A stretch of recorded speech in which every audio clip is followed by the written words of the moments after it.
I dreamt that I was dreaming. I was wired to a clock. I tickle by the minute hand. Tick tock, tick tock. I dream I'm on a train, and it is making music. I don't remember getting on. Clickety click, clickety click. I dreamt that I was very tall. I was bigger than King Kong. I heard the bells are ringing. A ding dong, a ding dong. I dream that I am sitting in the devil's company. He gave the sound of coming. 3, 5, 4, fun for me.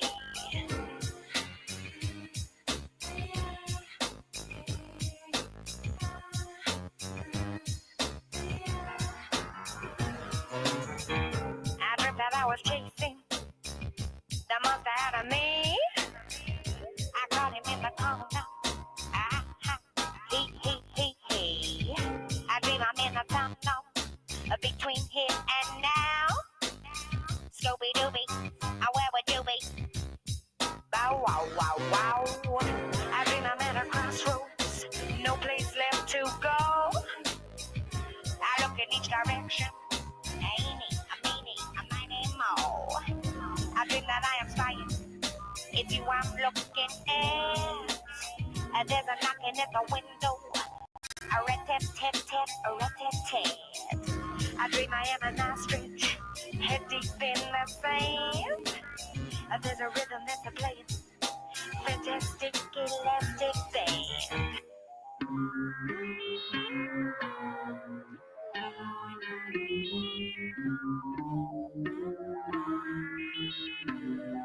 I dreamt that the bogeyman went down on Mr. Spike. Sugar was a flowing, socket to him side. I dreamt I saw a mook out jump across the moon, just a flight of fancy, zoom, zoom, zoom. I dreamt I met a spaceman, he took me to a ship. You know, he cut my hair off, snip, snip, snip. I dreamt that I was sleeping, asleep for heaven's sake. A dream I was a dreaming, it caused me to awake.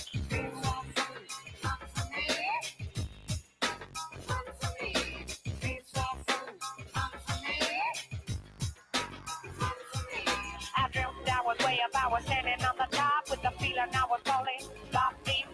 I dreamt that I was jumping in a circle through a hoop. Someone took the lights off, shoot-de-doo.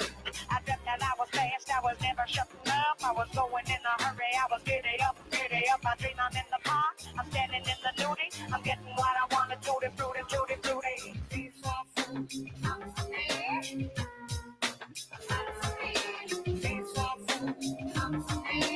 Fun for me, fun for me. Feet, five, four, fun for me. Fun for me. Feet, five, four, fun for me. Feet, five, four, fun for me. Feet, five, four, fun for me. Fun for me. Feet, five, four, fun for me. Fun for me.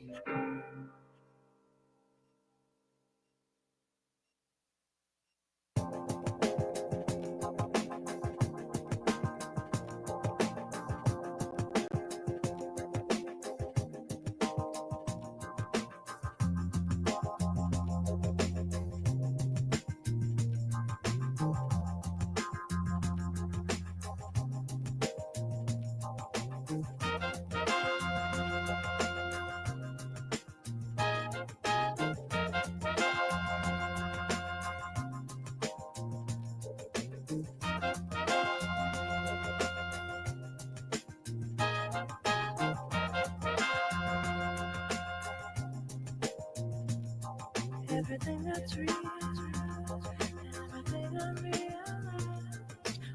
infinity starts falling from your eyes. We are fluid dreams, vivid memories, all uncertainty leads to eternity. All that we perceive in every mist. Who are we? What we see? Oh, I can't comprehend. Who are we? What we see? Oh, I can't comprehend.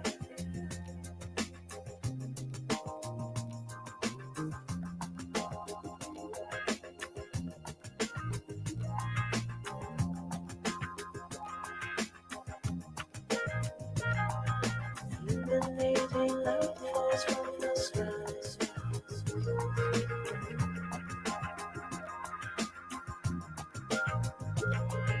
To one of the illusions in our eyes.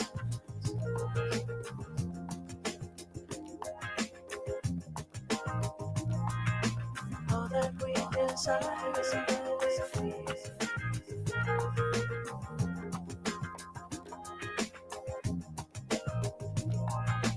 All our aspirations grow unclear.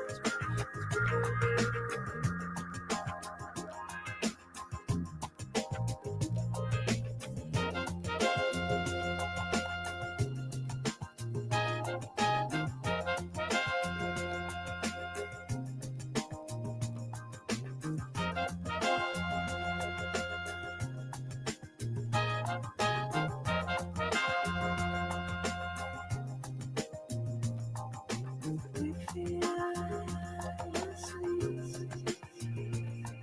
We are more attuned. Who are we? What we see? Oh, I can't comprehend. Who are we? What we see? Oh, I can't comprehend.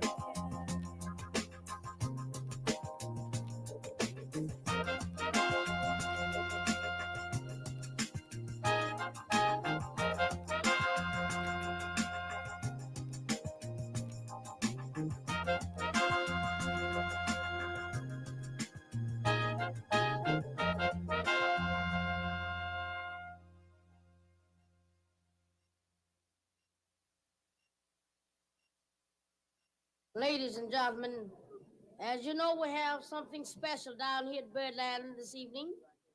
A recording for Blue Note Records.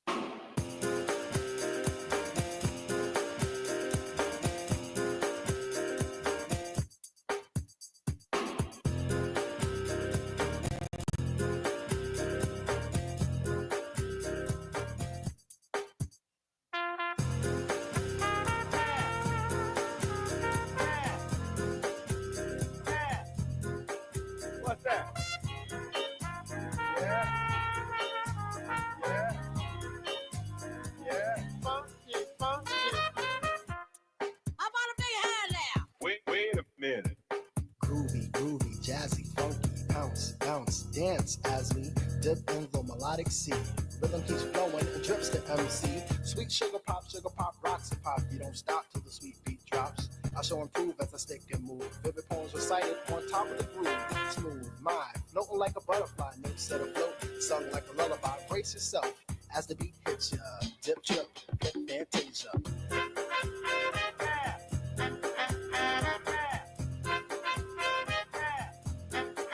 What's that?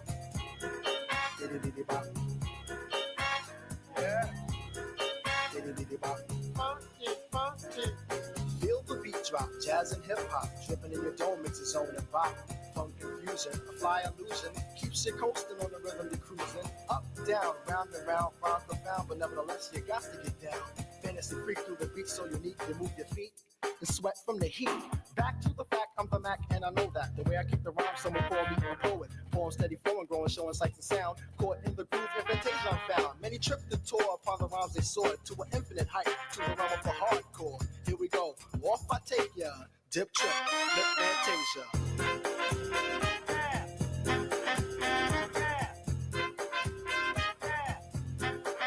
What's that? Diddy-diddy-bop.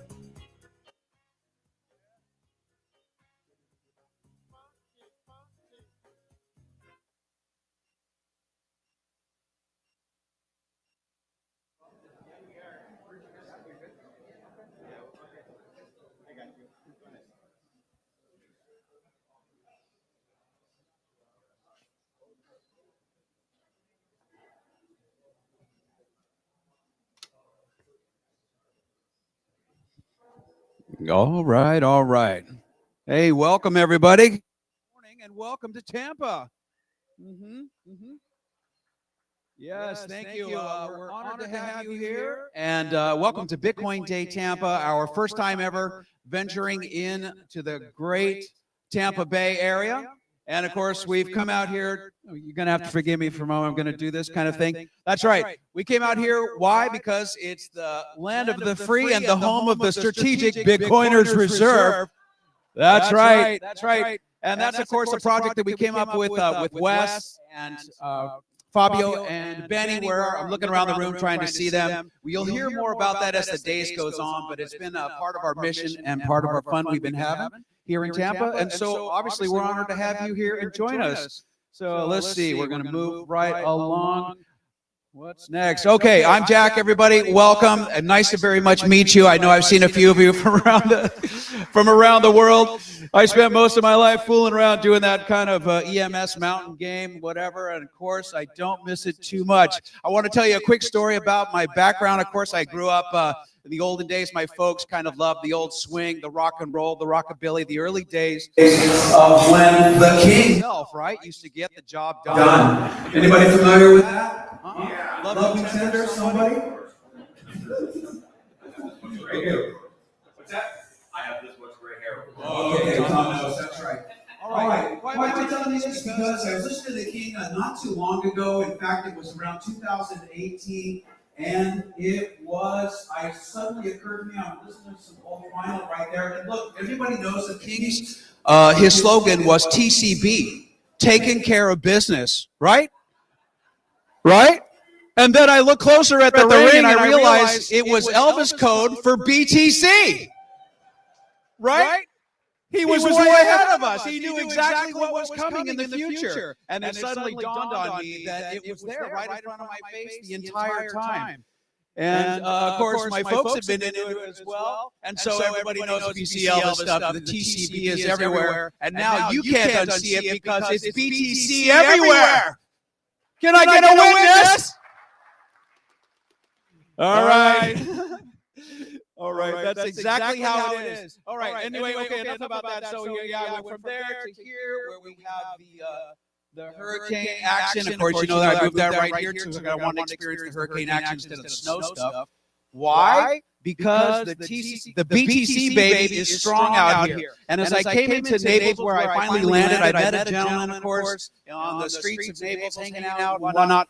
And we started talking and whatnot. And I asked him, what are you up to? What kind of business are you in, or what are you doing? And he tells me exactly what you see right here. He says, I'm in Bitcoin. What's the rest of it say? God, I can't even see my own words. He says, my job is to get out there and make Bitcoin more sexy, more enticing, more delicious, more sexy than any fiat dream you ever had. Sound like something you're interested in? And I said, of course, I was greatly inspired, and this gentleman right here, of course, he helped me untether from my fiat fallacies and the fiat fantasy that I thought I had, and instead made it all about seeing the BTC, baby. In fact, now that I say that, you all turn around to your left and right and say it to your neighbor. Good morning, and BTC, baby. Yeah, that's how we do that. All right. So as you can see, he had his own fantasy kind of action back in the old days, but of course he moved on with life. And of course he asked me to join his gang of merry pranksters, and you can see here the Bitcoin Day Studios in Naples, where we got a lot of mayhem done and lots of great video and content work, and we've been on a mission together, spreading the good word around the world.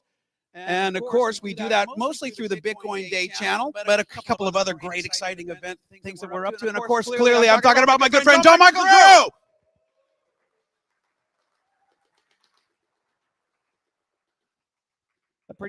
Come on, yeah, gee whiz. Pretty much played out how I thought it would. Morning, John. Morning. Thank you for the fantastic introduction, Jack. I just want to say, I'm not as polished as Jack here. I don't have anything, any comedy prepared or anything like that. I just want to say that I love seeing this full room. I think it's going to get even fuller as the day goes on. I appreciate having all of you here in the room. I want to really say, give a shout out to Amerigo Farms for donating all the beautiful greenery that you see here. Makes such a huge difference.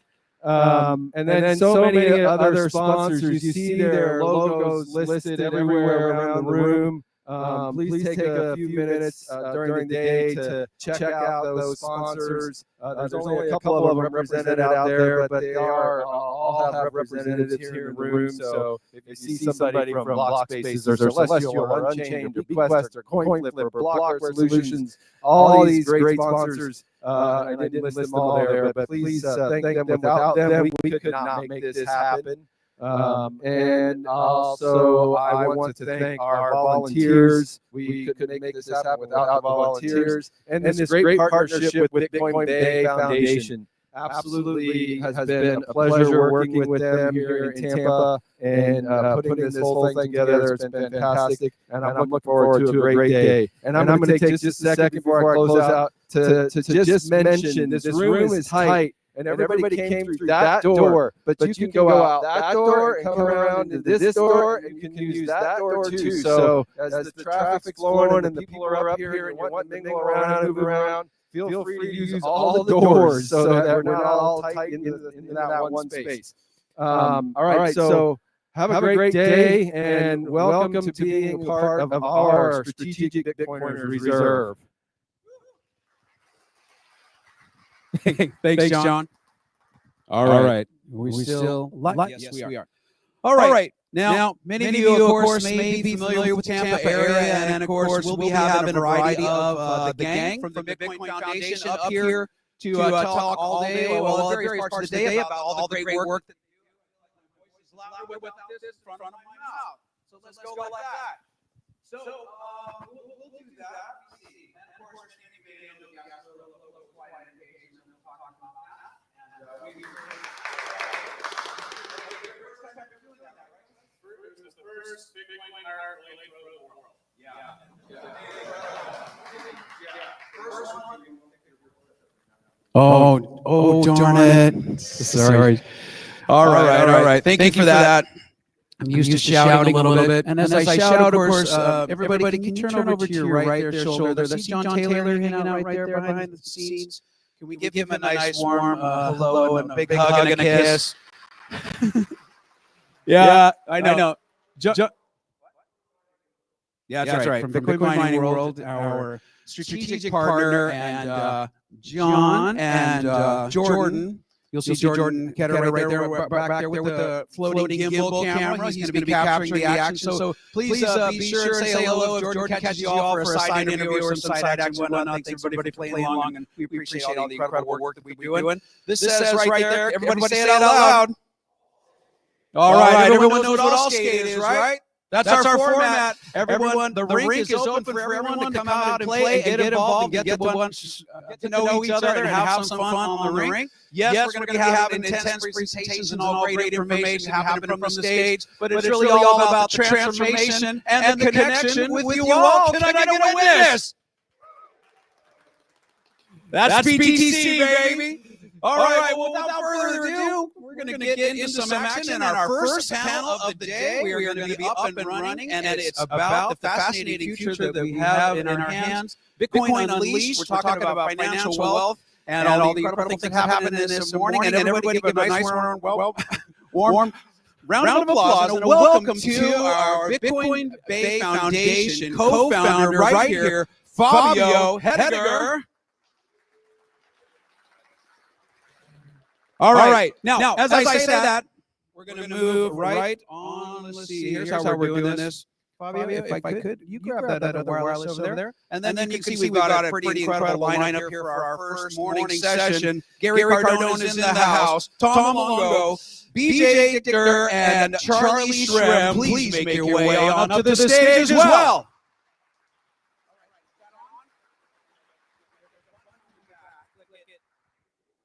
There we go. Yep. We'll bring you up. Mic check. All right.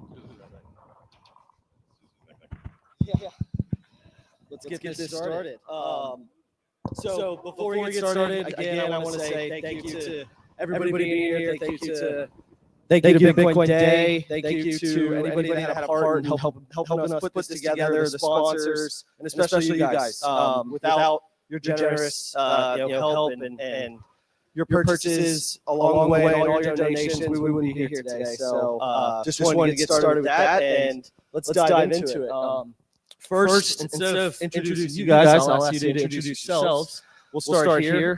Just I guess give a quick 2 sentences and then explain at the end briefly why you're a Bitcoiner. Sure, my name's Tom Longo. I'm the publisher of Gold Goats and Guns. You've hopefully seen me a few dozen podcasts around the world. And I also write for Newsmax at the Ultimate Wealth Report, financial intelligence report. I've been in this, and to be honest with you, I read the Bitcoin white paper in June 2010. I mined one of the early blocks, and I wrote the first publicly available article for Bitcoin for Lou Rockwell back in July 2010 for alternative currencies, because I was already ahead of the curve then. Bitcoin is part of the solution. That's simple.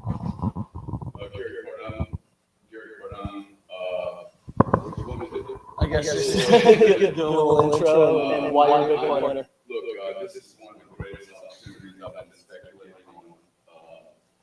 Opportunities like this my whole life. I've never seen one this big. I think Charlie will agree with me. It's a monster, and everyone's underestimating it.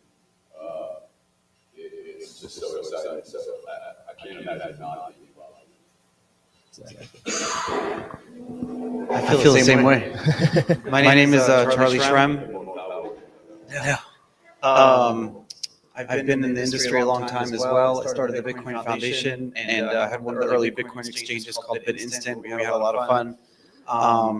Had a crazy career. Was Bitcoin's first felon as well. And then when I came out, the last 10 years or so, I've been investing on behalf of our local Tampa VC fund, Druid Ventures, and we're still investing. So please apply if you have any companies, seed investors. I have my own little stealth startup going on where I'm building some cool machines down the road. And I have a podcast called The Charlie Shrem Show. And just very, very accessible person. Feel free to contact me, and I'm always willing to help out.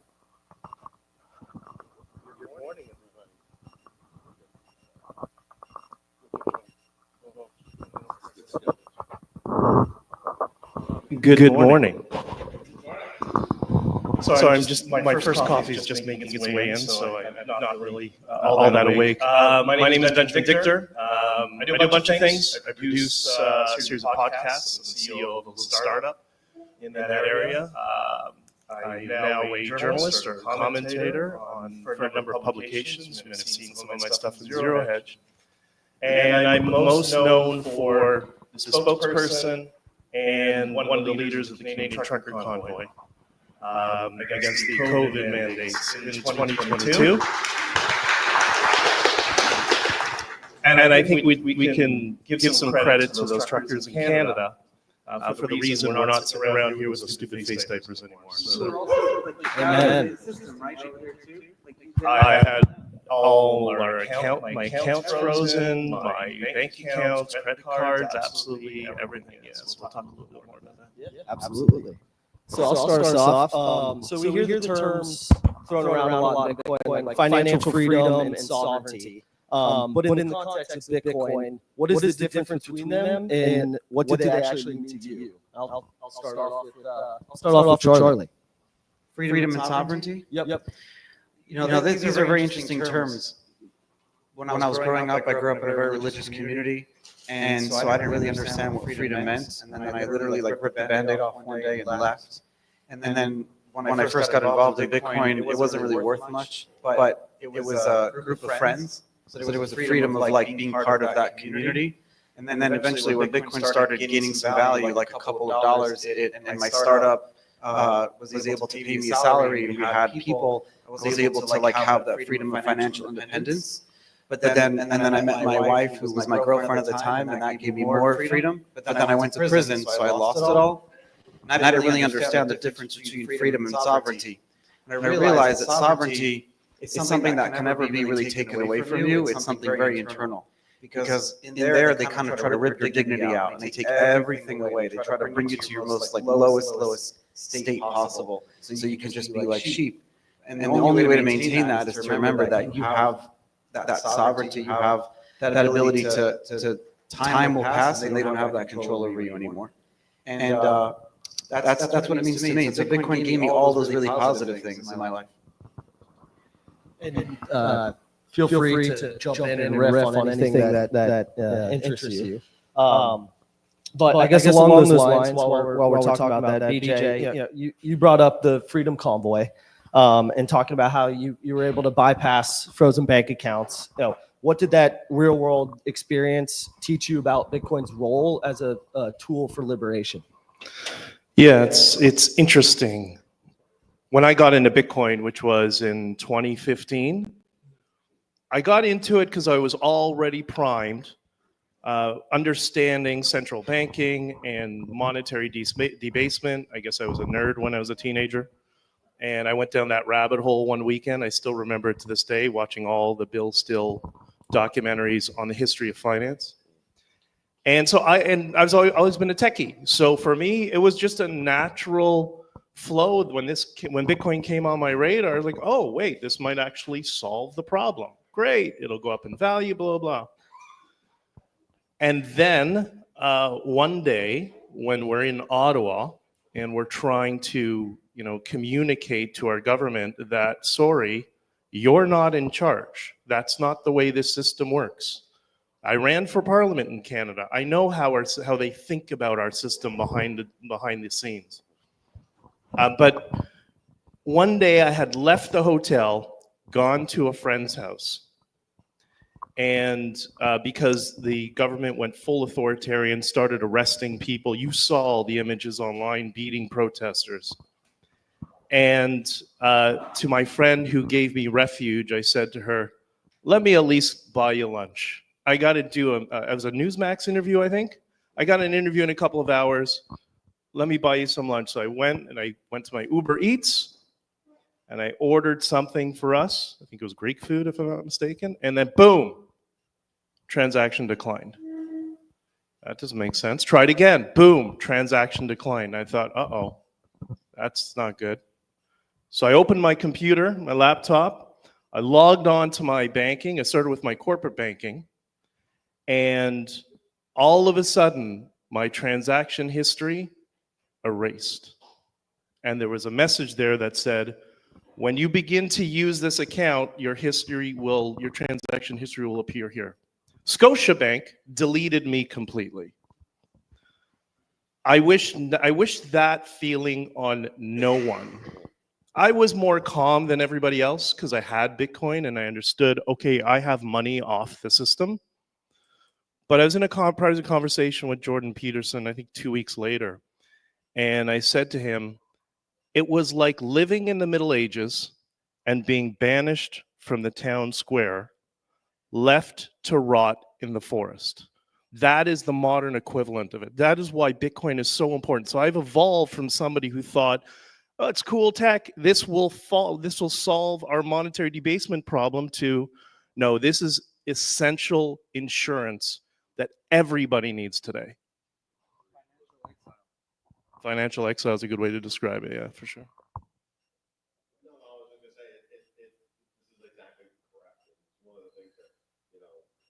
When I first went down the Austrian rabbit hole back in, for me, back in 2002, 2003, 2004, the first thing I did was start looking for, looking for alternative solutions to money. By the time Bitcoin came around, I had already been in the Liberty Dollar and eGold and all these other things, and I had a little bit of like ennui at that point, simply because it was like I didn't watch any of them take off. So I watched Bitcoin with a very, very, very skeptical eye, thinking, well, this is cool, and I love the idea, but hey, I've seen these things come and go. But as it's evolved over the years, it has become something far greater than I literally ever would have expected. But from that perspective, yeah, you have to have money outside the system. And all I've ever said to anybody is that you should have a little bit of everything. You should have a little bit of physical precious metal. You should have a little bit of gold. You should have some Bitcoin. Hell, we were just having this conversation before the panel. You should have some guns that you're willing to trade.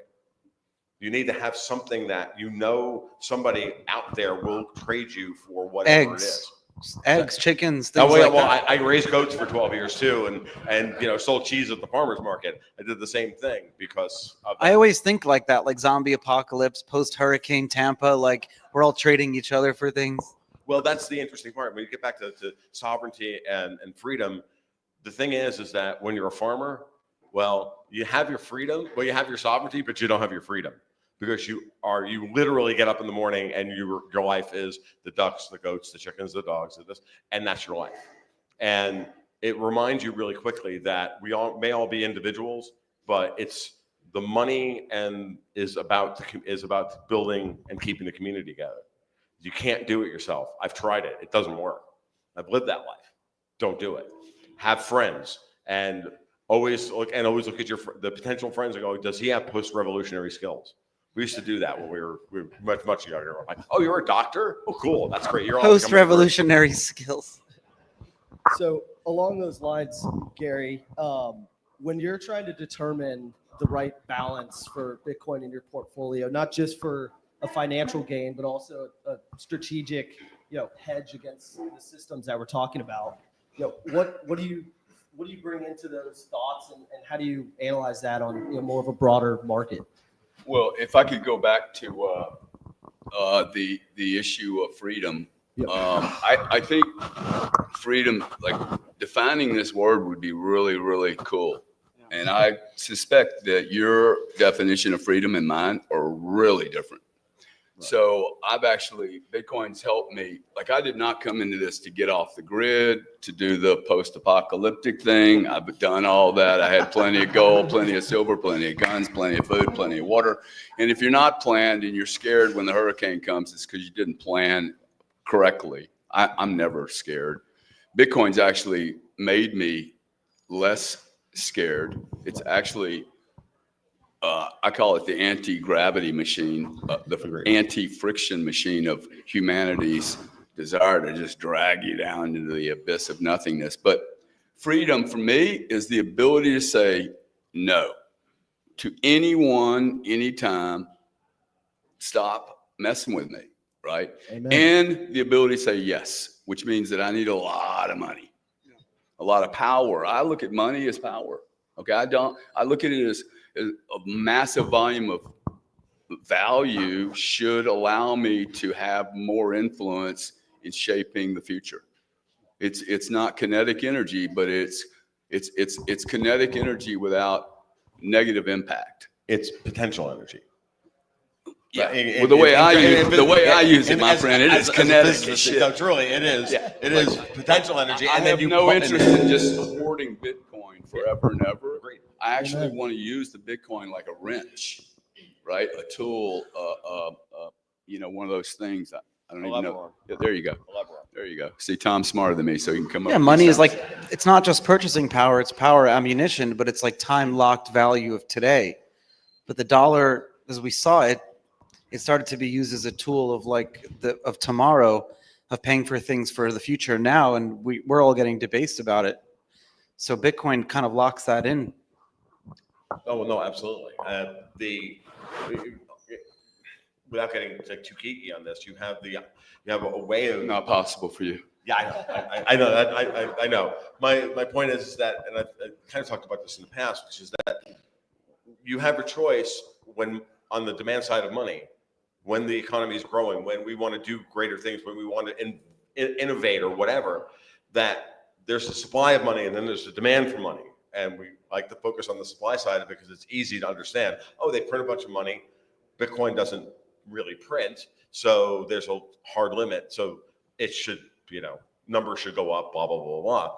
But the question is, on the demand side, you have two choices, right? In order to maintain consumer sovereignty, you can either inflate and add orders of magnitude to this side of the decimal point or to the other side. You have your choice of either increasing the resolution of the money so that it can resolve smaller comparisons between, for us to be able to put our wealth on the table and to do things to act as a medium of exchange, or we can inflate. Bitcoin represents a quantum leap in the ability to minimize the amount of numbers on the wrong side of the decimal place, the decimal point, because it allows for the stored wealth of the past to maintain its actual sovereignty of that number, whatever that is, and then deploy that in the future at ever increasing purchasing power. The Keynesians will tell you that that's deflationary. Yes, it is. That's a good thing. And the problem in the past has always been that there hasn't been enough money to keep up with the growth. But if the money is infinitely divisible, of course there's enough money. So Tom, That was really brilliant. Wait, I just want to, because the dollar is not infinitely divisible. Exactly. But Bitcoin is. So if you take the value of money away from it and you look at Bitcoin being a system, there's infinitely enough. So you're removing a lot of these other conditions and levers. That's exactly my point, is that the dollar or gold, why did the gold standard fail? The gold coin standard failed because you can't divide gold enough in order to liquefy this room. Yeah, we tried that on the libertarian conferences. We'd go to these big campouts with thousands of people. And before Bitcoin existed, it was like 2011, 12, whatever. And you'd be trading little bits of silver and gold. And for buying food, they wouldn't accept any FRNs or fiat, as they called it. Right. And it didn't work. It doesn't work. It doesn't work because there's a physical limit to the number, to how much you can divide gold and silver. And silver is even worse because it tarnishes and blah, blah, blah. There's all this But reality. John, the truth is, even if you could do that, we're moving into a digital world. I look at the average age of people here, and a lot of the people, this cat over here with the silver hair, he's going to remember playing Grand Funk in the 8-track tape with that big box in his car. Cost $400. Village people for me, but yeah. Okay. When I was 6. Well, village people for you. Well, we're still, me and him are doing Grand Funk. Anyway, my point is that I can never imagine, I will bet you $1 trillion that we will never go to that 8-track tape player. That our ability to compress information is so different than it was in yesteryear. And we make the system really bad. Oh, gold's not working. Gold's not working for a digitized future. We're going to do microtransactions. Like, this is just too fast for the old world. Pencil. Imagine me coming in here and doing my speech on a stone cave wall in my blood. And let me draw you a picture of the monetary system. It's like, we have other tools to use today. And we just need to understand we have tools today that are not going, the tools of yesteryear aren't going to work today. So along those lines, as we're seeing something like AI that is, growing at rapid pace, beyond our beliefs, right? How do we, as Bitcoiners, protect ourselves from, indirectly building a digital prison around Bitcoin, right? Because with a fully transparent blockchain and with the right, AI tools, they could weaponize that, right? Tracing every wallet, every transaction, and ultimately try to, build a digital prison in our freedom tool. So what can we do to try to, stop that surveillance or, make sure that we don't, I guess, replace the system or redesign the system that we're trying to replace? Yeah. I agree. It is a big problem. It really is. But the bigger question is, will we allow it to happen? I mean, we have to decide for ourselves. And I've always said that, like, I love Bitcoin, but I also get accused of being a shitcoiner too, by the way, because I don't know that I necessarily believe in, I don't necessarily believe that when we get out of the current system that we're in today and we move to the next system, that Bitcoin will be, technology moves. The need, a thing, as Gary just said, like, technology is constantly shifting. I'm not against the idea of Bitcoin winning. I'm just not convinced that technology always holds serve. So this is why I've always thought, like, well, what happens when they want to try and put us in a digital box and we're not talking about privacy coins? I mean, and then we get into that level of the discussion and so I always just remain flexible on this and agnostic about it. Love Bitcoin, love what it represents, love the fact that it's being moved in as hard collateral to the existing failing system. Think that's brilliant. Love it. Grand. Can it survive it? That's a good question. And by the way, the main reason, both Bitcoin's slowness as a blockchain settlement is similar to gold in that sometimes you don't want hot money flowing around infinitely. You want the money, you want the hard collateral of the actual system to not move. You want it to move at a different pace than the money that we're using to buy, cigarettes and hookers and blow with. A settlement system. This is really, really, really different. Like, for me, I would not approach this from the anarchist, hey, freedom money and keep me out of the prison. Like, this is why I get back to the power. The more Bitcoin I have, the more power I have. Wow, there's 3,500 billionaires today on this planet. There's 340,000 ultra net worth human beings, 340,000, I think, $30 million or more. The prison people that like making these prisons and these constructs, they never anticipated there would be 3,500 billionaires. Average value is $5.5 billion, and 16 of them are in Bitcoin today. No one imagined that you would have freedom, true freedom fighters with tremendous amounts of bullets to shoot, to invest in the future. So I don't worry about the freedom. I worry about all my buddies getting super rich, and then we can fix the problem. You can't fix the problem broke. Can't do it. You're right.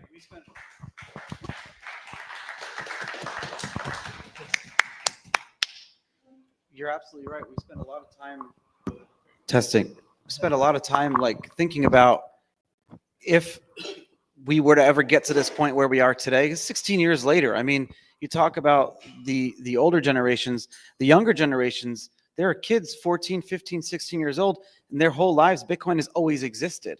To say to them, oh, Bitcoin shouldn't, why does Bitcoin have value? They'll look at us like, well, why not? My whole life it has existed. It has 16 years of true, beautiful price discovery. But you're right, it's the true wealth transfer. All those people buying Bitcoin, it creates ammo. And so when we thought, how are we going to convert people? How is Bitcoin going to, how are we going to get to this point?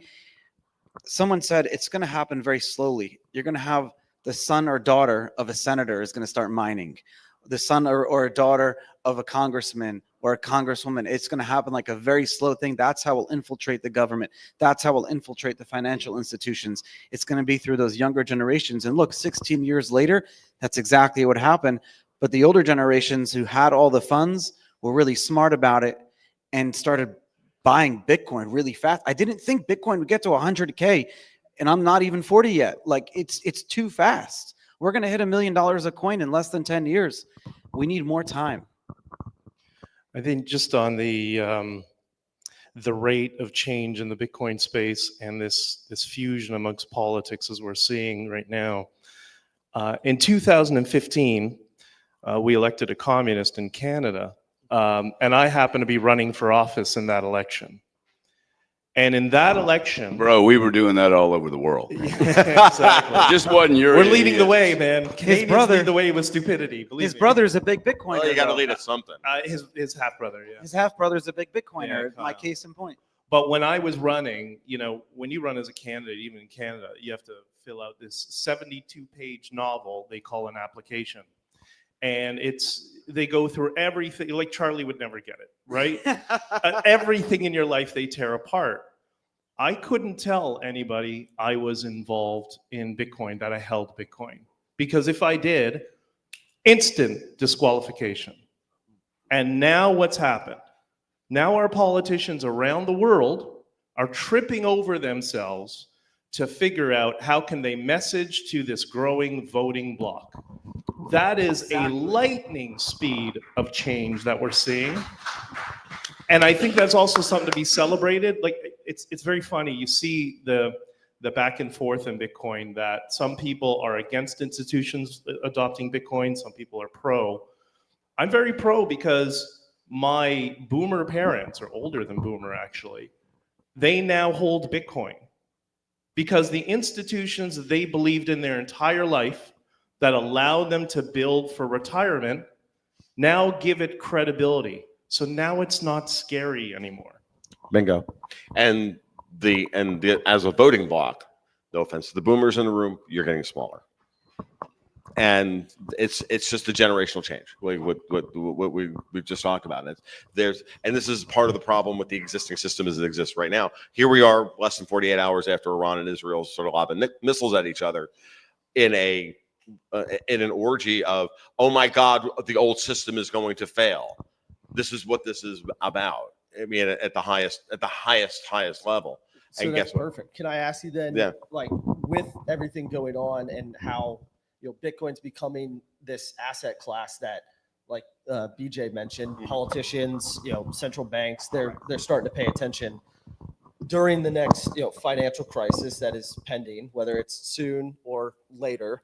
Where do you see Bitcoin playing in the global markets? The countries that are moving towards crypto, including Bitcoin, are the ones that will survive, and the ones who are currently hostile to it are the ones who are going to fail. That is only one reason why Europe is fucked. There's many other reasons for that, but this is because at an ethos level, they want control, and they want no privacy. They want, as I've said many times, Minority Report with more Germans. Like, that's what they want, and they're walking lockstep towards it.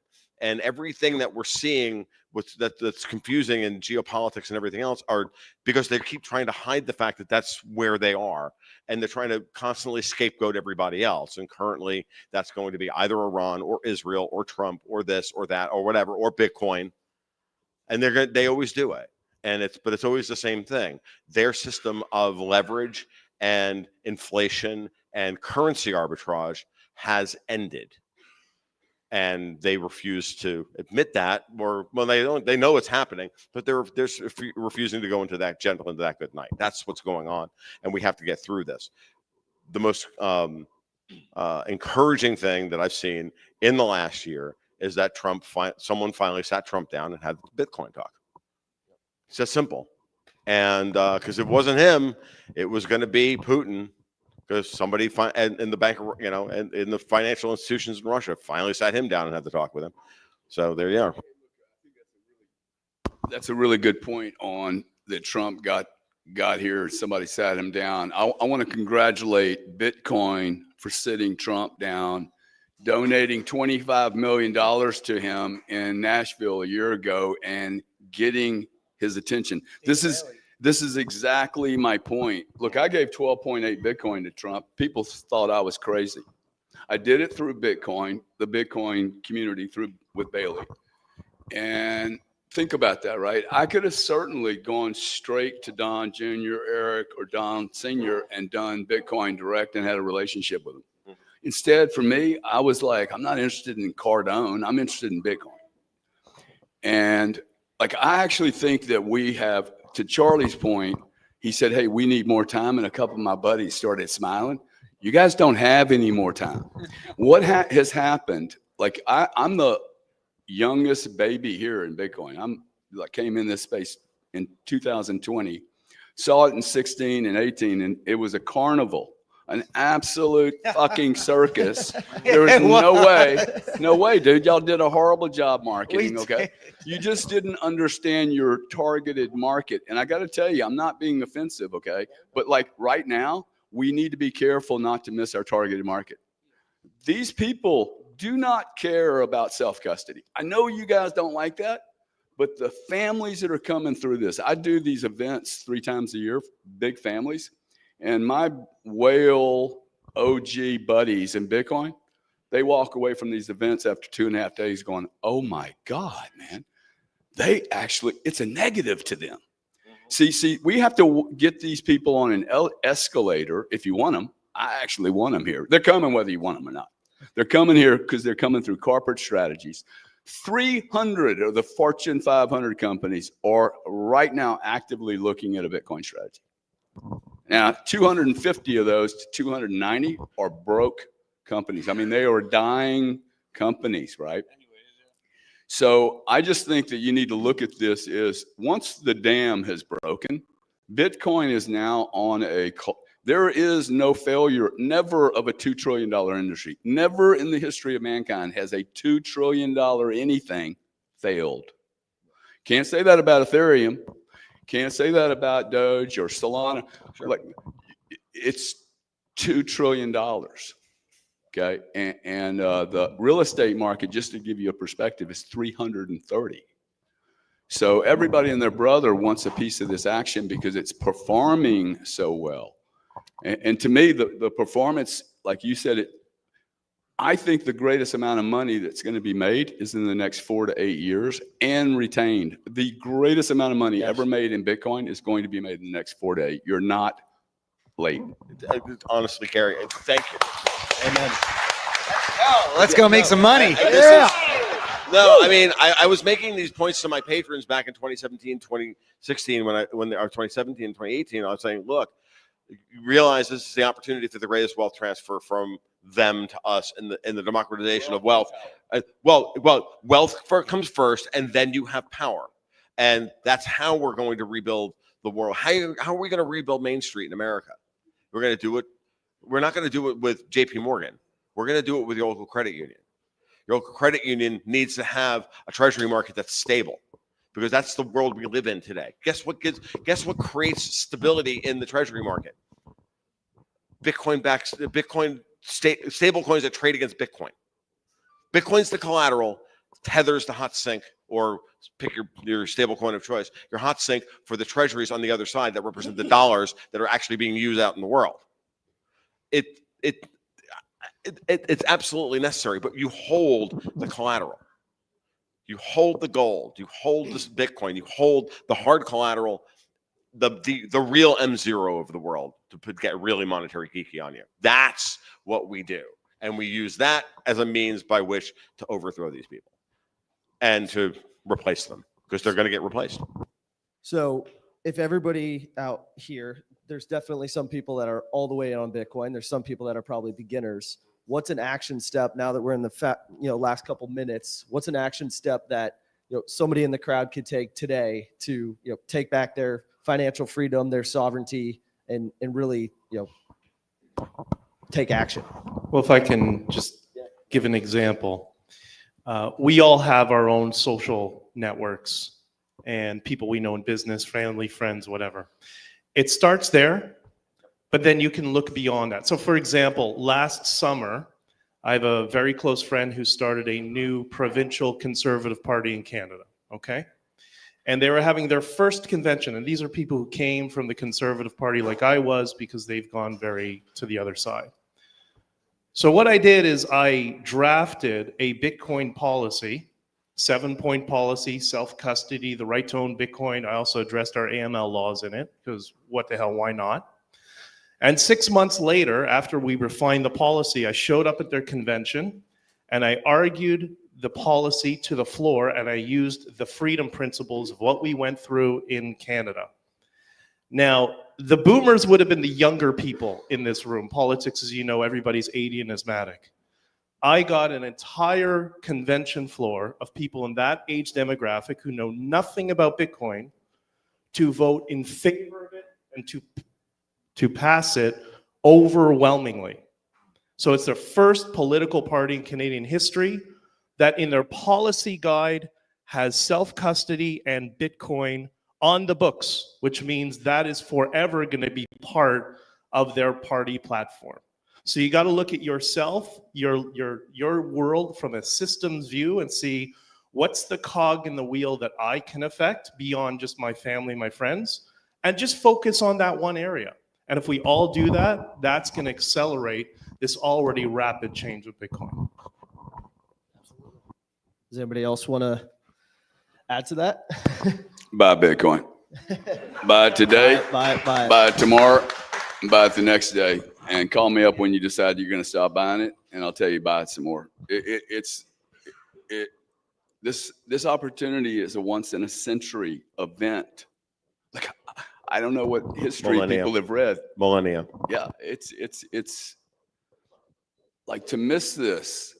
I mean, this guy's been around forever, right? He can tell you so many stories of how they mismark the market. Like everyone has underestimated this market. You always underestimate disruptions like this. You overestimate the time, you underestimate the time that it takes. And then when it happens, you grossly underestimate the impact. And Donald Trump, whether you like it or not, and the universe or whatever's happening, dude, it escalated this thing 4 to 5 years in advance. It literally moved everything. This should not be happening right now. Okay, had Trump gotten in 2020, we would not be here today. Like, think about that, right? That's really very interesting. So we have so much regulatory policy behind this, which is really, really all the friction that was there. I know we're out, but it's gone. Yeah. It's gone. We needed those 4 really bad years in the previous administration to really be like, what the hell are we doing here? Well, awesome. Everybody give a round of applause. Thank you so much. Appreciate it. Thank you, Tom. Thank you, Gary, Charlie, BJ. Thank you. And I'll have Jack come back up and introduce the next panel. You good?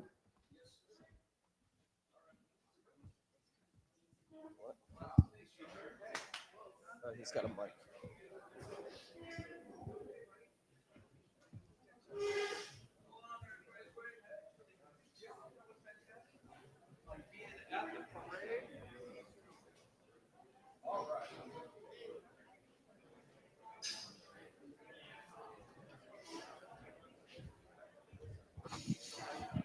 All right.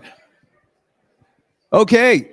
That was quite intriguing and a great way to start the day. Thanks, everybody, for your focus and attention. And, sometimes we're trying to work out questions and answers if it feels appropriate. But everybody's got such great content and whatnot. Feel free, of course, to connect, follow up on your favorite questions and whatnot, and get to know all of our speakers. That's really the whole point of why we're here. Great content and great connection. Allow me just to give a little plug right here. Coming up for us this September, we've got a kind of a new exciting thing for us. We're going to Virginia, hosted by Strategy on their corporate campus and sponsored and produced, hosted by them. We're going to be there doing our version of Bitcoin Day up in Virginia. So if those of you who are nearby in town, swing by. Yeah, you never know, right? All right, more on that later. What does this say? Oh, allow me to put out a great moment of gratitude. There's been, of course, a person here in the room that has wrangled us and thrown down some Pilates, jiu-jitsu types of throat punch, whatever she has to do to keep us in line. And that special person that for months and months has been putting this production together behind the scenes is the one and only Liz Parrish. Liz, you got to wave bigger. Come on, Liz. All right. That's right. It's been a really great team of folks to get to know, and an honor to get to know you, Liz. And thanks for all your great work and discipline, keeping all of us Wildcats somehow pointed in the right direction. Of course, we'll let you know by the end of the day of whether or not it really played out, right? Okay, enough of that. Coming up, we've got a question for you and a very unique presentation. Many of you perhaps have heard of the concept of digital gold, Bitcoin being digital gold. But there's more to the story, and there's more that can actually happen on that note. And by the way, I'm happy if everybody's chatting and having a good time and socializing, getting your new coffee and whatnot. It's all kind of good. You're welcome to move into the corridors. You're welcome to chat here, but we're going to keep moving from stage and try and stay a little bit on schedule. And as I was saying, there's a difference from digital gold and then the most pristine collateral ever conceived here on this planet. And there's only one person that can describe it better than anyone else that I can imagine. You all know him, love him. Everybody welcome CJ Konstantinos up to our stage. Here, I'll give you that. I know. I'll give you that one. We're trading. Good morning, everybody. My name is CJK, and I am the founder of People's Reserve. We believe with Bitcoin-powered finance, we can help you build wealth smarter. And I have Jack here helping me with this. Next slide, please. Hello. There we go. Okay, our mission is to make finance great again. And in a fiat world where everything is upside down and backwards, we have our work cut out for us. But with the creation of Bitcoin, we actually have hope. And that's because Bitcoin is engineered money. It was strategically designed to leverage the natural laws of economics and commodity cycles and price discovery to store value through time. That makes it an extremely valuable asset. Actually, next slide for me, Jack. It makes it the most pristine form of collateral in the world. Now, of course, collateral underpins the entire financial system. So this understanding is really important. And in 1971, when they removed gold from backing the dollar, we actually saw the monetization of real estate. And Michael Saylor calls it land banking. And what happened is after it was monetized, it was financialized. We saw financial tools built up around the asset class itself, like mortgages, second mortgages, home equity lines of credit. And this allows you to unlock the equity in your asset without giving up ownership. A really important concept when you're trying to compound wealth and grow your wealth. And at People's Reserve, we believe the future of collateral is Bitcoin. And Jack, next slide. He disappeared on me. No, you're good. Okay, cool. So we believe that with Bitcoin in our flagship product, we call it a Bitcoin-powered mortgage. And we cross-collateralize Bitcoin with real estate. And we're the first to do it. So we're really excited to innovate and bring this product to market. And of course, the question is, well, what's the interest rate? But we'll get back to that in a minute. Let's look at some of the other things that come with this product. The first thing is that you get a one-to-one collateral to loan value requirement. This is really big deal because in the industry right now, if you want to borrow against your Bitcoin, you're looking at a 50 to 70% loan to value ratio. So if you want to buy a $500,000 home, you're going to have to post $1 million worth of Bitcoin collateral. And then the lender actually treats it like it's a risk on tech stock and you're borrowing against it on margin. So you have liquidation risk. At People's Reserve, we don't want you to buy your home and then not be able to sleep at night because you're worried about losing your Bitcoin because of price volatility. And we'll get back to that liquidation risk mitigation in a little bit. But some of the other things that go along with our product, there are no credit checks and no income verification. And that's because in the digital economy, your promise doesn't really mean anything. If you come into a lender and you promise to pay us back, that's great, but that's actually high risk for the lender. If you come in and you put Bitcoin on the table, Bitcoin is the money and money talks. If you put Bitcoin on the table, we can trust you. We can work with you. That is the future that we're moving into with Bitcoin as pristine collateral. A couple other things. There's no taxable event when you borrow against your Bitcoin versus when you sell it. So all the elites of the world, they have a super asset, right? Elon Musk has Tesla shares. Jeff Bezos has Amazon. And recently, actually, Elon borrowed against some of his Tesla shares to help finance a portion of the purchase of Twitter. So he borrowed against his Tesla shares because he didn't want to sell them and pay capital gains tax. And he didn't want to give up equity in a company that he believes he's going to change the world with. So he borrowed against those shares, financed a portion of the purchase, used the cash flows from his portfolio to close the debt. At the end of it, he still has his Tesla shares and he has X. So this is how the elites of the world compound wealth. They unlock purchasing power from their portfolio in their assets by borrowing against them, not by selling them. And of course, there's no rehypothecation at People's Reserve. We don't believe in those fiat games. And we don't just say that. We actually contractually obligate ourselves to not rehypothecate. We would be in breach of contract if we took your pristine collateral and did something else with it. Your pristine collateral is being used to secure the loan, and that's good enough. No other fiat games need to be played. Now, let's talk about liquidation risk. How do we mitigate liquidation risk? This is one of our biggest innovations. We've created a contract that introduces adjustable interest rates. And I want to talk about COVID because everybody remembers about the price volatility through COVID. Let's run through an example of like if you borrowed from a traditional lender versus using People's Reserve products. Well, the price of Bitcoin was like at $10,000. You wanted to buy a $500,000 house, so you post $1 million of Bitcoin collateral. You got your $500,000, you bought your house. Price of Bitcoin starts dropping because of this liquidity event. Price is going down towards 5,000. You get a margin call. They tell you post more margin. You're at risk of liquidation. Price of Bitcoin goes under $3,500. You're liquidated. All of your Bitcoin is gone.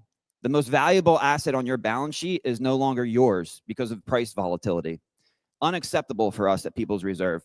So we mitigate this risk through adjustable interest rates. So let's go through the same example, but with our product.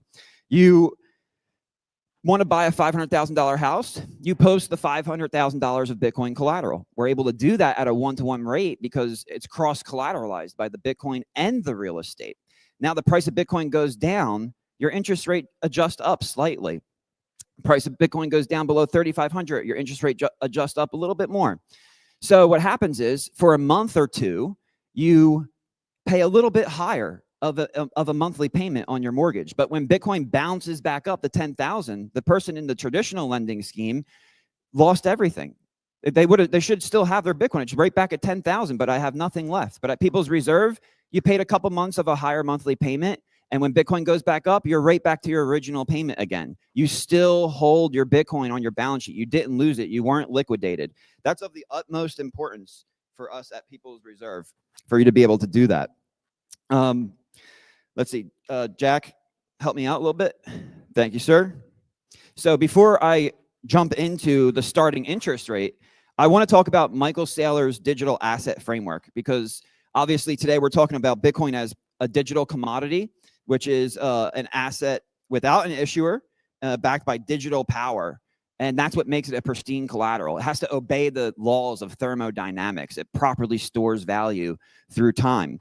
But something that is in his digital asset framework that gets ignored is the digital token, which is a fungible asset with an issuer offering digital utility.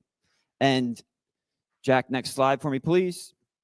Today, we're very excited to announce that we are embracing Michael Saylor's digital asset framework, and we are launching a loyalty token for the People's Reserve platform. Now, let's be extremely clear. Bitcoin is money, and nothing can compete with it. And anything that tries to compete with Bitcoin is a scam. You should stay as far away from it as you possibly can. The whole point of crypto is to complement Bitcoin as the reserve asset of the internet economy, as the most pristine form of collateral in the world. And that is what we are doing with our token. Please go, oh no, keep this slide up, So what do you get for having the token? You qualify for your loyalty level, because we believe that if you're loyal to us, you should be treated like royalty. I've worked with exchanges for over a decade, and they've made hundreds of thousands of dollars from me. But the person who signed up last week still pays the same fees as me. There's no way to establish loyalty. Well, we don't want you to have to work with us for a decade to establish loyalty. You can do that by getting your loyalty token. And when you do that, your starting interest rate, it affects all of our products and services, but your starting interest rate is going to be based on your loyalty level. So you're going to actually be able to get a rate that is below the prime rate today. So as you can see, if you don't believe in tokens, that's okay. I wouldn't either after what this industry has done. And you can work with us as a basic member. Your starting interest rate will be at 10.5%. Now you can over collateralize your loan and buy back some of those points. We do that to the extent of 20 basis points per every 10%.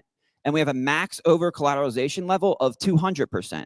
Basically what that means is you can shave 4 percentage points from the rates you see here on the screen, your starting rate. So even if you're a basic member and you want to buy a $500,000 house, you can post $1.5 million of Bitcoin collateral. reduce the risk for the lender significantly. And interest rates are a function of risk, so we can lower your interest rate. So 10.5 minus 6 is 6.5. The prime interest rate today is 7.5. That means that People's Reserve, even with no loyalty tokens, you can get a prime minus interest rate on your Bitcoin-powered mortgage. If you establish your loyalty and you get to the diamond level, your starting rate is at 7.5. That means if you over-collateralize, your interest rate will be at 3.5%. The US government today is borrowing at 4 to 4.5%. Because guess what? As a Bitcoiner, as a responsible saver of the most pristine form of collateral in the world, you are the risk-free borrower, not the government because they have a printer. Having a printer no longer defines you as the risk-free borrower. Having the most pristine form of collateral in the world is what defines you as the risk-free borrower. So we're super excited to be able to empower responsible savers of Bitcoin to take advantage of financial tools that are going to allow them to increase their quality of life and standard of living. And with our token, next slide, please. We like to say, don't speculate, calculate, because the token is designed to deliver economic benefits to you, calculable economic benefits. What does that mean? Well, if you look at the screen, if you get a traditional mortgage at the prime rate today of 7.5% over 15 years, your payment is over $4,000. But at People's Reserve, if you establish your loyalty and you over-collateralize, you can get that same $500,000 loan at 3.5%, which is just over $3,500. That equates to over $1,000 of savings per month. That's $1,000 that you can use to stack more Bitcoin or increase your quality of life and standard of living. Over the life of the loan, you will save over $190,000 in interest savings. That is what we call calculable economic benefits. And it's these calculable benefits that actually secure the fundamental value of the token. You look at the rest of crypto and everybody's just waiting for prices to go up. It does nothing for you. It's mostly just a scam. It's not a digital utility token under Michael Saylor's digital asset framework because there is no utility.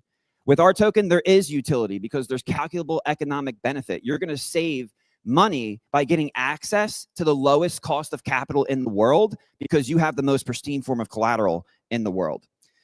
Next slide, please.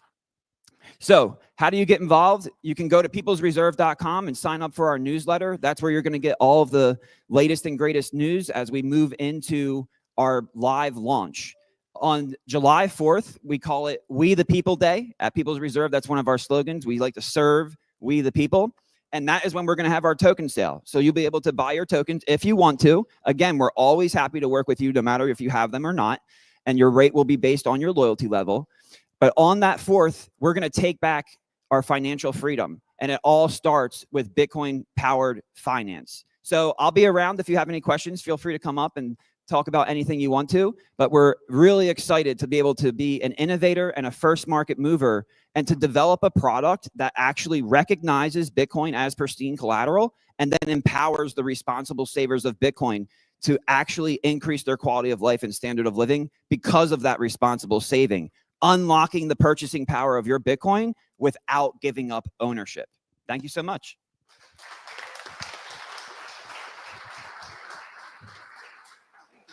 Thank you, sir. Thank you very much. Well done. All right. Thank you, CJ. And all right. How's everyone feeling? Loosening up. Get loosey-goosey. Oh, that was, let me see, runner-up. CJ was out at the golf tournament this past spring, whatever that was, January. Seems like only yesterday. Good job. By the way, didn't you play in Las Vegas at the tournament there? No? You still got the watch, of course. Oh, that's right. He's showing off the Coin Vigilante. It was one of the awards given, and Coin Vigilante, Carlos Estrada, and his team have made a few of watches special for Bitcoin Bay Foundation and for the day today, and they'll be on auction this evening. So be sure and look forward to checking those out on the thing. Let me see. That was CJ in Vegas, I believe. Special thanks out there to Susan and Jack. If you get a chance to say hello and check out their very unique artwork, we're really happy to partner with them at a variety of events as we travel around. Like, I got to work on my visual cues. We're going to move right on up into our next panel. If anyone has any objections, well, you can keep them to yourself or go ahead and voice them and throw out some questions if you have them. But where is my friend Neil? There he is, hanging out in the background. That's right. This panel, we're going to talk about Bitcoin businesses and destined, of course, to be the most profitable, the most strategically positioned businesses for the future. And of course, I can think of a good friend and a host, of course, that is going to come and join us. Neil, please come on up to our stage. Everybody, give him a nice warm welcome. That's right. Neil Jacobs from FOMO 21. And let's see, Neil has also helped us out with some artwork. I'll have to preview that for you a little bit later. In the meantime, Neil, come on up here, please, and say hello. And as you can see, we've got Mike, the Muzz, the one and only Harmuz from Lightning Ventures, and Car Gonzalez hanging out in the wings. You can welcome them up. And Neil, hi, welcome, and thank you. Yeah, thank you. Thank you for having me. My name is Neil Jacobs. I own a Bitcoin apparel company called FOMO 21. I also do marketing for all different types of Bitcoin companies. So, you want me to introduce myself just now? I was confused. I also didn't realize I was moderating until right this second, so that'll be fun. Is that so? Yeah, but I have questions, so it's fine. I have questions. It's good. You know, that's just how we do this one. Just take that one. Hello. I got two now. I really didn't tell you ahead of time. Whatever. All right. I already asked ChatGPT. Well, Hi, everybody. All right. So yeah, I guess first, maybe you guys should introduce yourself and what kind of businesses you're involved in the Bitcoin world. Well, Neil, first I just want to say I'm a big fan. Oh, thank you. Okay. My name is Mike Jarmaz. My friends call me the Muzz Man. My companies are Lightning Ventures and Thunder Funder, and we invest in Bitcoin companies. Yay! That's right. The companies building on, around, or with Bitcoin, the most exciting thing in the world. And we have a way that you can also invest in these really cool startups for low minimums of just $1,000. You wanted to dip your foot in angel investing? What's that? All right. Oh, Voltage or FOMO 21 or Block Spaces. You want to invest $1,000 and get started? We're the group for that. And that's Lightning Ventures, LTNG.Ventures. And we just launched Thunder Funder, which is a regulation crowdfunding equity portal where you too can invest even if you're not an accredited investor. So that's what I'm passionate about, is getting you guys started, making your first angel investments and having some fun. Hey there, John Burnett. My passion project right now is digital privacy education. So I'll be soft launching that shortly. We'll have a little friends and family review of that. But I've been doing hospitality and various things, always accepting Bitcoin, helping promote the circular economy. And yeah, we'll take it from there. Yeah, my name's Car Gonzalez. I am a Bitcoin builder in Austin, Texas. We founded Pleb Lab in 2021. It's a community hackerspace and accelerator. We've been creating some really cool Bitcoin companies. Some of you might have heard of, like Zapright, Stacker News, Oshi, Yopaki, Jippy, Cascader, a long list of them since 21. Yeah. Awesome. Hello. Awesome. Thanks, guys. So the panel's called Destin. I think they Hello. So the panel's called Destined to be the most profitable companies in the world. So I guess my first question should be, why do you believe Bitcoin businesses are poised to be the most profitable in the world? Or if not, do you not agree with that? So I guess we'll start at the end over there. I think it's a really interesting time for Bitcoin companies. I think we're at a point now where I think the last panel talked about it really well, where for the longest time we had this place where Bitcoin was trying to fit into this fiat kind of old tech world where Bitcoin payments were into these checkout marts and these registers, and we're moving into this kind of paradigm shift where it's becoming more frictionless with like AI and AR and extended reality and the spatial computing world. And so what we're going to start seeing now is like with like all these L2s and Lightning, it's just going to become so frictionless. And so things are going to be moving very fast here in the next 18 to 24 months. And just kind of what we're seeing on the ground in Austin is a lot of these startups are just going to be doing these kind of creator platforms and these rewards platforms. And yeah, I'm super bullish on what's going to be built here soon. Awesome. Yeah, I think companies and individuals alike need to be in the Bitcoin ecosystem. It's really a different paradigm shift. It's a matter of survival, I would say, for individuals and companies. So profitability, I think, is great, but it's really a matter of whether companies exist or not into the future. And I think whether Bitcoin is successful or not depends on individuals, but it also depends on companies setting up the infrastructure to accept Bitcoin as payment, because if it's not a medium of exchange, then it's going to be a problem, and there's an issue with trying to sideline it as a pure store of value. So I think it's really a matter of necessity to say, do I want to live and function in a new paradigm or go down with the old paradigm? Well, if I didn't think that Bitcoin businesses and startups were going to be outpacing the price of Bitcoin and the biggest companies in the world, I would just do something else. I would just golf. I wouldn't spend my time working with Bitcoin startups. You know, we saw it with the personal computer revolution and the internet, and it's going to be the same thing. You know, after I had a late night chat with another speaker last night about MicroStrategy, really made me think about a lot of different things. But, you know, I personally think MicroStrategy is probably going to be like the most valuable company in the world, right? Because they're just holding Bitcoin, so per market cap. But they're not really like a Bitcoin company, right? They're just buying Bitcoin. But all of these companies that we invest in and we look at every day is what's going to happen when Bank of America adds Bitcoin.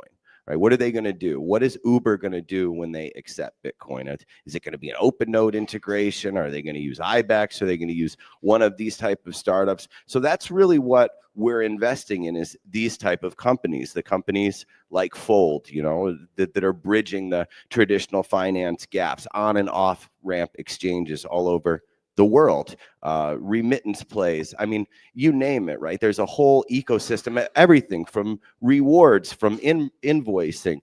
We invested in Pleb Lab. You know, he mentioned ZapRight. You know, we love ZapRight. If you use ZapRight, it's a great experience, right? And it's otherwise kind of difficult to get paid and invoice people, you know, in Bitcoin. So we focus on that whole world of everything that they're doing, whether it's browsers, extensions, or wallets, or hardware wallets, security. I mean, you know, IRAs and everything that you can do, right? There's just a whole world of things. So you're earning your income in business, but you're also running your business on a Bitcoin standard, right? Like Neil's FOMO 21. I mean, he accepts Bitcoin for t-shirts, and he's also a psychotic lunatic in the cult with the rest of us. So he probably keeps a portion of his corporate treasury, or maybe doesn't convert that to fiat, you know, and you're investing in these type of businesses that are already on that mindset. So you have the wind in your sails, just like Sailor, right? Who's just basically buying and holding Bitcoin.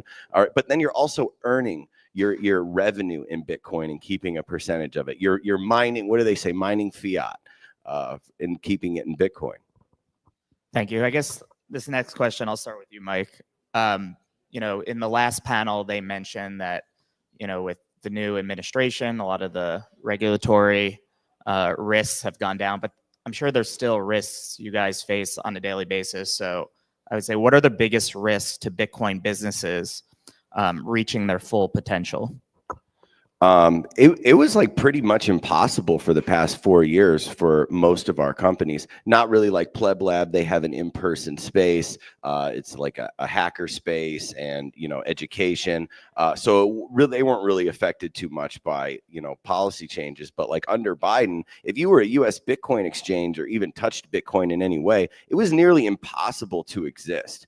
It was hard enough. It's hard enough just to be a startup, right? You're a startup founder. There's already like 3,500 arrows coming at you all day long. And then on top of it, you know, you get debanked. You can't even have an operating account for your perfectly legitimate legal business. I mean, that's pretty much the environment that we were in. I mean, that to me is still probably the greatest risk. And it just looks like it's changed. I mean, I think 12 SEC laws were just changed, I think last week, that makes it more favorable. And they're just really undoing a lot that the last administration did. And that to me is the biggest issue. Just for anyone that didn't hear, he said, I think, how durable are these changes from one administration to another? Anyone want to answer that? Well, I don't think they're very durable at all. Okay. And I don't think it's a smart move to count on the current system trying to fix something. I see that these dynamics will be pulled apart more and more and more. And most of the lip service is, I think, because they have to. Although I think you're going to see as the system starts dying, it will do whatever it takes to survive. And so I don't think that we should count on laws for anything, not digital privacy, not money sovereignty. I think everybody should start really looking into how to be self-sovereign with sovereign computing, sovereign money, be as private as possible, because when things progressively, probably this year, get really wild, then you're going to see all kinds of things flipping around. And there's really, we're past the point of trust, and we're past the point of representation. It's all corrupted. So I think we have to ensure that regardless of what happens, then we can stand our ground just as sovereign individuals running sovereign businesses. And if enough of us do that, then it becomes a barrier which has to be reckoned with until this old system starts to really fizzle and weaken. Yeah, I would say, like, yeah, that's the question. You know, how do we look at it from like a startup perspective, with the administrations that are changing and the laws? You know, when a founder comes into Pleb Lab, we advise legal right from the get-go. We have a lot of founders in our hub and in our community inside of Pleb Lab, and so we constantly take the side of non-custodial solutions, and then we lean on the founders inside of our network to advise the new founders that are coming through Pleb Lab. And so, you know, people like John from ZapRight, who have dealt with this in the past, you know, through the Biden administration, and then Keon from Snacker News, who have also dealt with non-custodial wallets and then making that transition. And so that's where we shepherd in these new founders who are having to deal with, you know, the recent changes that Trump has signed into.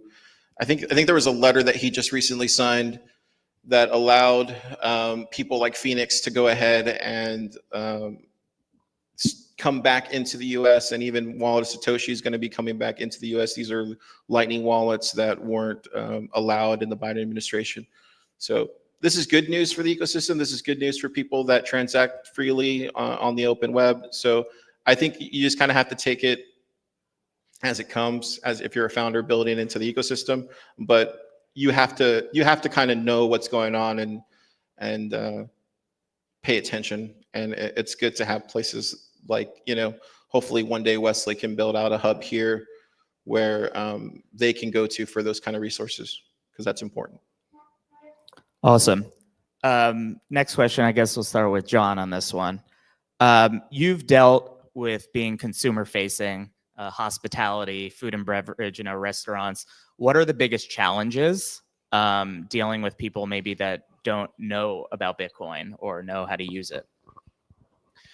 I don't know that there's challenges dealing with people that don't know it or know how to use it. There's always friction challenges. And when we started accepting Bitcoin several years ago, we had the Square POS and there was Cash App, and there was no integration between the two. And this was problematic because then we had to have this kind of workaround in order to accept Bitcoin, and we ended up using IBEX, and then we had a payment type that we had to manually do this thing. And it's I think there are friction barriers that are since coming down. I mean, that's recently changed, but I think it's not about preaching Bitcoin to the customer. I think it's just about making it as equal as any other payment type. And if that is the case, if we have these integrations, like ZapRight's fantastic, I use ZapRight, If we have this friction-free environment, then let the best one win, and we know what's going to win over time. It's kind of funny that as a business owner, you're thinking, okay, I'm going to accept Bitcoin, and you weigh those options and you go back and forth, and then you finally say, okay, you know what, I'm going to accept Bitcoin at my dress shop, and then you got to find a solution for how you're going to accept Bitcoin, right? What am I going to use? Am I going to use OpenNote or IBEX or just a wallet? And then I got to train my staff on how to accept Bitcoin, right? Because somebody's going to come in and they're going to want to pay Bitcoin. And then you do all that, and then you realize nobody's paying you in Bitcoin because nobody uses Bitcoin. So you spend all that time to do it, and then very few payments come in. At least that's been my experience. I had a bar in New York City. We accepted Bitcoin for all 8 people. So what percentage of customers do you see use Bitcoin? Do you have like numbers on that? Any of you? It's very low. I mean, we're in Austin, so it's the Bitcoin mecca. And I will say this, like, if you look at it from Square and Cash App, those two companies individually, over time, Square has gone down as far as revenue. You look at Cash App, it makes like $4 billion a year.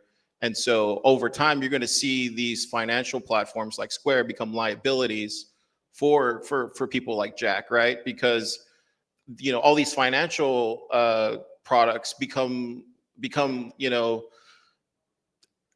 like I'd rather be personally, as a business who conducts inside the Bitcoin space, I'd rather be working with somebody who's Bitcoin native company, like a Thunder Funder or like a Zaprite or even like your company. Like, why would I take on that risk working with a Square who has all these liabilities, whether that's overhead with their with all these financial rails that are old and obsolete, right? I'd rather work with somebody who's native to the ecosystem and understands it at a very high level. To me, I see liabilities there all across the board. And so maybe not everybody sees it that way, but I think over time, you're going to start, it just goes to the value add of investing in Bitcoin companies and Bitcoin businesses over the long term. Yeah, I think for FOMO 21, about 10% of our revenue is from Bitcoin. But we're a Bitcoin apparel company, so you'd expect like you'd have Bitcoiners coming there. So we're probably going to have the most amount of people. So it's still, in terms of using Bitcoin as payments, we're still in the very early stages. It only helps you to accept Bitcoin, right? It only behooves you to accept Bitcoin for whatever you're doing. You're mowing lawns, you're selling tickets, whatever. But like, it never really helps you to pay in Bitcoin, right? Even just coming here, somebody sends you an invoice, right? Why would you ever spend your Bitcoin unless it's a novelty and there's a lightning? Or you're 100% in Bitcoin, right? You have no choice, but you're at a lightning beer tap, or you're paying for your Visa in El Salvador with Bitcoin. That's fun, but with the exception of a novelty, right? If I can get 3% cash back in Bitcoin with my Gemini credit card, why would I ever pay Bitcoin? Why would you ever use Bitcoin? Well, right? I think the word's going to get out. I mean, look how many more people are here than probably last year. And people are just going to say, no, I don't want your fiat. I want Bitcoin. So give them 15% off. I mean, I'm still going to say no to your dollars. I don't want your dollars. I want Bitcoin, or get out of my freaking store. And that's going to, like, look at even Steak. That may be illegal. I don't think you can actually do that. No, a free market, right? I mean, of look money. at Steak and Shake. They're not even taking your dollars anymore. They're like, Well, you want my burger? Give me your sats. Like, have you seen the receipt on it? It says fiat amount. They're even dissing the customer and saying, this is how much. Like, the world is changing, ladies and gentlemen. You better get your Bitcoin now, because there's not going to be enough for everybody, and you're going to have your CBDCs and your eCash, like, and then that's not a diss on these things. That's just going to be for the poors, and that's the world we're moving in very fast. So, yeah, I mean, Muzz is giving me that look like shut up, car, but like, no, I'm it's not. true. No, I want to read Steak and Shake's next earnings report, where they talk about all $7,000 worth of Bitcoin they did in the last quarter. Yeah, I think that if you look at it linearly, which we can't, then it'll make sense that nobody would want to spend their Bitcoin. But what will people accept? And we're getting into the time of hyperinflationary events and hyper destabilization. And and it's not that the economy as it is and businesses as it is will remain so. We've built this entire world economy on a house of cards, and when it starts going, it's going to go quick. You're going to have real estate, stocks, everybody's going to be poor. And so, what are you going to trade with people that you've connected with? And even if we're not taking a lot of Bitcoin in right now, there's going to be a change, and you're going to wish you had the infrastructure to be able to accept it. And also the infrastructure, which is not reliant on third parties and third-party custodians. So everybody should, really get familiar with BTC Pay and, start 9 and start understanding, well, if I need to take this, how am I going to take it? And I'm a big fan of spending in Bitcoin, earning in Bitcoin, saving in Bitcoin, because I don't want to be in the fiat system any more than I have to, right? And if that's not the most fiat measured net worth strategy, then so be it, because I don't see this as a net worth period. I see it as I want to get my kids to a future, and there's a lot of things that we need in order to get to that future. Not just Bitcoin, by the way. There's a lot of other things we got to cover because it's going to get rough. And I think that what's happening with the fiat system is they're stretching that perspective of the roughness and trying to keep everything looking real good. But when you peek behind the scenes, we're getting into it. So I don't know when that's going to be, probably this year. But then the whole dynamic changes, and people will be like, look, I want something real. Now, whether that's gold, silver, bullets, Bitcoin, beef, whatever it is. But I think that everybody should start thinking in terms of energy and value, and not necessarily what's my fiat maximization strategy. Yeah, there really is this paradox with Bitcoiners. It's like, you start a business. Why don't you accept Bitcoin? You start accepting Bitcoin. I'm never going to spend my Bitcoin, right? Like that's what you get over and over. I try the whole spend and replace thing, right? Like I went to Steak and Shake, right? And I spent Bitcoin, but I used like the Strike app. So I just converted dollars directly to Bitcoin. So I wasn't like using any Bitcoin that I hodl, but I feel good about it. I feel like it's, circulating more Bitcoin, having more circular economy. So I think it's a good thing to get those, wheels flowing personally. But anyways, I want to more about how Bitcoin affects your businesses on a day-to-day basis. So you hear like Michael Saylor say stuff like volatility is vitality. And obviously we know, if you want the upside wealth gains of Bitcoin, you need volatility. But I want to know, how does the volatility of Bitcoin affect the planning and strategy for your businesses? So whoever wants to take that first. Anyone? Managing a corporate treasury on a Bitcoin standard is definitely tricky. Nearly all of our Lightning Ventures capital is held in Bitcoin, except what we have to pay in salaries every week. And sometimes that's great. And it goes the other way too. So, one of our portfolio companies, Scarce City, they do the art galleries at all the conferences, and they're a really cool company. 100% of their treasury was in Bitcoin. They had like 36 or so Bitcoin. And when Bitcoin was 18,000, they were making ramen jokes, and now they're feeling good about it. And, if you're able to live like that, it's okay, but it really does impact it. And there are some companies, believe it or not, that are in the Bitcoin world that really don't have very much of the Bitcoin reserve and corporate balance sheet, which is sad, but they're not subject to that, and they're not seeing their runway tick higher with every price increase, like a lot of the other companies are. It's super tricky. I mean, it's basically like your own personal life with your wife or whatever you're doing, but for your business, and there's other people's lives are on the line.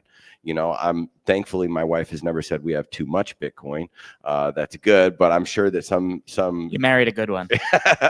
It took a while though. But yeah, it's definitely tricky. And I know that there's complex option strategies and all sorts of fancy things that I don't really know about, because that's not really my business. Maybe I should GPT that and figure it out. But we keep all of our money in Bitcoin, and we're just YOLOing. along for the ride. Awesome. Are there any unique advantages to having a Bitcoin business versus like traditional businesses? Yeah, I mean, just to tack onto the last one, I think for Pleb Lab's such a unique business in the space. We're probably the only unique business, I think, in the space. I don't think there's anything else like us. So we're a community accelerator / hacker space, and literally one of its kind. And I think we're going to start seeing more of these pop up. Hopefully, one in Tampa one day. But we hold Bitcoin on our balance sheet, and we hold Bitcoin companies on our balance sheet. So I think we're going to start seeing more of these types of hubs pop up. And then at some point, it'll lead to a private equity acquisition or some sort of that'll lead to Muzz and Lightning Ventures getting rich. Hopefully, we'll see. But I think that's such a unique thing that we'll start seeing more things happen, and you'll start seeing more micro investments into these kind of Bitcoin companies. We'll start seeing that kind of happen because right now we're just seeing a lot of angel investments in these businesses inside of Pleb Lab and that kind of stuff. So yeah, I don't know if that answers your question, but I feel like that's what we're seeing, at least in Austin. I forgot what the question was. If there are any advantages to being a Bitcoin business over a traditional business? I don't really know the distinction unless you're talking about Bitcoin technology. I guess, yeah. I mean, I just look at it as a business, exchanging value. And so Well, I guess you're like cutting out middlemen. You get like transaction fees could be less, things like that. So I guess there are some. Well, yeah, I think that the advantage of the whole ecosystem is far superior from a consumer perspective and from a business perspective. But I don't make a distinction between a Bitcoin business and a regular business. It's just where are we moving to? Yeah, it's just the tool you're using, right? You get to build and work in like the most exciting thing on the planet. You know what I mean? Those that are out there doing, I don't know, something else, you know, don't have that. Like, you know, I was talking to Gabe and Rosa, right? They're working on a futures market for like block space, you know what I mean? For like transactions, you know, like that's gnarly. You know, I mean, everything that is going on in Bitcoin, I mean, you could look at every logo slide on there. I mean, look at the people's reserve thing. That's crazy. You know, you're running the math in your head like you always wanted to tap your Bitcoin to get a loan. I mean, these are things that we like talked about and dreamed about in Bitcoin for like a really long time, and like they're starting to come, you know what I mean? And after everything that happened before with all the collapses and everything else, and now all of a sudden the lending is starting to creep in again, right? And like, let's see how it goes 2.0. But you know, the benefit to being a Bitcoin business is like you get to work in like arguably one of the most exciting things on the planet, right? It's like Bitcoin and AI and I don't know, maybe robotic lawnmowers somewhere or something else that somebody's doing. But I mean, that's pretty much it's going to be huge.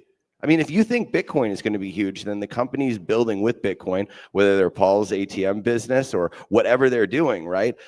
They're going to be massive. Awesome. Thank you.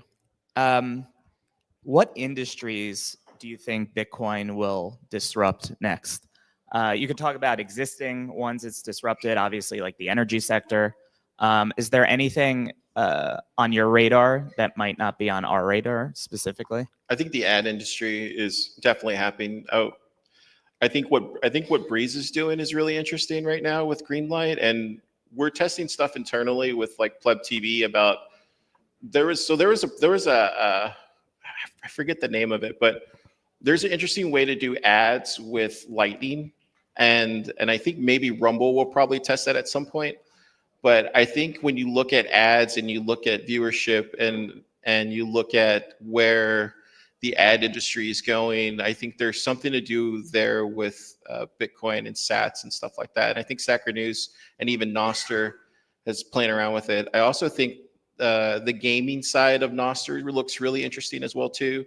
So I do think there's this kind of this frictionless thing that I mentioned earlier that's going to be happening around those places, and I think Bitcoin fits perfectly in that arena because it's playing in its own playground at that point. It's not trying to fit into an old legacy system where it's been trying to fit for the past 16 years, and it's finally in a place where it can dominate. And I think that's going to be really interesting here in the next 18, 24 months as we start playing with it a little bit more. Plus, you still have all those stable coins and stuff like that. So Bitcoin will have the upper hand in that respect. So I do think that's going to lead to more really innovative products. And I think Jippy is one inside the lab that is doing that. And then we have Cascader, who's already making money on that side too as well, on the revenue side. So that's really been cool to see on the AI side. Yeah. Awesome. So AI, ads, and gaming. AI, ads, gaming, and then XR. So like any type of like as Apple and Snapchat and Meta, as they start introducing more of this kind of like augmented reality, extended reality stuff, you'll start seeing the open source versions of that as well too. And then you'll start seeing the prices of hardware come out, and then you'll start seeing the Bitcoin versions. You'll start seeing that stuff start coming out. Interesting. And then that's when it gets really cool. Like they just released, there's a guy with the OpenSets grant that just released a Nostr gaming engine that he's working on. That's going to be really cool. And then when you start putting that into Lightning and Zaps and everything, that just opens up a whole open source side of gaming that we just haven't seen before. So that's what I'm super bullish on, because imagine everybody being connected in this kind of like different XR verse, right? And we're all with our little Bitcoin handles. So like imagine seeing Muzz, in this kind of metaverse that he's out shooting zaps and we're all talking in this kind of thing. And yeah, it's gonna be wild. I will not be shooting zaps in a metaverse. I can give you my word on that. No, but he's talking about different industries, and that's what's cool is right now, Bitcoin is literally penetrating every industry. Like he mentioned ad tech. We invested in a company called Slice. They're just being acquired by Fold right now. And, you get paid for every ad that you see while you're like searching the internet or where you're browsing, right? Every ad that you see, you should be getting a fair share of, I mean, and micro payments and withdrawals allow you to do that, right? Crowd Health has a Bitcoin component. Like is it a healthcare company? Yeah, it's a healthcare company, but there's a Bitcoin component, right? Wavelake with music. Right? Music and streaming, that whole industry completely broken. I was in the music business for a long time. Like that's broken, right? Fountain with podcasting, right? And value for value and everything. Like Bitcoin is starting to be everywhere. Like, before, what could you invest in? There were some exchanges, maybe there's some crypto stuff, maybe there's a couple of wallets. I mean, literally, like Bitcoin is everywhere. He mentioned gaming, Thunder Games, the casual gamer, Aunt Mary and Uncle Bob playing solitaire, winning sats, withdrawing, turning them into Bitcoiners, and what it's going to disrupt, I think, is you could literally go anything. We just came back from the Vegas conference, right? People were in Vegas, and you're at the slot machine, and none of it makes sense. None of it makes sense with the ticket and the fucking thing. And then it's like, there's $20.35 on this thing. And I put it in the thing and it only gives me a 20. And then it's like, do you want to give your 35 cents to some charity in need? I'm like, can I just have my fucking 35 cents? And it's like, no, you got to go to the cage because they're the only ones who have actual current. It's like, this is built for Bitcoin, right? And that's just like in the casino. It's built for it. Or you're like leaving, and let's say that you actually won. I've heard it happens, but you actually win, right? You're going to carry out like $22,000 in your pocket. Like it's ridiculous. It's built for Bitcoin. There's just so many industries. Like there's this stupid little thing when you go to the grocery store and you activate this, that, and the other thing, you play all these games and then you get like $6 back. And then you try to withdraw it, and you're like sitting there with this withdraw, and it's like, oh my God, I got to get 25 minimum, and then I got to link it to a PayPal. Like Bitcoin should be everywhere. Like it should be in all of those little micro things that we're doing every day when you're withdrawing and sending, and it will be one day. But it's just still so early. I know that's everything that we always say, right? Is you're still so early, but truly it is. I mean, none of those Mag 7s are in Bitcoin. There's no Bitcoin wallet by default. On your phone. There's none of that yet, so it's just still so early. But I mean, I think Bitcoin is now showing up everywhere, and there aren't too many businesses that it's not going to disrupt, or if it's not particularly that business, it's how that business does business, right? How they settle their trade, okay? How they have their net invoices. I mean, everything that they do, the HODL invoices. What was that one that does the like the escrow.com type of thing. Good escrow? Yeah, the escrow.com sort of innovation where you're posting a HOL invoice and there's an Oracle and all that stuff. This is kind of nerdy junk, but it's all being worked on right now. Yeah, and I think there's a lot of zombie companies out there propped up by the fiat system, and it's going to and is in real time whittling through all of those. A lot of things I don't think will survive on their own. For example, the big seven or big tech, they are largely supported by and married to the government apparatus. And so I think as we start creating a hard stop to this leaching of human energy, the fiat system, then those will start dropping off. They can no longer be propped up. So I think advertising is something that's going to change dramatically. I think people are going to get very skeptical about all this stuff that they see in their feeds and all that. And all of this is just, human manipulation, which I think that's a very good thing to clear out the brush in the forest. So I think it'll affect everything, but definitely these enormous amounts of entities that probably shouldn't exist.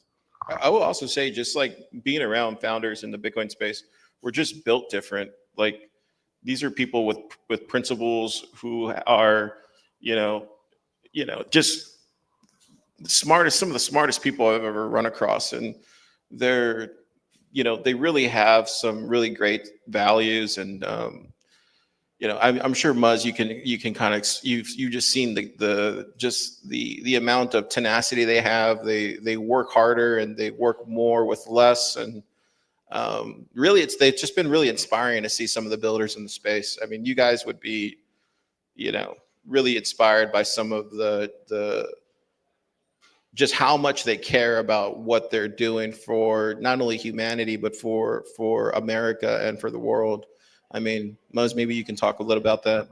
Bitcoin found, I invested in over 1,500 startups, not just Bitcoin companies, but everything. Okay. And when the runway runs out and the cash runs out, you get a dissolution letter from the CEO saying, hey, sorry, this didn't work out, and blah, blah, blah, and a little explanation. It's fun. You get to learn. And that's how I started angel investing.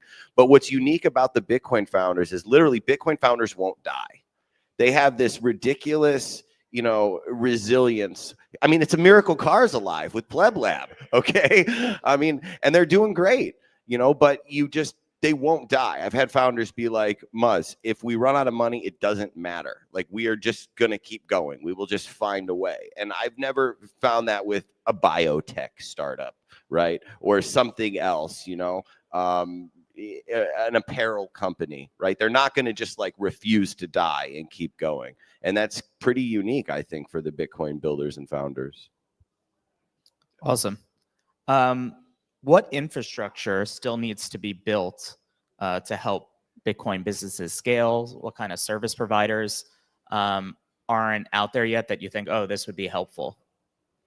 Maybe Car. Yeah, I mean, from where I'm sitting, I think being in Austin, I think as far as the payments infrastructure, I think that's pretty much built right now. I think a lot of what Voltage did and what Lightspark's doing right now, and Breeze and Greenlight and and Zapride and some of these other big companies in the space are doing. I feel like a lot of that has laid the groundwork for these next generation of startups that are coming out this year.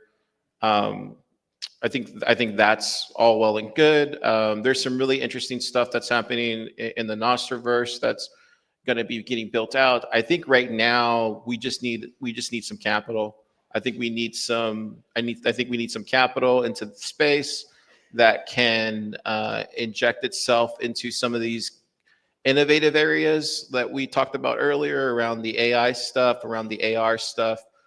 Just because I feel like we're seeing a lot of investments in the normie space that are investing in these open AI type of platforms. And there's the opposite of that in the Bitcoin space that are getting created, but we're not seeing a lot of investments in those areas. So I feel like we're getting left behind in that area, where if we had more investments in those builders in the Bitcoin builders who are dedicating their lives to the AI stuff, the AR stuff, the extended reality stuff. I think that would help them, go at a faster click, because a lot of them are working off of grants and are working off of, just ramen right now.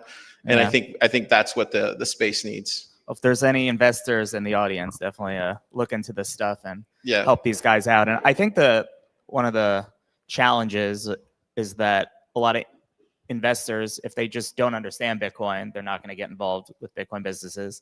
And those that understand Bitcoin are like, well, are you going to outperform Bitcoins, right? Bitcoin becomes the hurdle rate.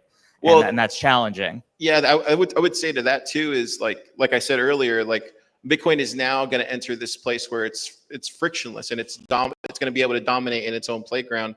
The other thing is you don't want to live in that dystopian world Tom was talking about earlier in the last panel. And the way you prevent that is you invest in the builders who are building with a Bitcoin principle, right? And the way you prevent that is by investing in them. You don't invest in the Sam Altmans of the world who are trying to get you to look into an orb and so being like principled. Yeah. So like you have to invest in the builders who are thinking about it from a Bitcoin perspective, because because I'll say something super scary because it's headed that way. But the more and more we have these AI companies that are the Sam Altmans of the world, the more it's very likely a lot of that stuff leads to where, you can have a Stripe or even a PayPal stop somebody from promoting their Substack who talks about the COVID vaccine and talks about, all these things that could have, that could, lead to people getting more sick and more, if all that stuff would have happened.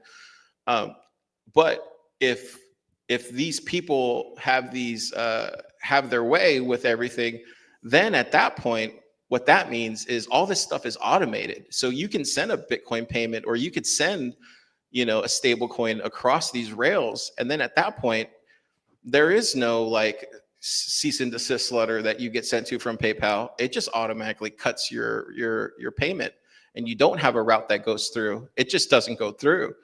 And you don't even get you don't get told no. You just don't get your payment sent. And that's what could possibly happen if you don't have these builders building the opposite of that. So that's why I think it's very important for the room to hear that. Like, yeah. Awesome. Yeah, we just have 3 minutes left. So each one of you, like 30 seconds. What advice would you give to someone starting a Bitcoin business in 2025, a profitable one, hopefully? Any advice you'd give them? Just quick. Yeah, don't die. From a business perspective. Well, and still, you don't want to die. Yeah. That's every day. I mean, you think about the business that you're trying to build, and you think about Bitcoin, right? Like, where do we need Bitcoin on the last question? Like, you have Anchor Watch now. We're not an investor in Anchor Watch, but if you heard of it, it's insuring your Bitcoin, right? Insuring your hardware wallet, insuring your Bitcoin at home, just like you would put a rider on your wife's diamond ring or anything else that you do, right? So like getting into the insurance, I'm excited for Meanwhile. They're going to give a presentation later. It's like Bitcoin denominated life insurance, like, is really cool. Like, it's not a scam, I promise you. But like these type of things, right? It's coming into every area that we do. So when you're a Bitcoin, builder, founder, and you think, man, do you need your own Airbnb that just accepts Bitcoin, right? Is that a good business to build a separate 30 seconds, Mike, advice, separate Airbnb advice, or do we just need Airbnb to actually accept Bitcoin? So I don't know. It's all of that stuff. You can research, just all the product market fit, free videos on YC, read every Paul Graham article that he ever wrote, and just think about how big the business is that you're building. Because a lot of these obscure node management liquidity tools, like, it's great. They all need to be built and they're perfect for grants and stuff. 30 like, seconds, is it a venture capital business? All right, John, we need more t-shirts. John, any advice you'd give to someone building a Bitcoin business? Yeah, any business really. I would just say be as self-reliant as possible. Self-custody, sovereign computing, accept Bitcoin, understand how it works, understand the what ifs of when this whole thing starts to really be apparently unstable, and the downside is really none. And so I think it's imperative that as many of us do that, and with strong individuals, businesses, and communities, then we'll be a lot better off. Thank you. The advice I always give people that are trying to build in the Bitcoin space is don't build alone. You have a higher chance of failing your business if you build alone. Come find the builders, go to Pleb Lab, go to places like that, and build with other people around you, because they'll tell you your idea is crap. Where could everyone find you guys? Just really quick. Lightning Ventures. Okay. Digitalprivacysessions.io, Digital Privacy X on Twitter. I'm in Austin at Pleb Lab, or just shoot me an email, car@pleblab.com. And you could find me, Neil Jacobs, on Twitter. I wasn't on Twitter this time. I was reading questions. Love you, Neil. Yeah. Thanks, Neil. Thank you all for having us here.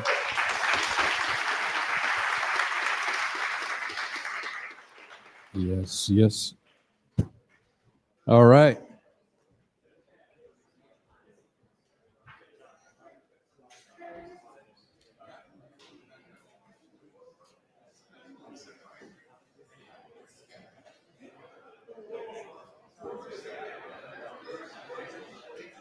Gosh.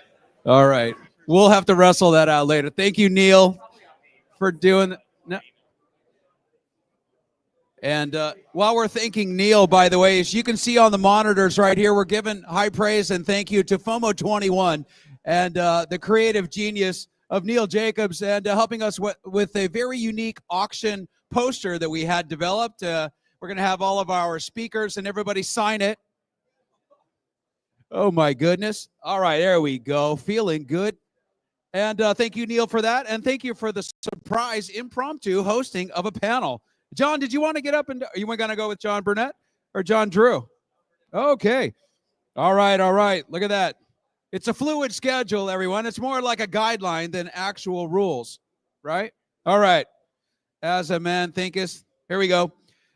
Digital privacy, a very unique thing and a very special topic. With us today, everybody, please a warm welcome to John Burnett.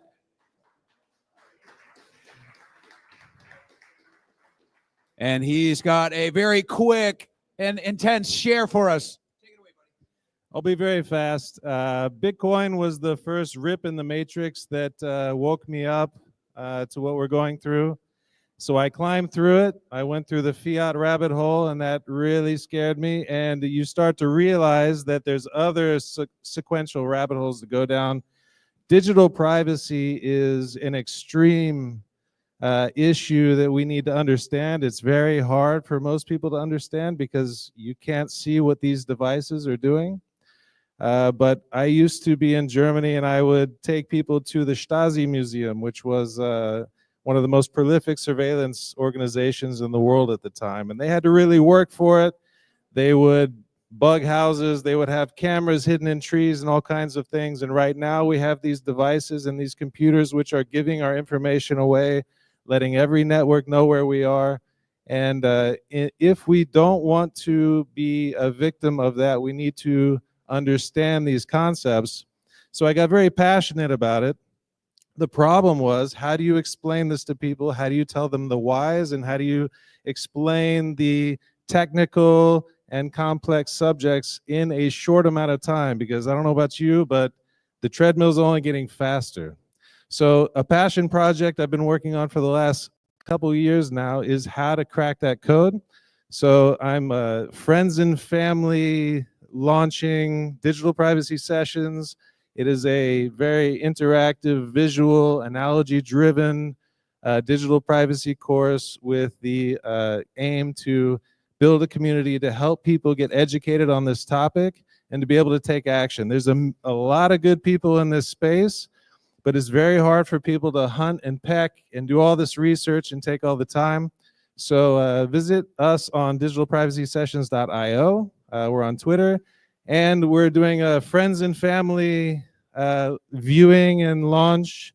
So Bitcoin Day 50 on a promo code, and there's 50 free memberships for people to dive in, take a look at it. We're going to develop the site over time. and add more goodies. There's also an encrypted chat you can be a part of and ask questions and get tips and all kinds of good stuff. Try to take the friction out of digital privacy. So thank you very much. John, thank you very much, John. Thank you for being here and thank you for that information.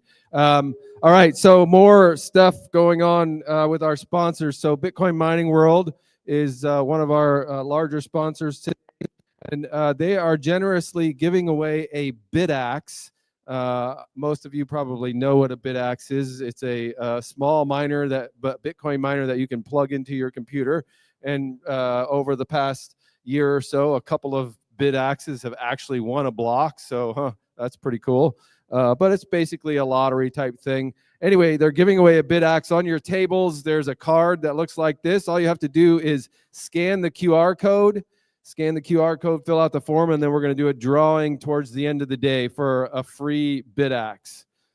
All right. What do we got next, Jack? Mining action coming up. I'm going to turn it over to Jack in just a second, but I just want to remind you that especially all of you sitting on this side of the room, that would be stage right, or stage left. Yes, stage left, whatever that, this side of the room. Remember, you can go out that back door and around the on the balcony and get into the hallway that way, so you don't have to sort of squeeze through all those people to get out of the room. Okay, Jack, it's all what? Okay, well, all right, let's do that. Let's get the mining panel working your way up here. I'm going to introduce our good friend and also a sponsor for today's event, Jill Ford from Bitford Digital. Jill has been in the mining equipment broker business for quite a long time, and I'm going to turn it over to her and the rest of the panel. Let's see, who is on the panel? I think David Gamble, John Taylor, and oh, they're all over there. And Stephen Smith, guys, come on up. And here you go, Jill. It's all you. Well, I'm Jill Ford with Bitford Digital, and we help miners procure all of their equipment, anything from a cable to a transformer to a miner. So yeah, I'm excited to talk about Bitcoin mining with you guys today. All right, where's the rest of our panel? Come on up. Awesome. Where's John?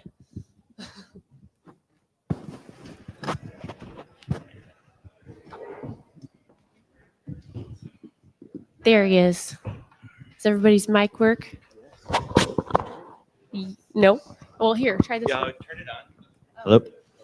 How about now? Hello? Can you hear me? All right. Hello, hello. Awesome. So do you guys want to take a moment just to introduce yourselves? Sure. I'm Stephen Smith. I'm the founder and CEO of Celestial Mining Management. We are a private mining vehicle with operations in Alabama and Texas, and a huge amount of opportunity. Yeah, my name is David Gamble.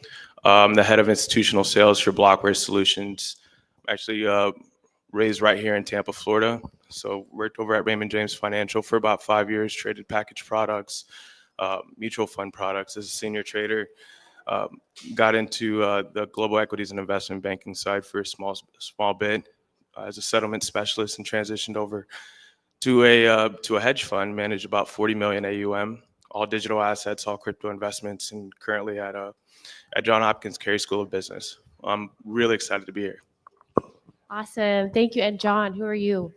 John Taylor from Bitcoin Mining World. I do the wild mining over at Bitcoin Mining World, which is oil and gas and solar. Focus really on oil and gas and working with operators throughout North Dakota, Oklahoma, Texas, and believe it or not, Michigan, which is a big place for oil and gas also. And I also do a little bit of media too.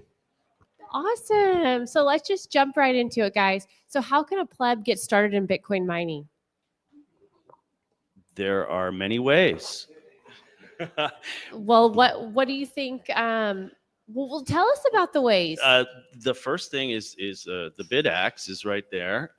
You can learn all the basics of mining with some of the home devices that are available. And then when you're ready to have some a little bit more consistent power or better rates, you may work with Blockware to buy a miner or several. Those are generally the ways you do it. You got a lot of experimenters out there that like hobbyists and do things with heat and other aspects of utilizing mining for hobby and sometimes economic purposes. Yeah, I couldn't agree more.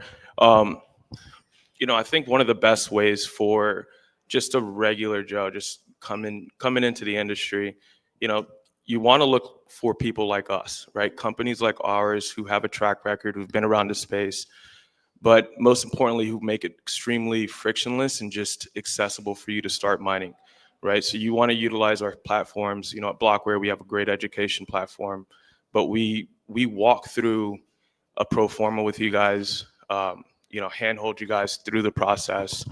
You're working with top tier operators here, right? So we make it accessible for you to get that industrial power, and just get started mining.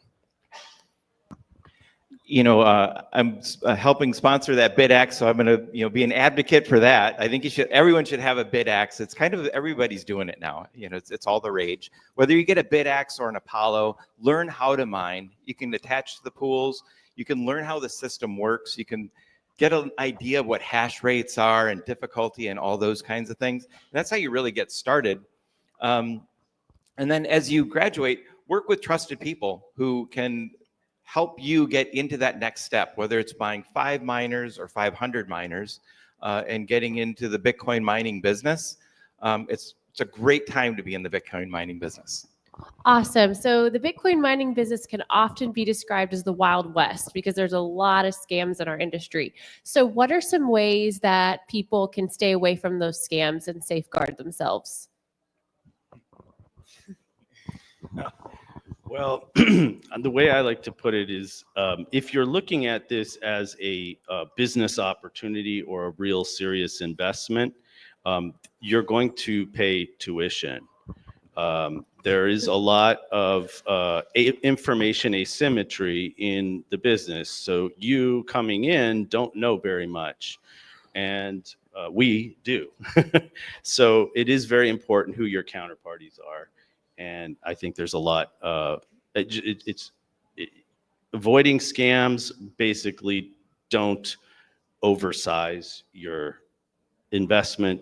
Make sure you understand your models and the metrics that you're using to track performance, and be clear about your expectations with your partners. Yeah, exactly. I think, one of the things that aren't really discussed is the communication aspect, right? So when one of the big red flags that you'll ever find in the mining space is lack of transparency, right? Whether it's an invoice or, something that's, you're putting an order in and you don't know if it's going to happen. You got to keep in mind that this industry is fairly nascent, right? And we're still in this real big point that we're starting to kind of catch fire, right? And working with a firm like Blockware or having somebody trusted like Joe or any of these guys here, it's going to be the biggest point for your success or for your failure, right? And there's countless ways that you can kind of make sure that you're kind of crossing those T's, but you want to make sure that you're working with, again, a firm who has a track record, a firm who's been around the space since 2017, like ours, right? We've procured north of 400,000 plus rigs. We've placed well over 400 megawatts of power. Many of the pubco companies that you've heard of, we work with on a consistent basis. It's it's one of those things you want to have that communication layer really down packed. I'm going to echo a little bit about what you said. When I first got into real estate, I want to tell a little story. I had a mentor, and he said, well, what are you going to do if someone pays rent late? Or what are you going to do when that mother with the kids, they're going to pay rent late? And I said, well, I want to be a good guy. I want to compromise my standards so that I can be a good person. He said, you know what? You'll be the amalgamation of those 10 tenants that you have, you're going to have all their bad habits amplified. You're going to have all their good habits amplified. So if you don't set standards for yourself, standards of the way that you want to do business, you're going to do business the way that everybody else wants you to. And that same thing applies in Bitcoin. When you are on Telegram and somebody's saying, hey, can you wire me $6 million for these miners that you're going to buy, and it doesn't feel right, don't do it.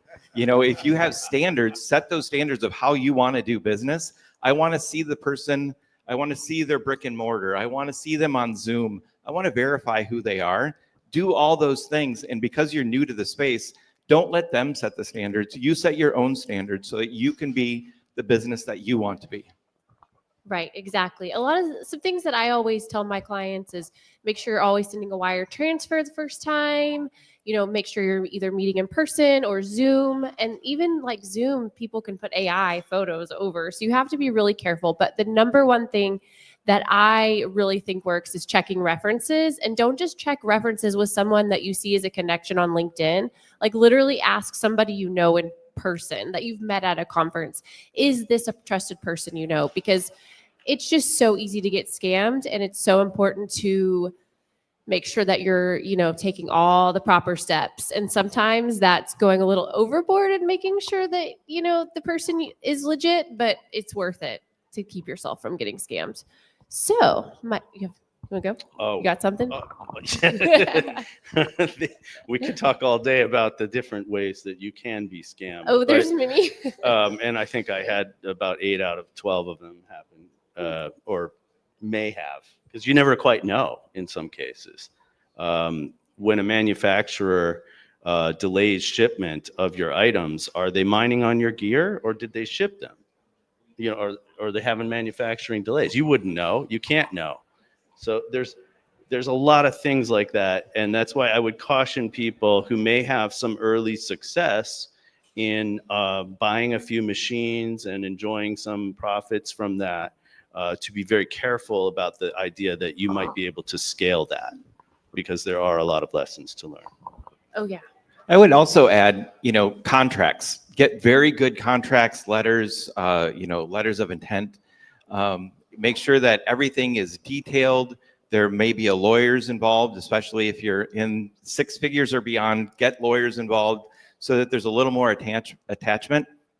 I think my personal experiences is Buy American. You know, all the ASICs are made in China, but there is ASICs in America that you can get. You can buy them from a U.S. entity with a U.S. bank account, which is important. And keep it in here, because I don't know how they're getting them in. I don't know if they're smuggling them in or what they're doing, but these ASICs are getting here, so just keep it in the country. Love it, love it. So my next question is, okay, besides the BitAxe, because we know anybody can buy a BitAxe, but what if I want to buy like an S21? Tell me how you can help me, you know, calculate my power costs, my network, you know, the network difficulty and ROI timelines for a newbie. So I'm just getting started. So do you have how does your company help me basically be profitable? I'll start. We have a calculator, so we build out every model that takes we're using AI to figure out what machines are going to work best. We give options, so you can do partially script, partially Bitcoin. Right now, it is all Bitcoin is great. What machines are going to work the best? It takes into the halving that's coming up in 2 years, 9 months. It also takes into difficulty and hash rate fluctuations that will happen with the price of Bitcoin going up and down. And it'll give you a good idea of your investment. We focus our investment is, if you put in $1 million, are you going to get $1 million back? Instead, we say if you put in $1 million, you're going to get 10 Bitcoin back or 11 Bitcoin. Here's what it's going to look like in 5 years. 5 years is a good target market for your ROI.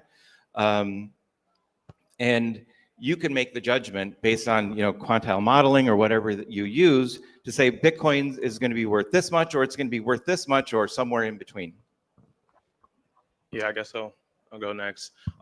You know, at Blockware, we actually perfected this, right? And this is something that we take a lot of pride in, whether it's from our marketplace, which is the first marketplace peer-to-peer transaction where you're able to buy a mining rig, and you can literally do this right now at your seat. You'll be hashing before the end of this conference, right? So you own the hardware, you own, the energy contract itself. But one of the really cool things that we have and we can offer is that, we're able to actually, give you a deal score, also have you take a look at the profitability calculator.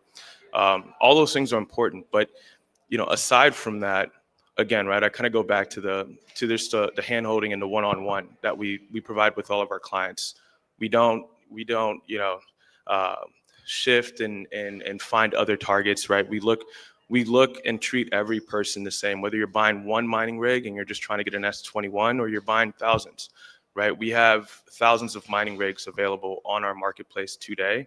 And, we do provide that pro forma, right? So we're able to share, hey, you're going to make 35.98% true number on an S21 Plus, right? And this is what it looks like. You'll be online and hashing within 48 hours.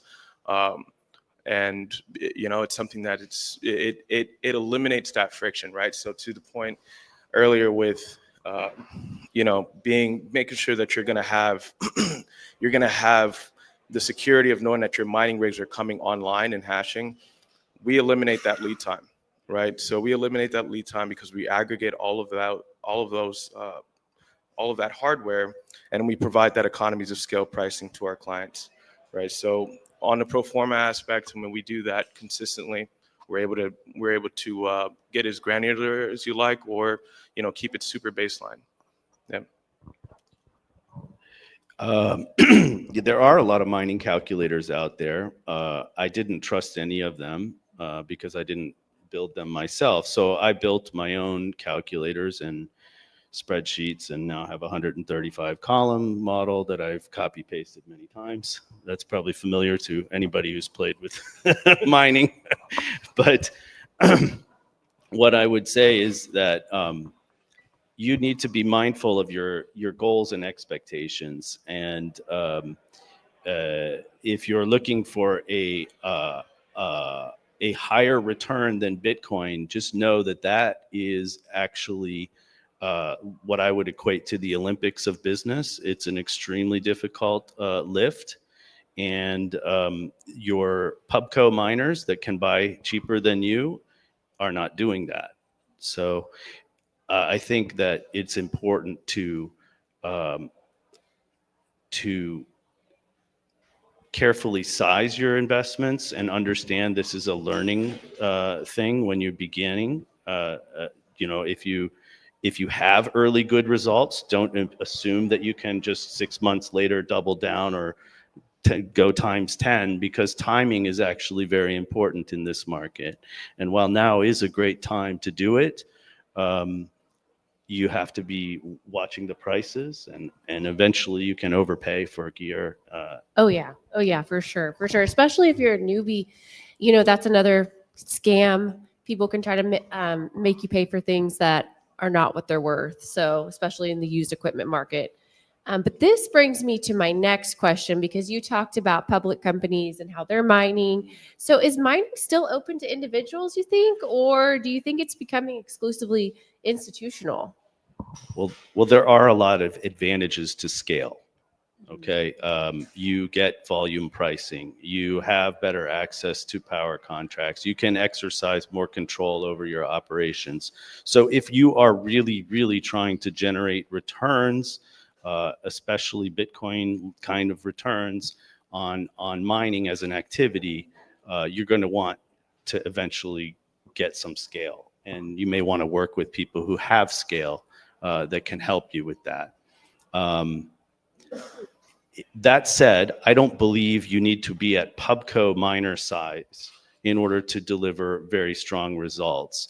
And everyone's situation, especially the pleb miners who are using mining in different situations and heating their greenhouses and they have different economics that they're looking at, and they don't necessarily they're not looking at it in a pure financial return perspective on just the mining activity itself. So I think there's a whole spectrum of uses for mining, and it's kind of working its way into all these different corners of the world. And so it really depends on you. Awesome. You guys have any comments about that? Okay. Getting into the space, we do some work where we show our Bitcoin models, our Bitcoin mining models, and we compare them to the big companies. We have Riot and Foundry and everyone else up there, and they operate between 17 and 20, or low 20s on the joules per terahash as a company.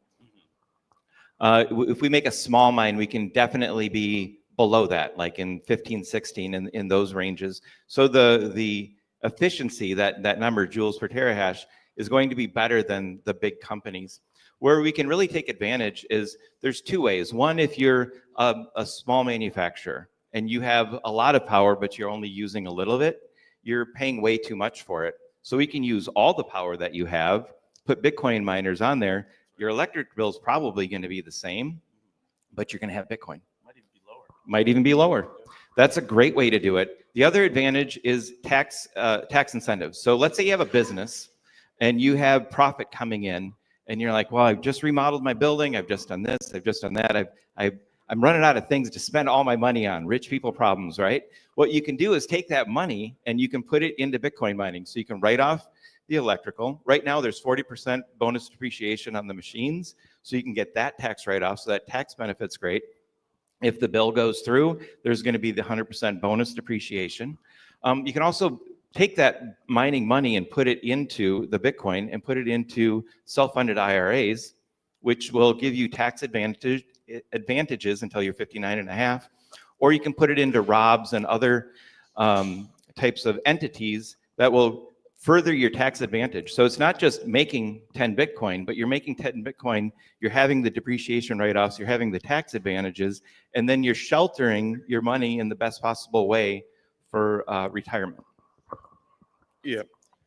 Yeah. To that point, right, I think there is a really big misconception that you actually have to have a huge, mega site to get started, or lay out an extremely large amount in CapEx just to get started, right? And what most people fail to realize is that in pubcos, they actually mine at a lot, at a different price than retailers. It's actually one of the most perfect times to get in, right? Your edge is that you are retail, right? You don't have the the CapEx that you have to deploy towards R&D. You don't have, all this, overhead as far as employment, salaries that you have to pay.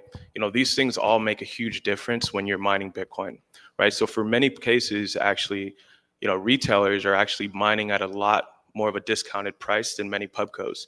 On average right now, to his point, 17 to 20 joules is about $100,000 Bitcoin, give or take, for some cases, just because they do have that overhead, right? So, you as a retailer, as a pleb, so to speak, you're mining Bitcoin right now at about a $55,000 price, right? An extremely great price, discounted price relative to the spot price of Bitcoin, right? So, taking advantage of these points and partnering with companies like ours, to work and kind of scale and give yourself an opportunity to kind of to stack sats, right, is exactly the gap that we fill, right? We provide that.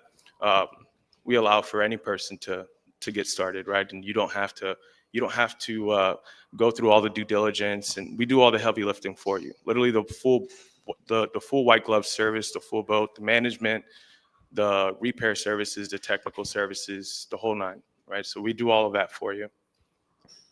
Awesome. So my next question is, as a beginner scales up and let's say they have a few rigs at Blockware, when is the right time to maybe build their own site? Is there a point in time where it makes sense to build rather than to be with a hosting facility?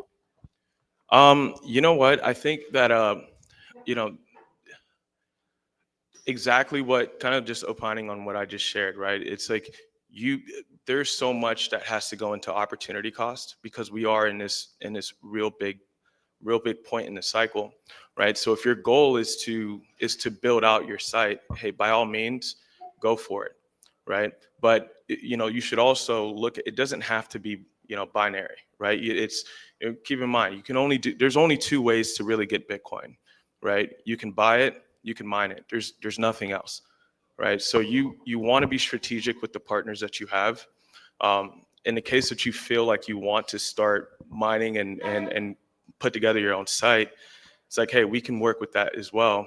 Very often cases, we actually do incubators, right? So essentially, you want to get cash flowing, Bitcoin cash flowing immediately, right? So we enable that. We say, hey, look, buy the hardware, we'll place them in our facility. Once you've gotten a hold of that greenfield project, once you've gotten energized, we can work with you to either send out the mining rigs or you'll see and utilize the platform that we have, which is something super important, right? And I think one of the things that people don't discuss is it's not always how you get in, it's how you get out. Yeah. Right. So that marketplace that we have enables you to seek exit liquidity in the case that you are actually seeking to take advantage of some of the upside that the miners actually have themselves, right? So it's something extremely important.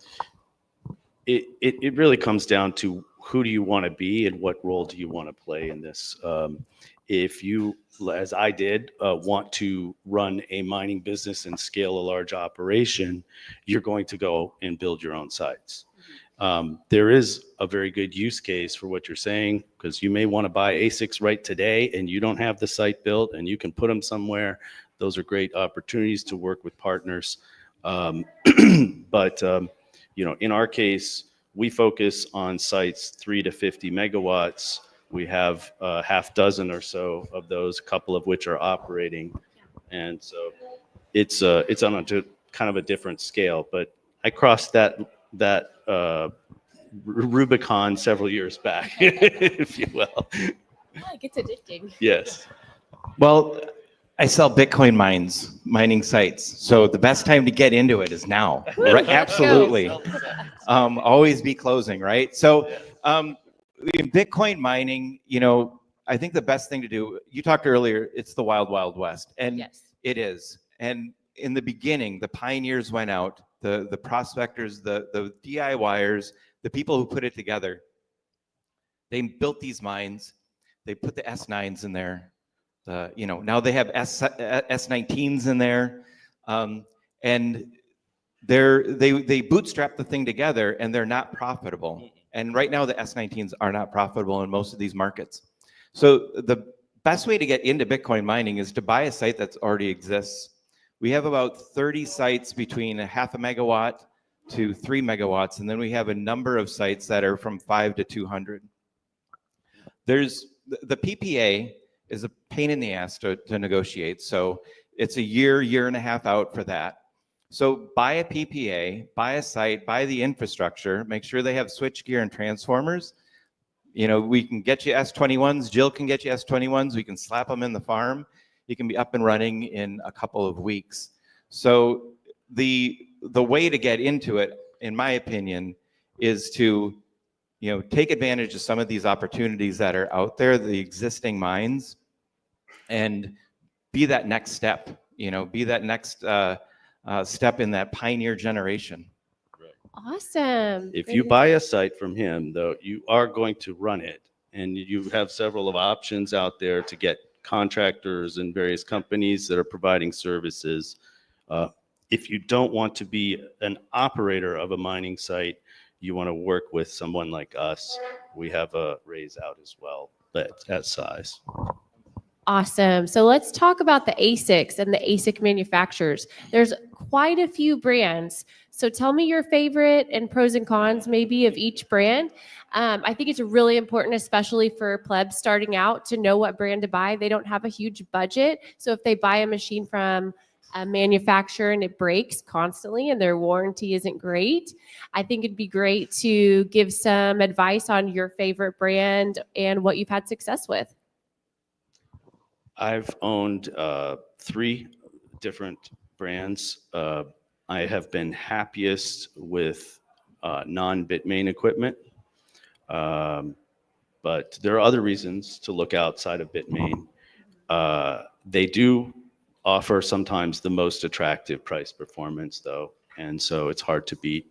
And I think everybody deals with them at some point or another. But I would wait in general to not buy the first version of, if there's a new model in the market from the top manufacturer, let's give it a few months. Absolutely. And see what you Yeah. can learn about it.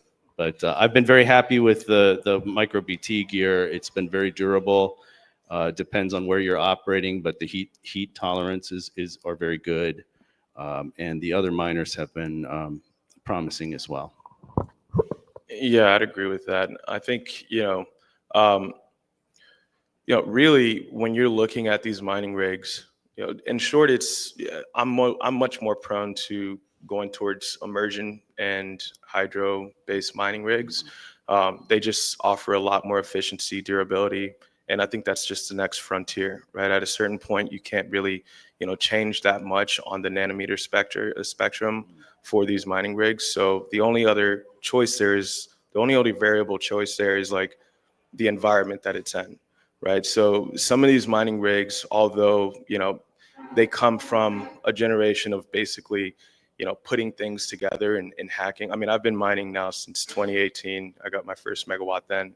And I had the Dragon Mints back then, right? So I've seen a ton of different mining rigs come through, but still there's this underlier aspect where it's like, are you looking for liquidity as well, right? And if we're talking about a risk-adjusted return just on the mining rigs themselves, oftentimes you'll find that, the traditional micro BT and Bitmain products are going to be and have the most liquidity aspect for you, right? Because I keep talking about, it's not always how you get in, but it's how you can get out, right? So you want to be able to, adhere to people that are in this industry, and offer something to them that they would buy.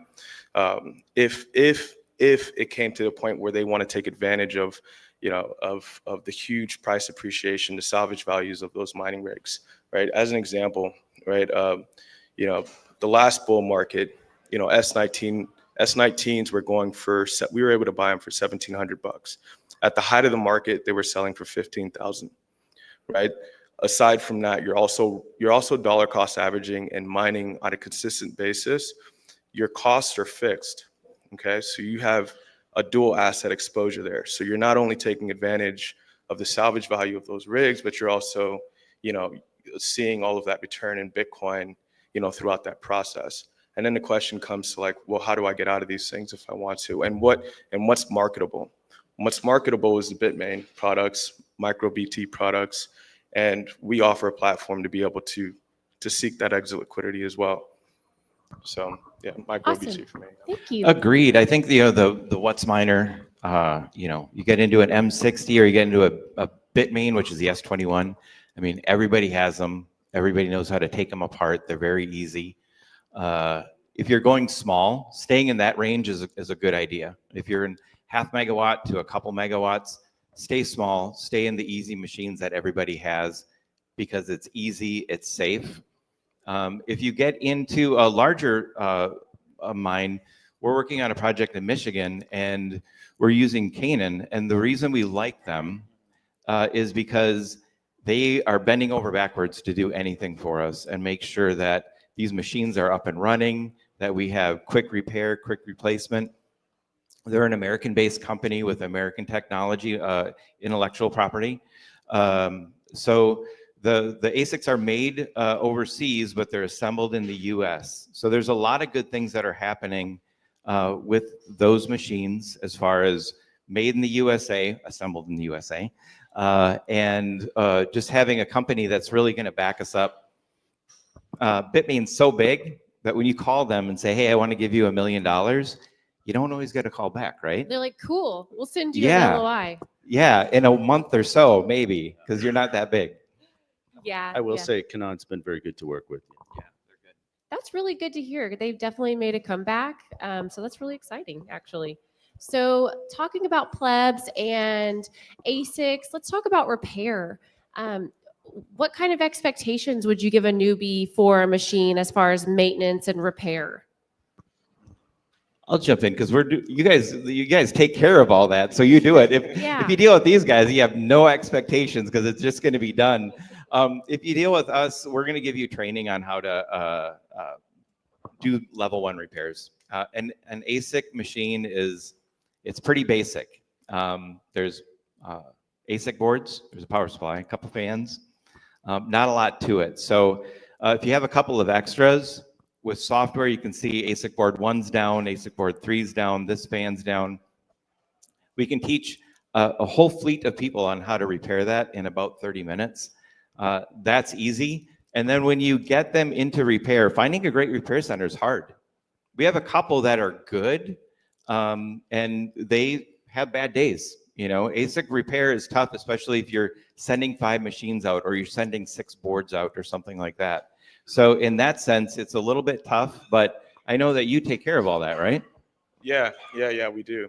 We do everything, right? So the management, the pull services, the tech services, we give you a white glove product so that you can be as hands off as possible, right? So we have Bitmain certified technicians on site.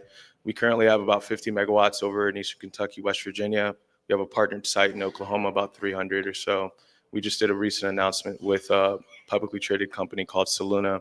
And one of the main, and we have 12 different data centers that we own 2 of them.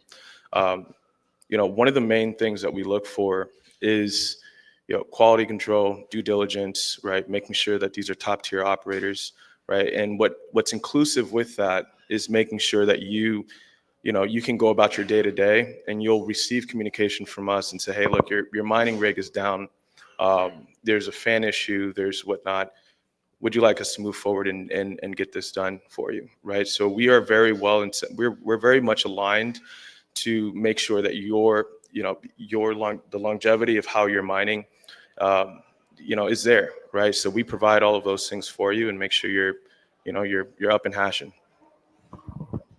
Yeah, in our investment vehicle, we handle all of that. So there's no exposure to individual miners or even individual sites. We are handling all of those concerns. No site or deployment is going to be perfect. You will have failure rates. There will be things to deal with. And sometimes you got to make decisions like, is this batch of equipment what we want for the long run? Do we get it out? And then you have to deal with selling. Which I can help you with. Yes. Yes. I work a lot in the used equipment marketplace, so I can definitely help with that. So my next question is, looking ahead, what emerging trends or tech should plebs be watching in the mining landscape? So Bitmain just came out with their new Hydro S23. So I'm really curious to see if that is something you guys think should be on the radar. I do have a question. Like when you talk about plebs, especially, I think of the home mining beginning, beginning stage. And a lot of people at home don't have the electrical infrastructure to do some of these devices. I'm not even sure like a hydro unit would be something that someone would run at home, but probably you have some hydro. That's what I was thinking. Yeah, exactly. So I mean, we give all of this, we give this access to you guys, right? And I think one of the things that you want to be paying attention to again is the change of environment for these mining rigs. I think the S23 hydros are perfect, but frankly, the cost side is a factor, right? So taking a look at maybe an S21 hydro, for instance, is going to be one of your best bets, right? Just because you get acquainted with what this technology does, the efficiency. There's a lot that kind of comes down to it. But for the regular pleb out there who wants to just get started mining, again, right? My whole thing is just get started. Start with one mining rig. You can do that very easily within marketplace.blockwaresolutions.com. But again, right, you'll get a chance to really explore and see what this looks like, how this moves, what kind of expectations you should have on a repair aspect. All those things are important. I agree. We have a facility in Manitowoc, Wisconsin. hotbed of Bitcoin mining, right? And what he did is he took these old buildings, old bank buildings, and he turned them into like these little mining lab sites. And what he's using is he's using those fog hashing F200s. It's like a refrigerator, a big refrigerator, a big black box. It's a server case. And he's putting these brand new hydro miners in it. And it's a lab and it's an experiment. I think that's the perfect place for those. I think for making money and making your business, if you want to get into it, you had the best idea. Stick with those S21s. They're tried, they're true, they work. All these new machines, this is a new space, and I would go to the experimental places and say, what kind of luck are you having with them? Are you even getting them? The answer to both of those is no. We're not getting them, and we don't know what they do. But when they do finally come out in 6 to 9 months, let them experiment. Let them kind of figure that stuff out, especially if you're new. Don't try to figure out how these new machines work and try to figure out how to do a Bitcoin mine. It's just too much to take on. Awesome. So here's maybe the closing question I have for you guys. If you could leave pleb miners with one golden rule to guide them through their first year of mining, what would it be? Oh, I stumped him. Golden rule. Whoa. I would just use it as an educational year. Okay, it's really about learning how everything works and where you want to go with it. That would be my general advice. Is you treat it as a learning experience, and you're going to make some money. Absolutely, that's really great. Yeah. For me, it's get off of zero. Trust it. Run the numbers and trust the process. Right. We provide everything for you as far as making sure that you're gonna enjoy the experience. But ultimately, for that first year, the educational aspect is key. Like, you want to make sure you're getting educated, you're getting the best people around you that can help guide you towards this new landscape. Blockware education is a great tool to use, but you want to make sure you're getting off of zero. You want to run those numbers. You want to see if it makes sense for yourself, for your business. Oftentimes, you'll find that it does, right? The tax appreciation aspects, just a pure, Bitcoin treasury strategy that you can implement in any mom and pop business, really. So yeah, get off of zero, run the numbers, trust the process. Awesome. Get started. We do a Build a Mine boot camp, do this 2 or 3 times a year. People come back after being there last year, and half of them say, I got my Bitcoin mine going and I'm happy. I'm making Bitcoin. The other half go, I didn't get into it. I wish I would have got into it. Those are the only 2 answers. So get into it, get started, make it happen. There's ways that you can turn on machines today. There's no way to not get started. You could win a BitX in the next couple hours and your life could be changed. Who knows? That's awesome. My advice would just to be, don't give up, because you will experience hurdles, and just take, like you said, just take the first year to really learn and grow, and meet people. Go to conferences and meet people. Go to mining conferences. That's super important. You're going to meet a lot of great people. So that's my advice. Thanks, guys.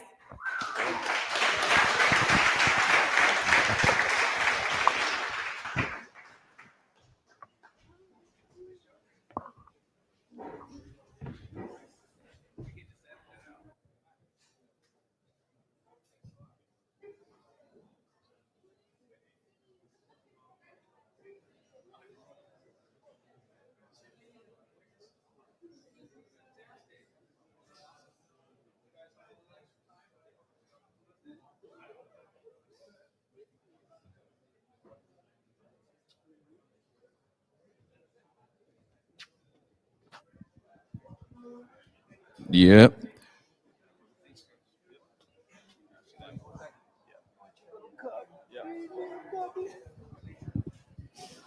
All right. Okay, my friends, thank you for listening in on that. It's really a fascinating conversation. I've had the great pleasure of working with John Taylor and Bitcoin Mining World at a few other events around the country, and they really do amazing work and a fascinating business to be involved in. And speaking of fascinating, we're going to move into this is going to be our last segment before we get into some lunchtime. So hang in there. They're going to be serving lunch after we're done with this. But what we've got coming up here is the future of finance, and a fascinating discussion is going to be led by our good friend Brandon Keys. Brandon, come on up. Brandon runs Green Candle Investments. All right. And the podcast, the YouTube channel, all the incredible stuff. You can see him out there on X. And Brandon has been a very generous media partner and helping us spread the word and interview our guests and do great work. And we're honored to always have you here on the team with us. Thanks, Brandon. All right. Thank you. All right. You want me to? All right. And then with that, we've got the rest of the panel coming up and joining me on stage. We've got Jason. I'm not going to try to pronounce your last name here. And then we've got John and Gabe as well. So I'll let them come up and introduce themselves.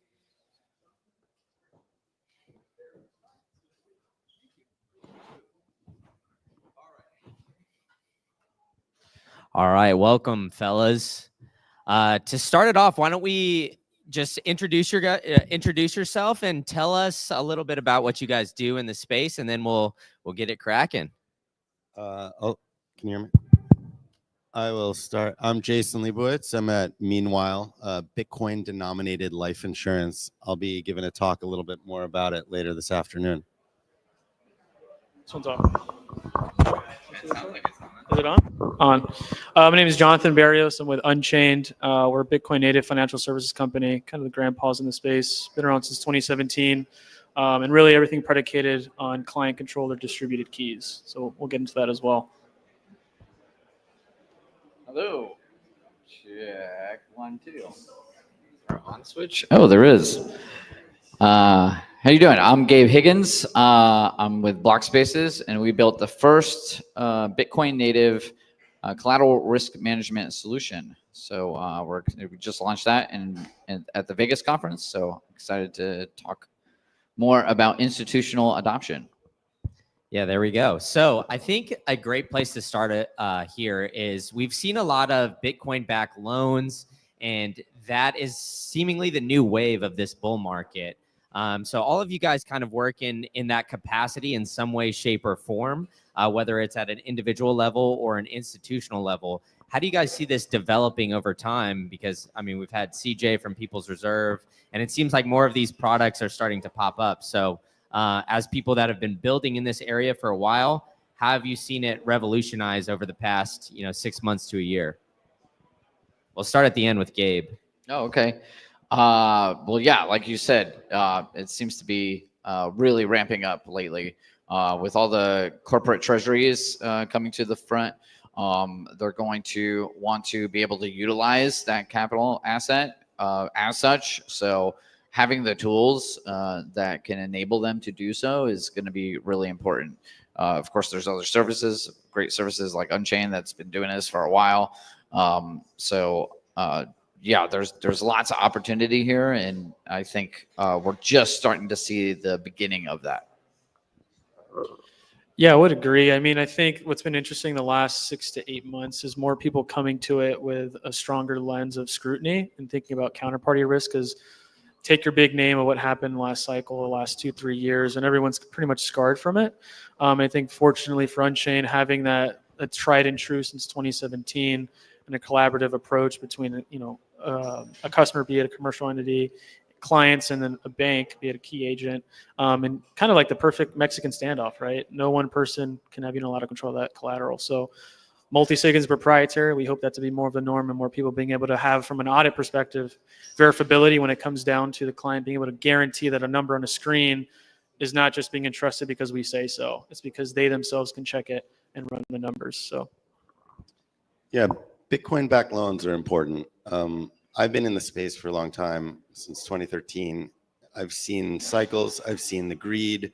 I've seen people borrowing at crazy rates with low LTVs, companies disappearing as a result of poor risk management.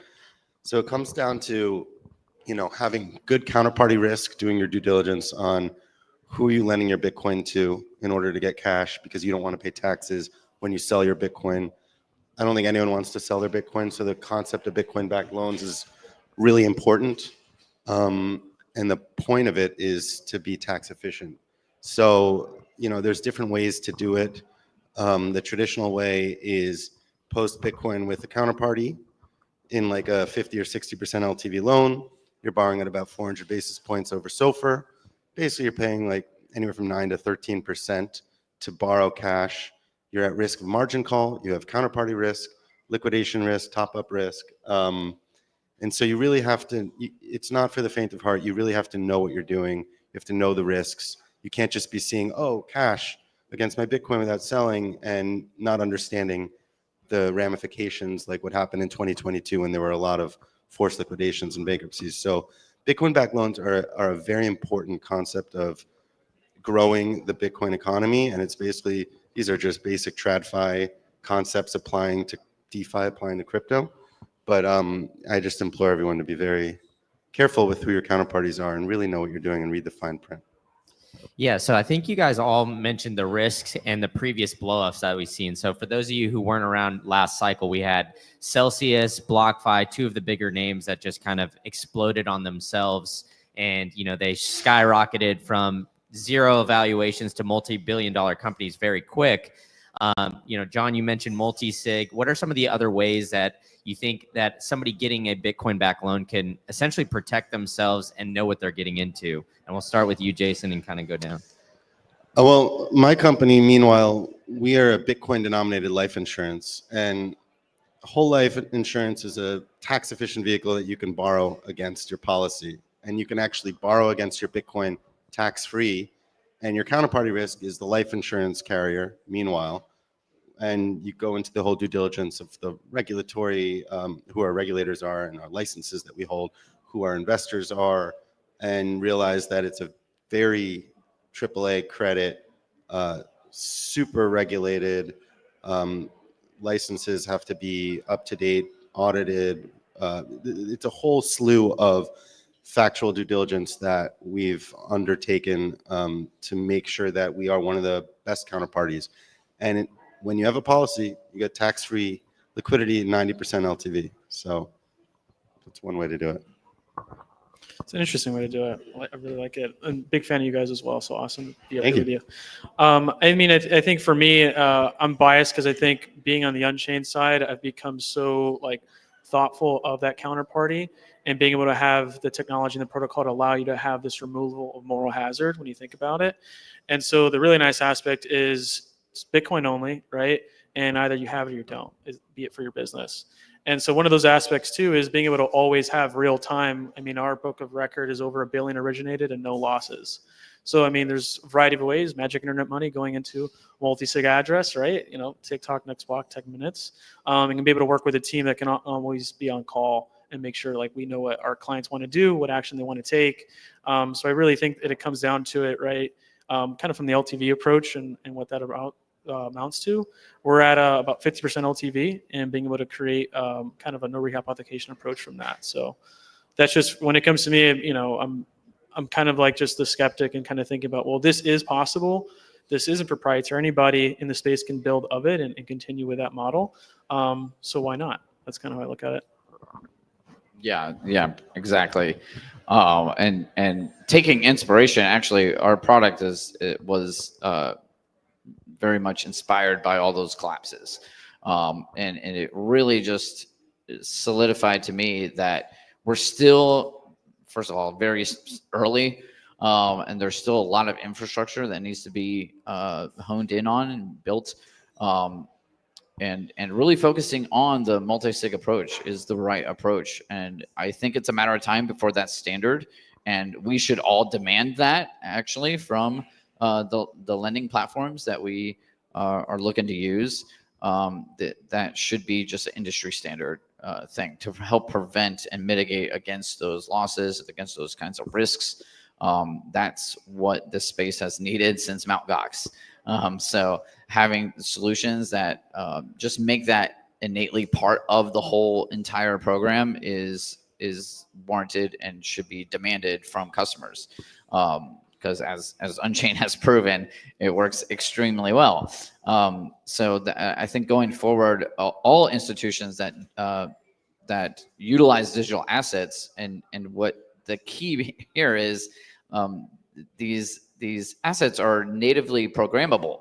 So you can program these things on a protocol level to have this kind of security, risk mitigated instrument to facilitate the same kinds of financial products, but in a much less risky way.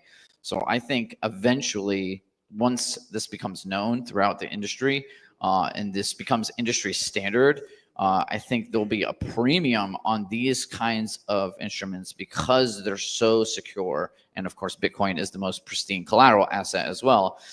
So there's going to be a lot of vying over who is operating in that regard. So that's what inspired our product as well. Yeah, so it seems like, as you guys are all pointing out here, Michael Saylor said it, Bitcoin's the most pristine collateral, but another movement that we're seeing right now is Bitcoin on the balance sheet for corporations. As you guys are running Bitcoin businesses or involved with Bitcoin businesses, how do you see this, playing a role going forward as well? Because, before it was the cash reserves, and now it almost seems like, a nuance to not have cash on the balance sheet to have that Bitcoin back. So how do you guys see this revolutionizing as well, as we're seeing more corporations essentially issue a bunch of debt to buy more Bitcoin and, get it on their balance sheet? I think the key here is a diversification of capital. You're a company, especially if you're a publicly traded company, you have stock, you have shareholders, people that own your company all over the world, and you have these assets that are generally in fiat. And you realize, after Michael Saylor has been saying it for years, that fiat is inflating, that it's devaluing. And what can you do to protect your capital? Well, one of the diversification tools is obviously Bitcoin. And so then it comes into, all right, how much Bitcoin, how do you buy Bitcoin? Where do you custody Bitcoin? How much Bitcoin should you store in your capital reserves? What percentage of your assets should be in Bitcoin? The micro strategy or the strategy approach is you do this to increase the stock price of your publicly traded company. That's the playbook that he has been harping on for years now. He's devised it and customized it for pensions, for endowments, for charities, for governments, and obviously for other publicly traded companies. This is how you do this in order to increase the value, appreciate the value of your company's equity or valuation, to protect it into the future. And so it begs the question of, all right, if you're going to buy and hold Bitcoin, where are you going to store it? Who are your custodians? Because the true thing here is that none of these companies are self-custodying. They kind of can't. Mike Saylor used to say, believe in self-custody. I think the invention of Bitcoin is the ability to self-custody a digital asset for pretty much the first time ever. But when you get to this, audited SOC 2 type of entities that are regulated up the wazoo, they can't self-custody for a whole host of reasons, key man risks, et cetera. So they have to choose custodians, and they generally chose in the crypto space, the AAA credits, so like the Coinbases and Anchorages. But the important thing here is diversification of your assets away from these inflating fiat currencies. I think also to add to that is, to your point earlier, people wanting to get in, add it to their treasury, but they also are coming to a realization that although they start at one point, through their evolution and kind of moving through that gradient scale of maybe self-custody becomes more of a possibility, be it that they have the internal controls now, they've done the audits, they've found the counterparts that they feel comfortable with, and for them to realize that they're not just locked into the golden handcuffs and can never leave, right? We can do this within an hour and move, X amount of Bitcoin, whether it's, super small or super high by whatever standard.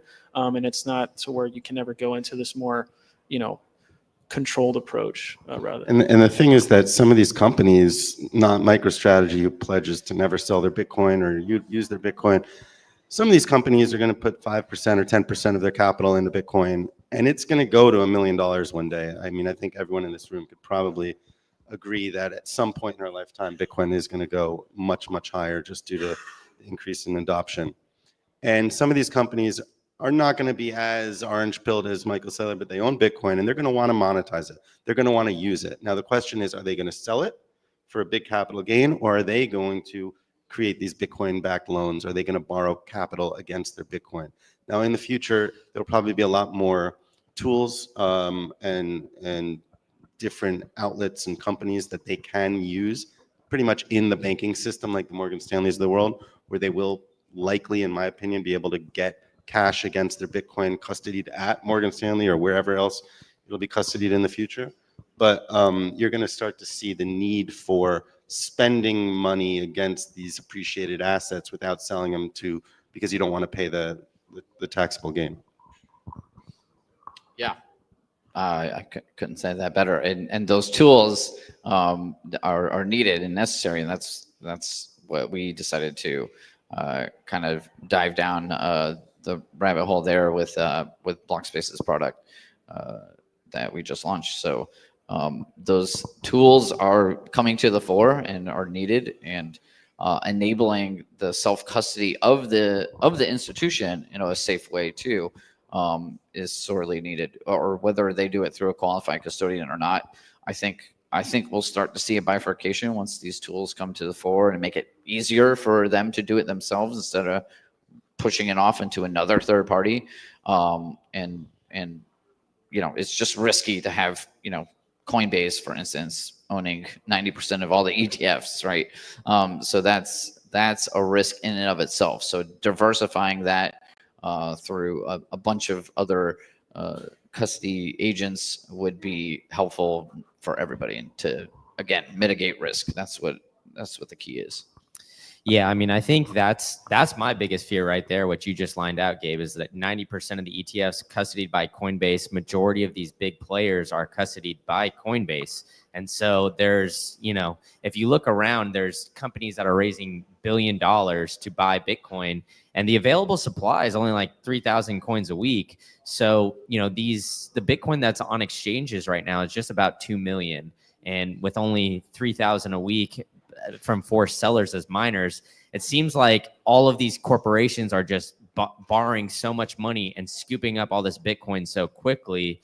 So it seems like the FOMO effect of all of these corporations doing the strategy playbook is just getting started. And it's starting to accelerate really quickly. Is that what you guys are noticing, like talking to other potential business partners? I know we've got individuals starting to try to do that and find ways as that, but are you noticing just a huge shift in that area as well? Yeah, we're definitely noticing that, but not just with pubcos, but also just financial institutions looking to see how they can get into the space. Like, they see the growth, they see the adoption, they see it's not going to go anywhere. They see the regulatory environment clearing a clear path for them to move forward, unlike the last 4 years.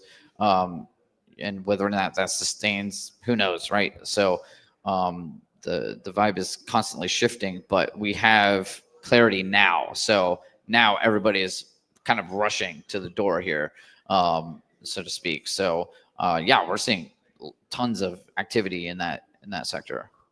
I would second that. I would say that what's interesting is when you have a lot of like fiscally conservative individuals within organizations or family offices, the older guard kind of coming to the table saying, yeah, we got to start moving now. And then leaning on to the thought leaders within the organization saying, okay, like what are the next steps that we should be taking and how? But there's that big willingness to do so, which is like very palpable, I'd say, the last 6 months. So there is that rush to the door, as he puts it.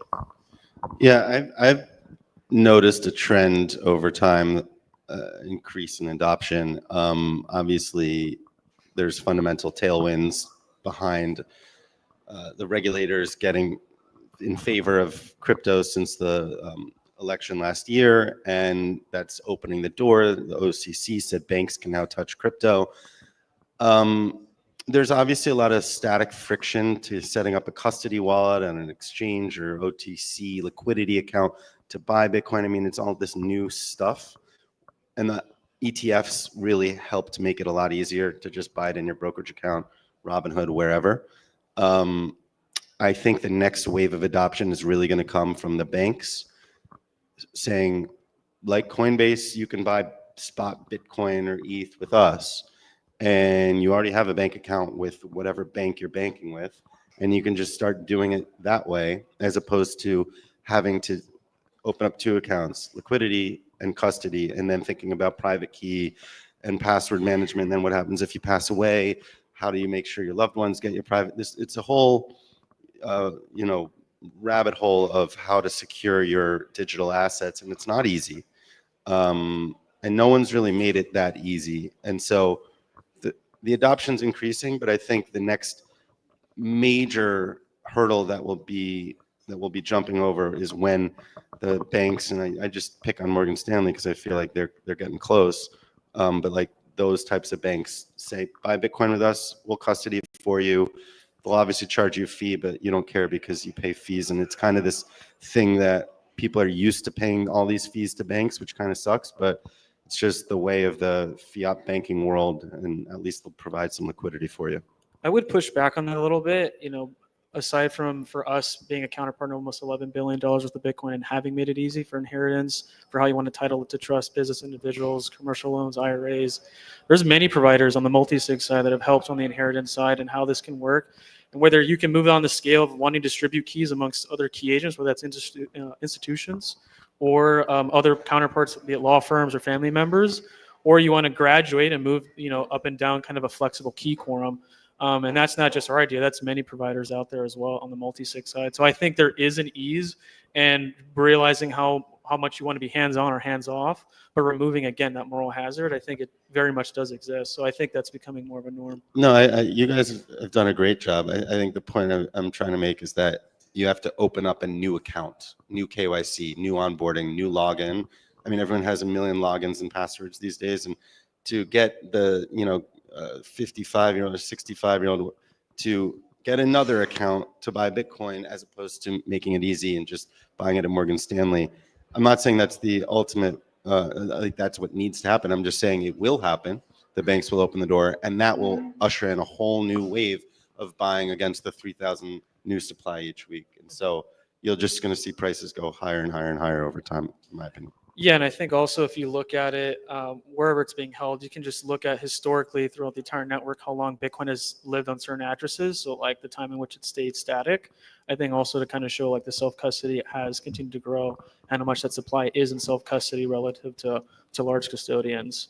I think the reason, to kind of highlight why it is normal is I hope there not to be a continued hesitancy of like, we can't do this, so we must off-put again.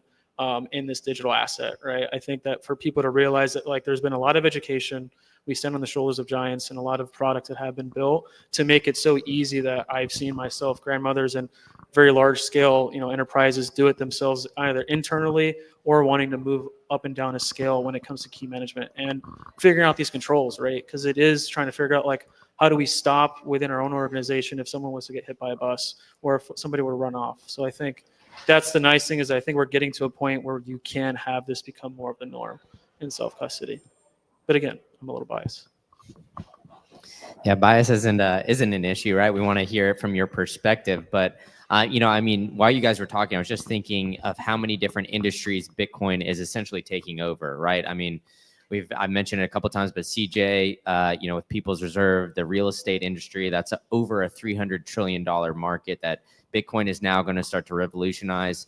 Wells Fargo actually came out and said the biggest untold story so far of 2025 is that MSTR and all of their products is dipping into that $300 trillion bond market as well. So, these industries that Bitcoin is starting to dip its toe into seems to be, kind of taking over pretty quickly. And it's, just a $2 trillion asset. So basically long-winded way to ask, how do you guys see this dipping into the real estate and the bond market as we're going forward? Because we talked a lot about loans, but these are two other major industries as well.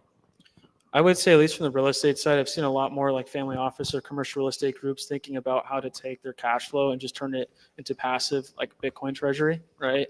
And that's nothing new in rocket science, but that what I've seen more of it. And then also kind of a lot of seeing people from that same industry kind of viewing it as like more tangible, right? It's not ethereal in their mind, saying, okay, there is value here. So again, maybe to the knowledge curve. Yeah, one of the things we're working on, meanwhile, being a life insurance company, is we have to invest our balance sheet and we have to earn Bitcoin denominated yield. And one of the projects we're working on is as new entrants come into the Bitcoin space for liquidity, to make markets. Again, I'm just going to use the Morgan Stanley example. They want to come in, they want to start making markets, two-way markets and spot Bitcoin, eventually derivatives and lending, et cetera. They need a lot of Bitcoin on balance sheet in order to have inventory and to have liquidity. So they have two options. They can either go and spend a lot of money and buy Bitcoin, or they can borrow Bitcoin. And one of the unique things for an investment grade credit like a Morgan Stanley would be to issue a Bitcoin denominated bond, call it a 5-year bond at $100 million issuance, where anyone who wants this bond, you have to pay in Bitcoin, not fiat, because Morgan Stanley wants Bitcoin. And the reason you'll do this is because Morgan Stanley will pay a yield in Bitcoin. So we think somewhere between 3 and 4%, 3 and 5% is probably in the ballpark of what's realistic.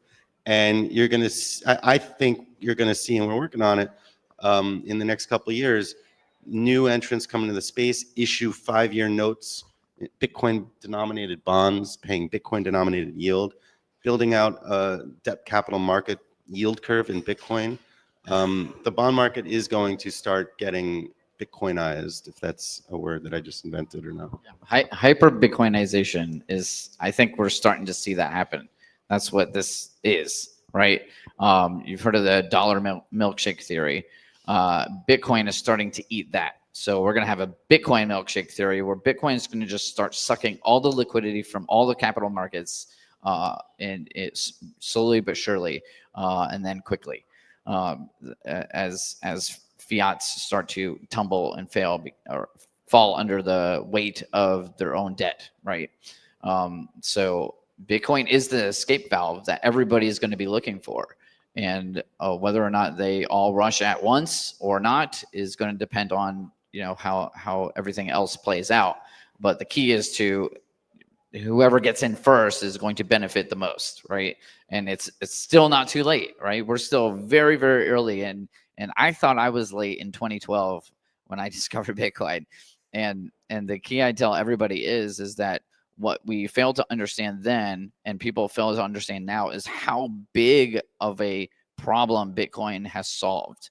It's everything. It's every point of value that mankind has ever touched. So we're just dipping our toes into what's possible with this asset. And so that's why I'm super bullish and excited, and it's exhilarating to see all this activity starting to happen with Bitcoin. It's starting to eat all the value of the world, and rightfully so. It's the best money that mankind has ever had, literally. So that's what we're pushing for here is how do we get Bitcoin into all of these different sectors and industries, and sucking liquidity from all these areas of the capital markets. Yeah, I'll follow on that. I think the concept that Bitcoin is the soundest hard money that's ever been invented is really important. And ultimately, though, everything is a belief system. The dollar, piece of paper, belief system, U.S. government, military is going to back the value of it. Gold, belief system. I mean, it's just a rock. Doesn't do anything. I think as kids grow up with iPads from the age of 1, everything is digital. And when they grow into, adulthood in the next 20 years or so, they're going to look at gold as a heavy metal rock and ask, why does this thing have so much value, and shift, in my opinion, towards a digital world, a digital version of gold, which is Bitcoin. I think that, but ultimately, what is Bitcoin? You can't touch it, you can't feel it, you can't see it. It's a belief system, but it is immutable. You can't tamper with it. It is factual truth. It is a ledger of everything. It's transparent. It solves a lot of the problems, like a lot of the bugs of gold are features in Bitcoin. The transportability and infinite divisibility. These are things that make Bitcoin, the invention, so sound and such a good hard money. But ultimately, it's a belief system, and the human mind has to shift into that belief system, and we're starting to see it. And you're starting to see these legends in Wall Street, the Ray Dalios and whoever else, that are full believers in Bitcoin now. And you're going to see more and more and more people shift their mind to realize that, yeah, we're going to believe something. They may as well believe Bitcoin and start using it and working with it and spending it. And that's what I think is also going to lead to adoption. I would say lastly, I'm sure many of you traveled, in and out of the state for today. A really cool thought experiment is when you're ever taking off in your, on your flight, look out the window, everything priced in that, and everyone's following the same rule set. We all are going to be subject to the 4-year monetary rule set. We're all going to have to abide by the same rules. And just thinking about, early question, what happens in real estate and stuff like that. I mean, you can tangibly think and see what is and what is the future on that. Yeah, 100%. And I think River actually released a study that showed that more Americans now own Bitcoin than gold today. So I definitely see that as a shift coming through. But we've been bouncing around and talking about loans, kind of utilizing Bitcoin as that pristine collateral. Jack Dorsey came and said, if it's not peer-to-peer cash, then Bitcoin has failed. So how do you guys see this developing? Is it always just going to be that store of value as gold, or do you see us getting to that peer-to-peer cash eventually? I have to disagree with that concept. And I've heard it from so many people for so many years that I wanted cash. Let's create BCH or BSV or all these non-Bitcoin forks. There's 17 million different cryptocurrencies out there. They're all competing with a handful of ones that are useful. And really just Bitcoin is the one that is the most useful and decentralized and adopted and has the most upside. It doesn't have to be cash. And it can be cash because you are seeing the advent of Lightning Network and side chains built on Bitcoin. Bitcoin is the granite foundation layer, and other cash and other apps and smart contracts can be built on top of it. But ultimately, what you're leveraging is the immutable, decentralized foundation that is Bitcoin. So while Jack might say that Bitcoin itself is not cash because it takes 10 minutes and there are apps that are actively being built that take milliseconds and you can use Bitcoin as cash, or that net settle down ultimately into Bitcoin. But I'm just curious. I feel like sometimes, I know we all the end state where we want to go, where we want to be. I just think that we have to take a step back and remember these things take time, right? So I think a lot of these projects, being in Austin and seeing some of the gigabrains and some of the people I'm fortunate to interact with on a day to day on the variety of different events, even small ones no one's heard about, L2s and what they're trying to think through and the different niche problems, but they're flushing it out. I don't think we should say today that it's not possible or we already lost or anything like that. It's trust the process. That's kind of how I look at it. Yeah, I couldn't agree more with Jason and John. We're still very early in this whole endeavor, right?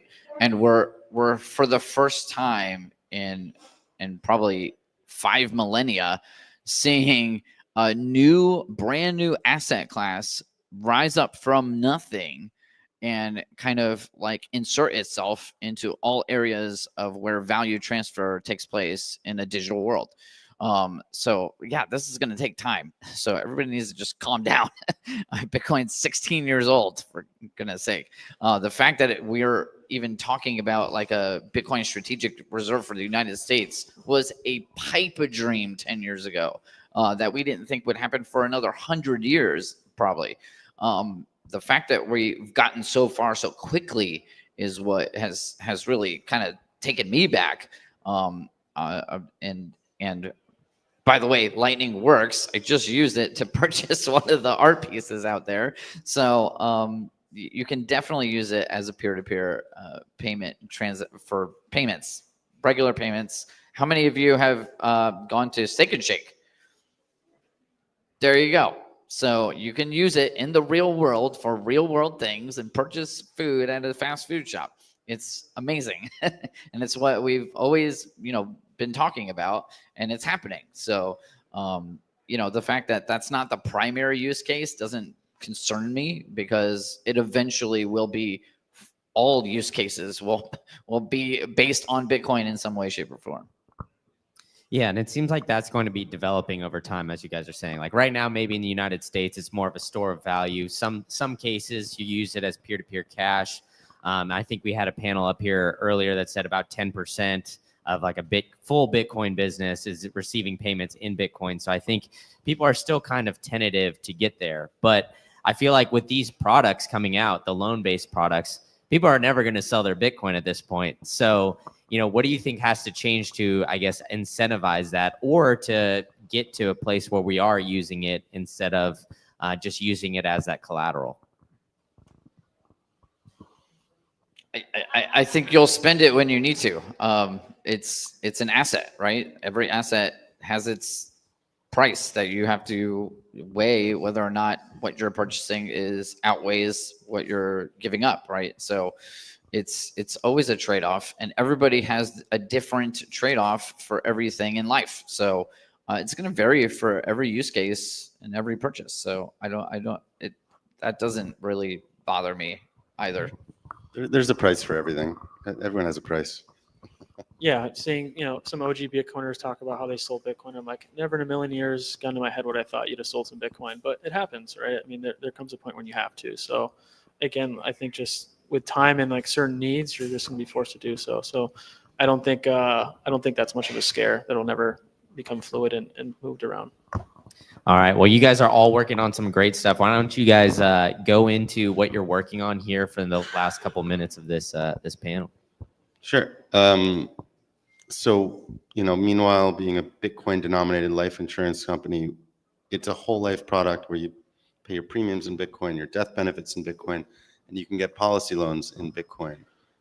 We are on the Bitcoin standard completely. We are a holdco, opco structure. Our holdco is where we raise money and have capital, Bitcoin and dollars, pay our employees, et cetera, expenses. Our opco, where the premiums go in, where we operate the company, does not have a bank account. It is completely denominated in Bitcoin. And, we think that we're going to be one of the most valuable life insurance companies in the world.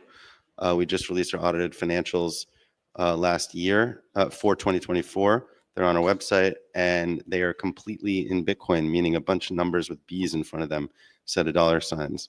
So I think that's the direction of Bitcoin standard companies, and it's pretty cool, and I'm excited about it. Me for Unchained, it's just really just a one-stop shop. Bitcoin is a singular focus, and being able to provide a variety of different needs, for trusts, businesses, families. If you want to be an Uncle Jim, right, I'm sure many of you here are kind of like the orange cloak evangelists in your family. Maybe you want to help and start in creating kind of like a solid foundation point in that key control. And from there, all the services that can be provided in that approach, right?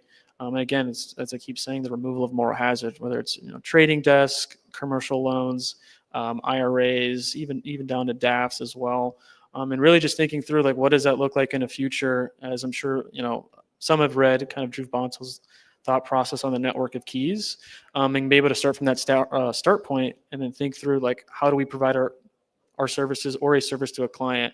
That way, we ourselves can't be tempted any which way to touch that from this long-term approach. So, been building kind of a couple things behind the curtain. We've made some releases as of recent, and more to come later this summer and end of the year as well.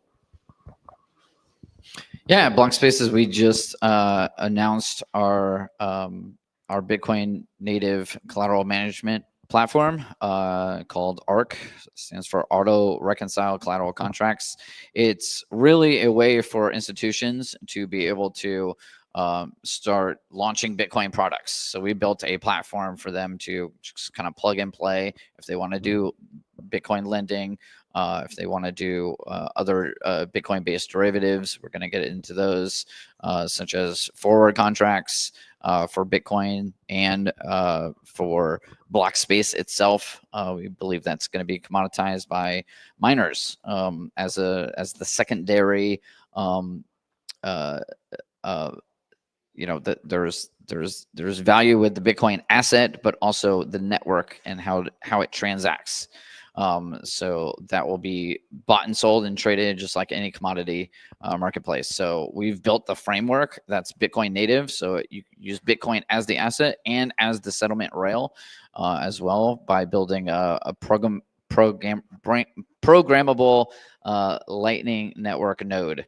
That's what we've been working on, and we're excited to. It's not really retail focused; it's more institutional to institution, back office stuff. But that's kind of infrastructure that we focus on, so Bitcoin can start,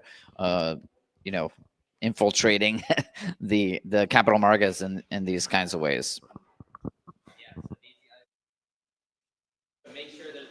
Around, so make sure that you guys come up and ask some questions. I know everybody's waiting for lunch, but so thank you guys for your attention, and give these guys a round of applause.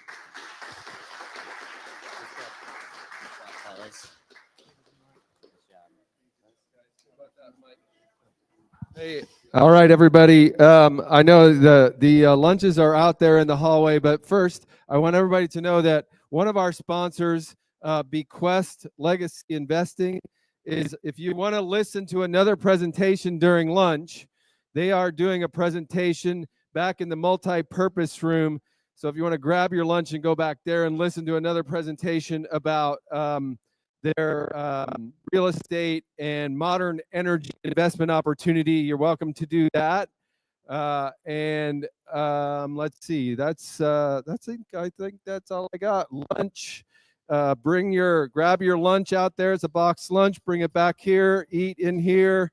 Enjoy each other's company. And we'll be back here on stage with the first panel after lunch, probably somewhere around 1:15 or so, 1 o'clock, 1:15, somewhere in there. Oh, and by the way, I remembered. We have a live stream going. We've been live streaming since the beginning this morning, and we reached 1,000 listeners recently to the live stream. So that's awesome. So if you're on Twitter, Bitcoin Day IO, at Bitcoin Day IO is our handle. And if you're on Twitter, you'll see the live stream, and you can just like and retweet that live stream, and it'll get us more people watching.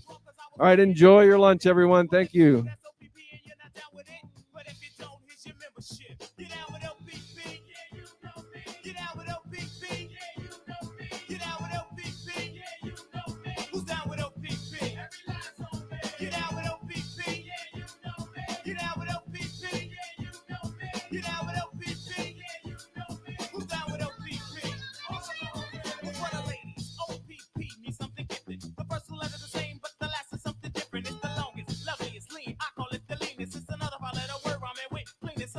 I won't get it.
biggest problems in the environment is there's so many tires. And we're trying to address that tire problem with a very unique solution that turns those tires into an electricity source. This works for this coffee cup right here. It's just a different yield. It's something that should be available to everyone, and obviously to the Bitcoin blockchain for an energy source. The Bitcoin mining process actually generates heat for which we can dry the plastics before they go into the vessel. Plastics, or the tires that go into the vessel, create diesel. The diesel goes into the barge and it fuels the barge. The propane that's released from those materials then fires up the generator. Actually, the end result is Bitcoin. It becomes a perpetual motion machine that's fed by Bitcoin.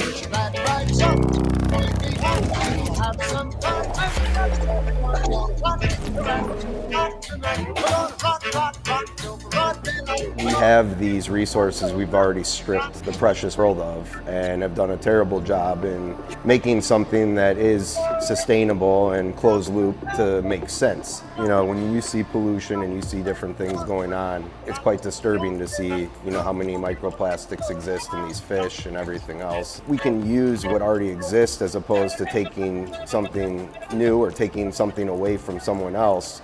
You know, it's a great opportunity for that. I'm Dan Kaler. I am Chief Mining Officer for Kratos Digital Mining, and we are the mining branch of Trend Discovery, who does a lot in renewable energy projects. So this is a very unique process, and it's a phenomenal idea, and we're here to put it into prototype scale and get real actionable results so that we can start taking it large scale and getting creative, looking at options for stranded gas that gas head owners are still having to pay to maintain.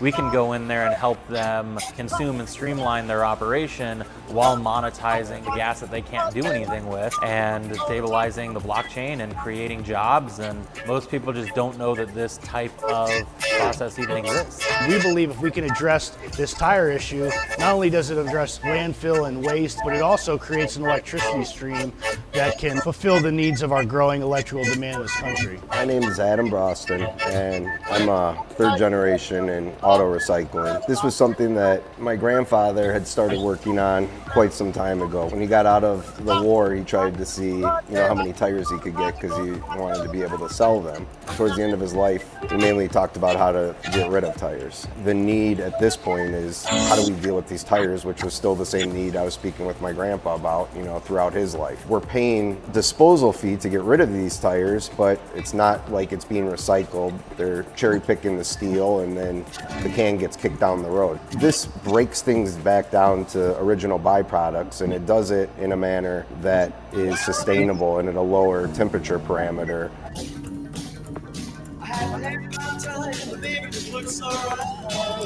The process here is pretty simple. We take our feedstock, and whether that's produced yourself or brought in, it's just tire shreds. Stainless steel taken out. You take your tire shreds, and we come in and we load up this hopper here. When the machine is running, it's going to be operating this conveyor to bring it up to the top of the canister and drop it in sequence as programmed and as the machine is requiring the heat. Once it drops into the canister, it's going to start the process of separating all the base materials into the offputs and essentially run through a series of these valves and tubes and separate your different materials. So your industrial rubber product is going to be coming down out of that bottom spigot and run through the pumps and get off-put into barrels or a tank to be taken away with a truck. Some of your other materials like the vaporous gases are going to be coming out up here. Some of your diesel fuel is going to be coming out and run through the pumps, the compressors, the cooling units to become a usable byproduct. As we come over here, we can show you what some of this clean industrial rubber offtake looks like. So that is just pure reusable rubber product out of the tires. The gases that come out in the aerosolized state, they'll run through the condenser, they'll cool off, and then come down into the liquid separator where you will have your diesel mixture and your gas mixture. Run through a series of pipes, and then we come outside of the building here.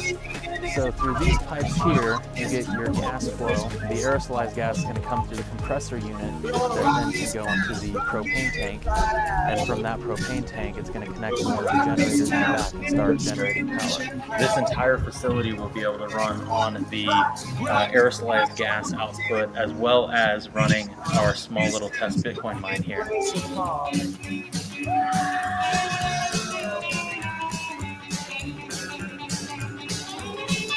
If you focus on just tires, you get the recycled steel, you get the aerosolized gas, the diesel gas, and the rubber. So you get all 4 elements from tires themselves, and that has substantial opportunity for power generation. At that point, the only output that you have as far as a waste or environmental impact is what your generator feeds off. And there are so many very efficient carbon effective utility generators now that that's negligible output. And when you can start generating megawatts to hundreds of megawatts of power off of garbage that people are having to store in landfills or dump in the ocean, we can save all of that.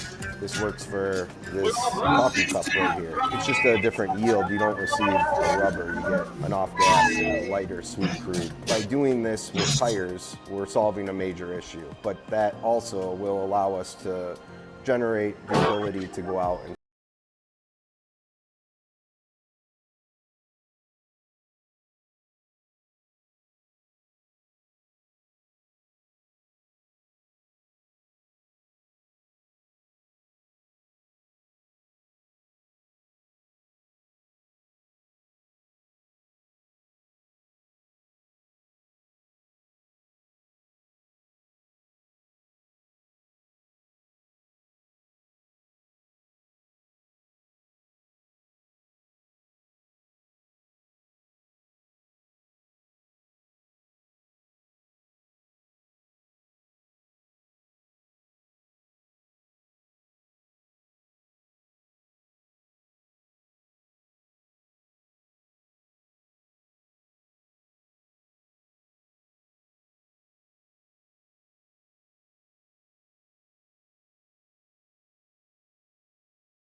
What do you picture when you think of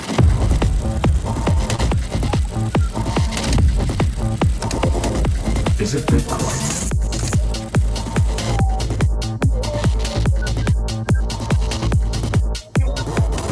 Bitcoin.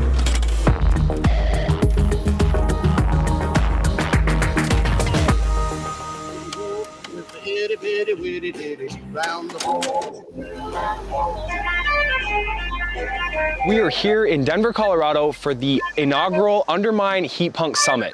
I am Trevor Bello, the host of the Build a Mine podcast. We're going to be going inside and looking at some of the really cool products that are being built in the heat punk space. Let's get going.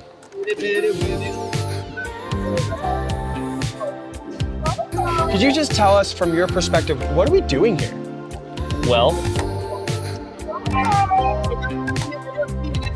Bitcoin just allows being able to be master of your own money, control your own money, be your own bank. 5,000 years ago, we had gold. We had something that you couldn't copy, you couldn't repeat, you knew what it was, you could tell what it was. Bitcoin is the next step in that evolution of humanity. If we're still early to Bitcoin, we're like, I don't know, in the stone ages of Bitcoin miner heat reuse. Bitcoin is the first way to monetize heat without counterparty risk, which sounds like jumbled words, I guess, to some, but Every appliance that's generating heat within your home, within your apartment, whatever, you could be hashing with that. And it's made me think, am I gonna have like every appliance in my house hashing and paying like a quarter of my mortgage?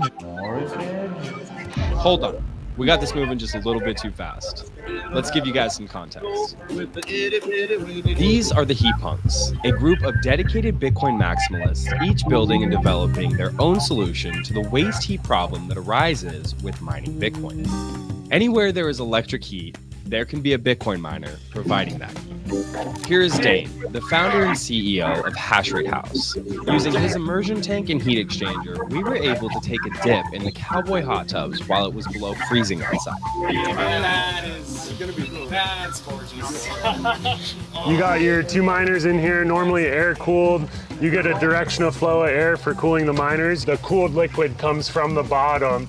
Use the convective heat of heat rising, so it comes up through, cools, sucks the heat off the chips. And then after that, that's cooling the oil by heating this water that's coming in through a circulation pump, going through all these plates, and then coming out through this awesome manifold we had a guy build, and our little cowboy hot tub thing here. It looks like we're, just above 100, and it's great, kind of jacuzzi temperature. And when you get a bunch of people who are interested in heat reuse in the same room, not only can we talk about Bitcoin, but we can explain why, and we can give this perfect use case of like, here's a machine, here's what it does, and here's what it's creating. And it's not just creating Bitcoin, it's creating heat. And so the best place to integrate machines that just pump out 4,000 watts in these little shoe boxes, it isn't a heating systems. That's what they are fundamentally now. They didn't used to be that way when they were computers.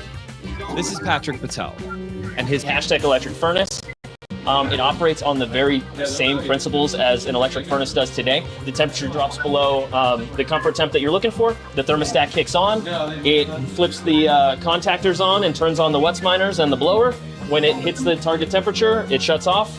The system can be slotted into any ductwork that you would see in a normal house or business. You know, first step is get hardware in everyone's homes, get people familiar with it, get them exposed, and then that's the gateway too to people adopting Bitcoin as well, which is really the ultimate goal. I couldn't agree more. If you want a more in-depth explanation of each of these systems and more, subscribe to our YouTube channel and our X account, or click the playlist linked in the description of the video. Okay, where were we? Day one of the Undermine Heat Punk Summit was all about the potential target market of hashrate heating, live demos, and plug-and-play solutions. There were panels discussing the software side as well as the hardware developments that some heat punks are building. What's your impression of the Heat Punk Summit today? I like how it's small and detailed, and there's people that I recognize off the internet and seeing the projects that they do. It's a dream come true, being face to face with people that I, watched hundreds of hours of YouTube on. Yeah, I love it, man. It's like standing in a room with your heroes. Absolutely. I just described it that way today in a text message. So. Absolutely. The thing that excites me the most is just all the smart people here working together to solve the problems that we all share. We got a bunch of doers in the house that are all teaching one another how to mine Bitcoin, but not just mine Bitcoin, but utilize the heat to justify mining Bitcoin. I would say this is the spark, this is the ignition point for a revolution in heat use, essentially. People are realizing that you don't need to do resistive heating anymore. You don't need to burn wood. And it's the dream of electrifying everything, right? And if we're going to electrify everything, why not get paid to do it? Someone was asking me, what's it like when you go to these little places? I tell them it's kind of like a weird corporate retreat, right? Yeah. Like we're all over the U.S. doing, working on kind of similar stuff. It's really like we're all on the same team. It's not going to be like that forever, right? So I really appreciate that, that there's kind of that camaraderie, right? Yeah. Everybody's so open about what they're doing and how to help, and they're very quick to jump and be like, yeah, you got a problem? Yeah, here's how you fix it. We had Cody from Aquano Coffee keeping the energy high. Most of the time. The reaction to the coffee so far has been amazing. I love caffeine and I love Bitcoin, and just pairing those two at an event like this is so awesome. The catering was not only edible, but delicious. The food here has been killer. Absolutely crushed it. The pies were amazing. Breakfast was amazing, and the catering's been really good. So yeah, who would have thought you get a bunch of Bitcoin maxis together, buying Bitcoin, selling Bitcoin, paying people in Bitcoin, and talking about heat reuse? Who'd have thought that the coffee and the food would be absolutely phenomenal, right? But as we know, all good things must come to an end. Can't wait for next year. It's going to be fun to laugh about this event in 20 years, Trevor. Yeah. Denver Heat Punk Summit is over. We're super sad to be gone, but I'm really excited about next year because from the event today, from all of the people super excited about it, I can tell that heat reuse is something that everybody wants to know about. We learned a lot about the different ways and use cases that you can implement a Bitcoin miner to heat your home or your business. So we're gonna be leaving tomorrow. I'm gonna be sad to leave Denver. I'm sad to leave the Heat Punks, but there's gonna be more. We're excited about it. I hope you are too. To decentralize Bitcoin's hash rate, we need innovative solutions that can be implemented by anyone, rich or poor, whether they're a Bitcoiner or not. Goodbye, Denver. So long, Heat Punks.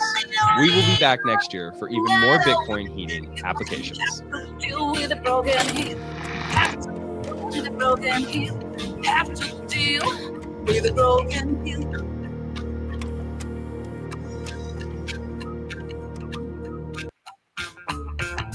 Heaven goes so sudden. Never got a clue. When you think you got it, it made under blue. And with that smiley on the ear, doesn't matter what you feel. Have to deal with a broken heel. Have to deal with a broken heel. Have to deal with a broken heel.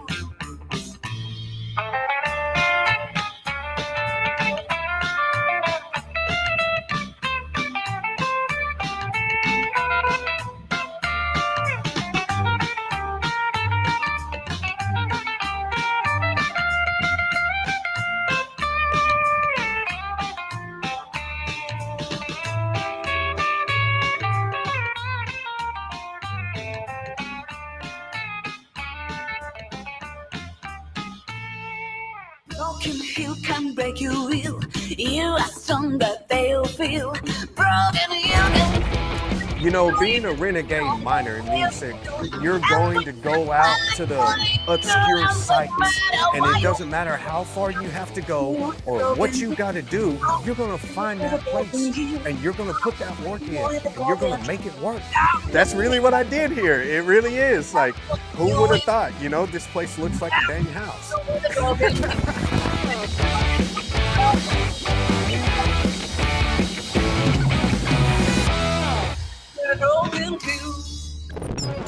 So my name's James Grover. I am co-founder of Mountaintop Contractors, and we are a general contracting and now a mining company. This was a decommissioned AT&T data center.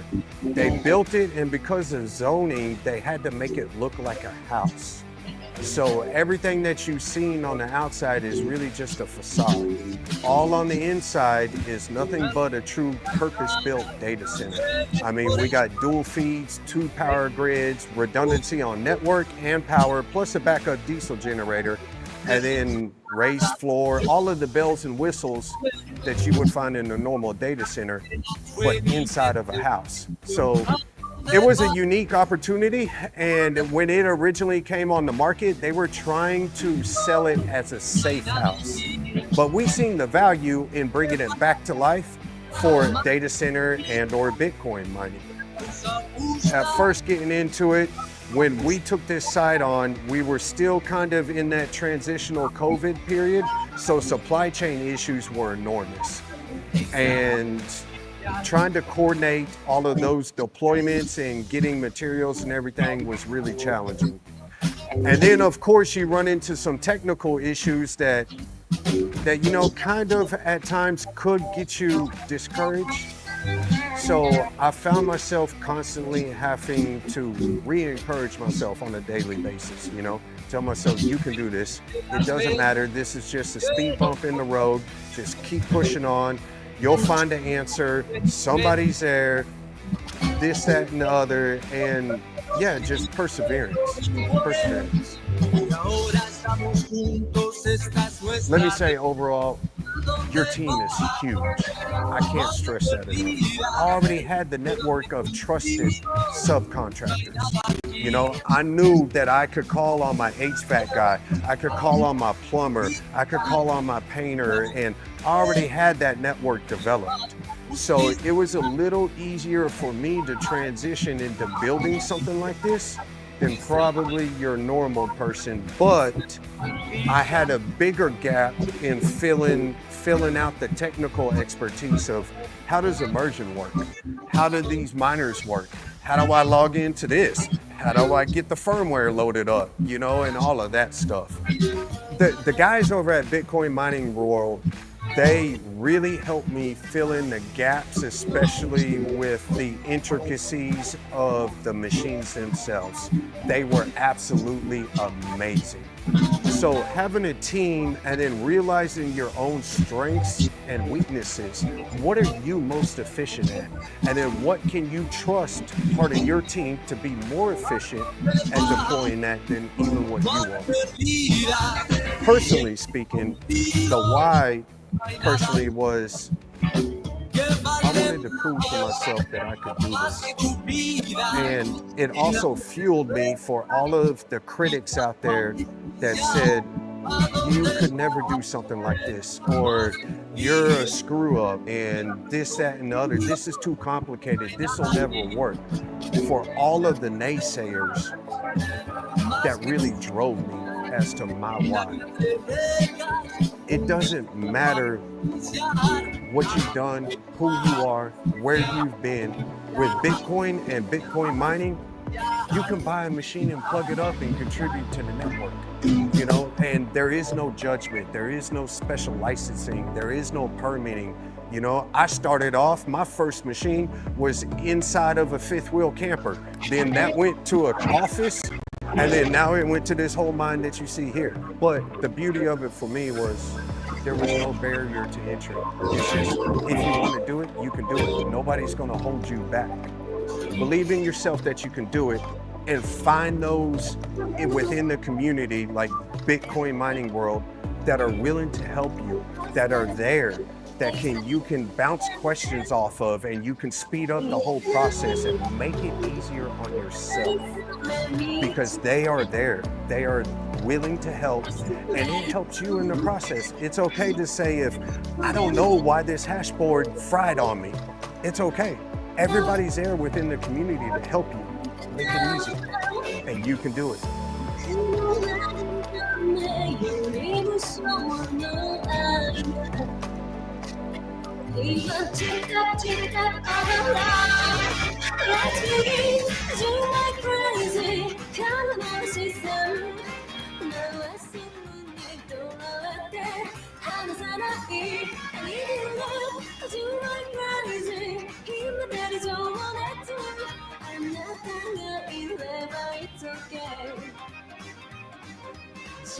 Shake it out, baby.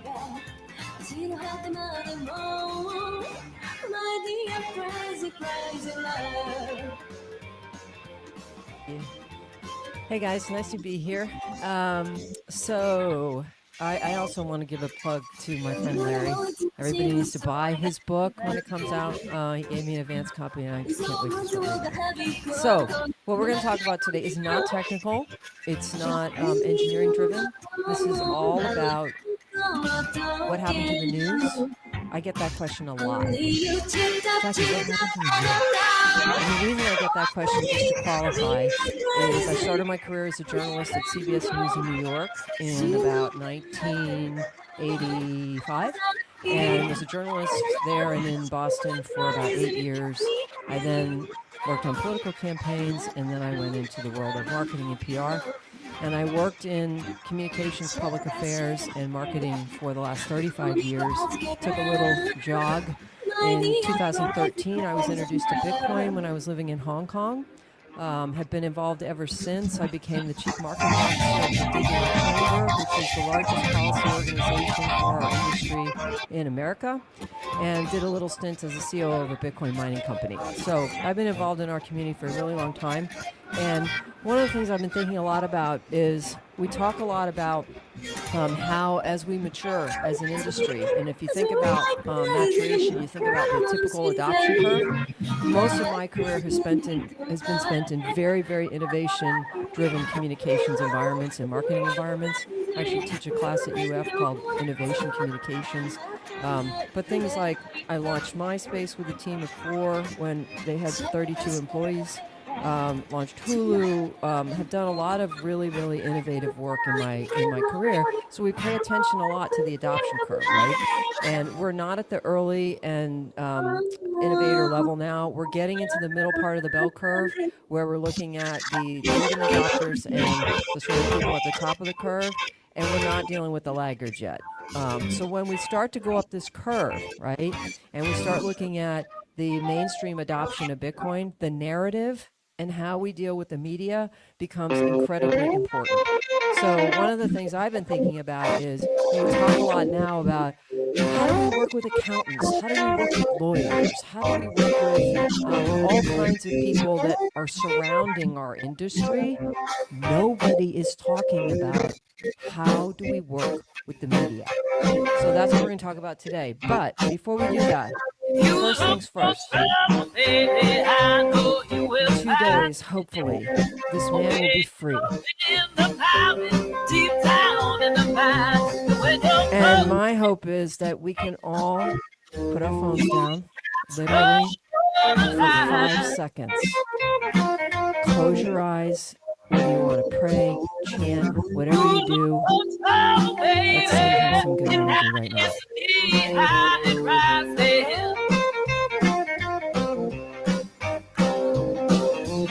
Okay, let's hope it happens on Monday. All right, so I'm a communicator, so I'm a storyteller. This is a story in 3 parts: the Renaissance, the Reckoning, the Revolution. So we're going to have a little history of media here. So the Renaissance of the media, the modern day, what we call legacy media, started in around the 1960s and 70s. You had 5 networks: CBS, NBC, ABC, PBS, and the BBC, which was broadcast here on PBS. You basically had 5 newspapers that really mattered: the New York Times, the Washington Post, the Miami Herald, and I grew up in South Florida. That was key because they were the gateway to Latin America. Chicago Tribune, which kind of covered the whole Midwest, and of course the LA Times. You had 5 wire services. We had Reuters, AP, UPI, which is no longer in existence, Dow Jones, and Scripps Howard, which was sort of the wire service that distributed local news all over the country. And we had 5 prominent radio networks: CBS, NBC, ABC, Hearst, Argyle, and the Voice of America and BBC. So that was it, right? This was what the world of media looked like in the 1960s and 70s. Think about this. And this basically was the source of everything. What was their currency? Their currency was trust. So very few competitors. We had 3 nightly news channels in PBS.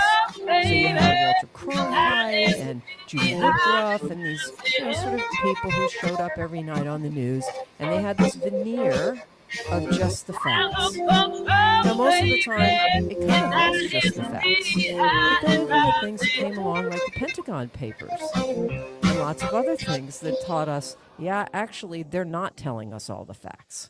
There was global coverage. This is a big difference. They would have, well, in the 80s when I got into the news business, what we used to call it was, the rundown was world coverage at the top, then local, then a break, then sports and weather, and a puppy at the end. Good story at the end. So they always started with local coverage. Little deviation in content. New York Times covered something, all the networks covered it. Reuters had a big breaking global news story, everybody covered it. Trained journalists. So Walter Cronkite, perfect example for those who might remember or have heard of him. He was considered a steady hand. This is the guy who, the night that JFK was shot, the biggest amount of emotion that had ever been seen on network news. He took his glasses off and went like that. It was like an earth-shattering moment. Emotion on the news. I mean, compare that with Rachel Maddow. Right? And we had appointment news. You watched the Today Show in the morning. You went on your commute and you listened to the radio. And on the way when you got home, you watched one of the national networks, Dan Rather or whoever it was. It was a 9 to 5 audience. So you had the morning shows that caught people before work, and when they got home from work, you had the evening news. So it was basically what we call appointment television. So then we get to the reckoning. This is when I entered the news business. Of course, it was a fascinating time. The big thing that happened at this period of time was that all of the primary networks were sold. So CBS, where I worked, was sold to a gentleman called Larry Tisch. Larry Tisch was a hotel and casino magnate. Knew nothing about the news business. ABC got sold. ABC was sold at the time, I think it was to Disney. NBC got sold to General Electric. So you had Jack Welch, the Tisch family, and a guy named Roone Arledge at the head of ABC News. What happened? This was when the earthquake happened. This was when the news divisions were told, oh, you have to make money now. You're a profit center now. They never used to be. In the 60s and 70s, they never had to make any money. And there was a famous quote that somebody at CBS told the media years later. He was the head of CBS News. He said, I don't need to make money in the news division. CBS has Jack Parr for that. Jack Parr was like a late night talk show host. So all of a sudden, these networks have to make money. The world of journalism has never been the same. This is when the Gordon Gekko era of news began. So then you had Ted Turner appears on the stage, one of my personal heroes. He changes everything. Because when the news business became a profit business, that's when CBS, NBC, ABC, PBS started closing all their bureaus all over the world. They couldn't afford them anymore. News gathering is a very, very expensive business. So little Jackie, 2 years out of college, her dream dies because I wanted to go be in the Middle East or somewhere very excited to work in the news bureau. Well, they closed all the news bureaus. So what happened was CNN Okay, everyone. they start owning all the international We're about coverage. 1 minute Everybody's away doing their from international getting coverage started to CNN. again. Then we had Once the era here's the of countdown clock. We're about all 1 of the minute sort of away, profitable and news programs. you need to make sure you hold the mic close to your mouth. All right. Orders from the wife. I want to remind everybody about the BitAxe giveaway. Remember, our sponsor, Bitcoin Mining World, is giving away a BitAxe. So look on your tables. There's a card with a QR code on it. Make sure you scan the QR code and put your information in the form, and we will do a drawing towards the end of the day. So somebody's going to win a free BitAxe. Okay, so we have a very special guest up here. I talked about all the flowers, the plants that are making the room look fabulously green today. And that is all courtesy of Amerigo Farms. And Mr. John Albers is on stage with me here today, the owner of Amerigo Farms. And he has a few words to say. Good afternoon, everybody. I call this talk A Canadian in America, Part 2. At the January edition of Bitcoin Day in Naples this past January, I spoke about what's in a name, about being a pathfinder or one that discovers a way, about why our company was named Amerigo Farms. Today, I want to talk to you about what's in a man and 3 most necessary ingredients. Adventure, the first absolutely necessary ingredient. We all think of it, Many begin with the journey, but ill-prepared or half-hearted fail to complete. Some, through stubbornness, sheer effort of will, skill, or just being in the right place at the right time, manage to achieve what was originally in mind. Throughout today's video, you will notice a young and smiling giant waving to the camera. An old photo for sure from June 1955. The last photograph his parents took of their only child. He on board a ship called the Big Bear, about to set sail for Canada, perhaps never to be seen again. Those parents were my grandparents, and that young man is my father, Peter Albers. An adventure for an adventurer. The 8-day North Atlantic crossing was no picnic before docking in Halifax. You may recall the largest man-made explosion in world history to that time took place there in 1917. Settling on a farm in Ontario, living in a converted chicken coop, my dad was beginning his dream. 22 years old with $15 in his pocket, he was ever fond of telling us that story. Who among us at that young age would think this a risky course of action? What could go wrong on a North Atlantic crossing? Other than a warm welcome in your chosen faraway land, would you expect to receive? Being labeled a DP, or displaced person, by his new countrymen was certainly strange. Leaving Europe for the promised land, an easy choice, and fear, that's for timid souls.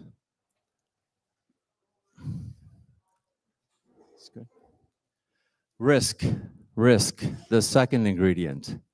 In today's financialized world, we think of risk as a measure of reward against a fiat bet of some sort. In my father's time, risk was measured against muscle and sheer determination. And to measure any obstacle could be overcome with a plan born of conviction and a measure of faith in oneself, and for him, in God. Being able to trust in a higher power and then rest after another dawn to dusk effort was his foundation. Today, we are told to trust in experts and systems they claim to measure for our benefit. Linda and I began our adventure in America in 2007, not to risk it all, but to see if our plants would grow even more beautiful in the state where the sun shines for free. Quickly did our bankers discover a clause in our covenants that put us offside. And then even quicker than choke point 2.0, our banking privileges were revoked. Another bank had been courting us, so the transition was seamless. The risk of loss averted. The sun kept shining. We gained customers, dedicated staff, excellent suppliers, tradesmen, and forward-thinking financiers. Our business flourished here in the free state of Florida.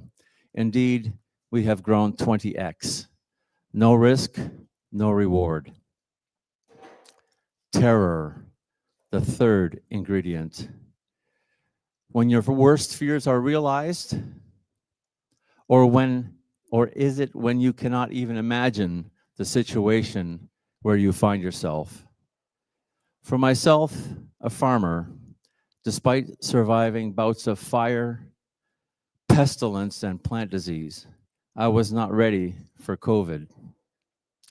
Of the many deadly actions of 20th century governments against their citizens, I never imagined what could be done in this modern and enlightened age, especially in America. Terror I never felt until I heard our daughter Joanna's breaking voice from her basement apartment in Canada, where she lived alone. unable to teach her students, visit family, or meet up with friends. Terror from being unable to visit her. Only grateful for the telephone and daily connection. And then dumping hundreds of thousands of plants as our customers canceled orders for Easter. But we kept planting new crops on sheer faith that this too would pass. And then being deemed a critical supplier because we sold to grocery and home improvement. Many small business owners across America never made it through. The government giveth and taketh away. May God have mercy on the bureaucracy. Linda was ever so happy we were here in this free state of Florida. Her instincts were, I would not have survived almost anywhere else. Since becoming a Bitcoiner in early 2022, the name Ross Ulbricht has been in my mind. He began his adventure developing the first website to utilize the Bitcoin payment network. Grave personal risk he took in continuing this enterprise, maintaining anonymity while knowing the government was tracking him down.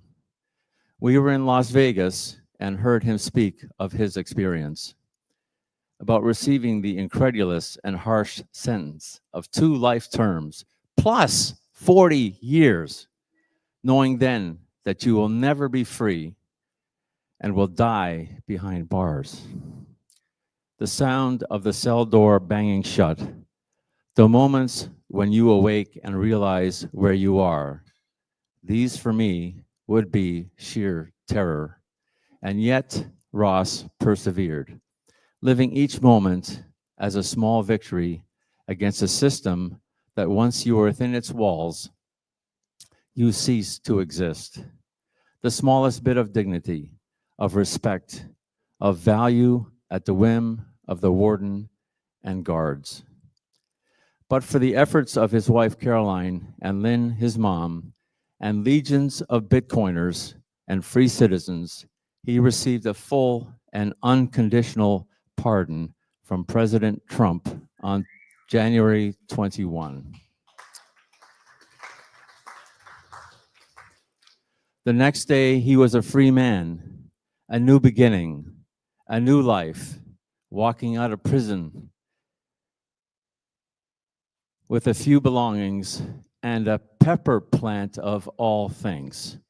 May his victory be our victory too. Thank you. So you'll notice on your tables, you have, if you see on the screen, is it up there now? The pepper plant with that Ross? So in those cups, in those beautiful travel mugs, country mugs, don't they call them, Linda? Camping mugs is a pepper plant. So please grab one, take it home with you, plant it outside in beautiful Florida sunshine, and in about 1 month, you'll have beautiful orange peppers to have with your lunch. So a small way for us to remember the challenges that that young man went through. And as well, the additional plants that you see, the tropicals that are aligned everywhere, and the calla lilies and the planters, you're welcome to take these home with you upon your return tonight. Thank you very much.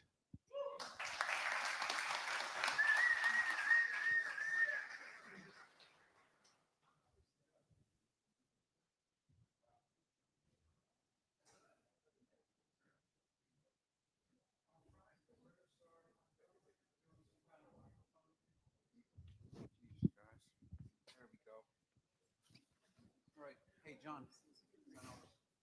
Well done. So what was the word on all the plants? I heard the pepper plants. What else gets to go with? Everything, we'll take sacks for the big stuff, but everything else is free. Oh, yeah? Really? So everything else are stage decorations, everything. tabletops and whatnot? Yes, Yeah, sir. with one exception, we want most of the decor to remain in place for the soiree this evening. Right. Got to come out and hang out for that. But once we conclude the soiree, all the generous donation from John and Linda, we can take a lot of it home with you. Does that sound good? Use a layered mix.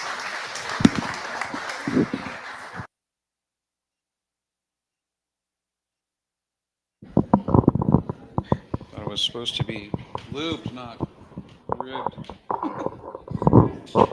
See, that's a prophylactic joke. All right. Everyone enjoy lunch? Yeah. Satisfactory? Hit the spot? All right. Just enough energy to carry on for a few more hours, perhaps? All right. Well, up next, we've got a very special discussion and a good, let me see, a good vision for the future of what's happening with all of the Tampa Bay area. And in fact, as goes, let me see, scratch that. As goes Tampa Bay, so goes the world. Wyatt Presley? Come on up here.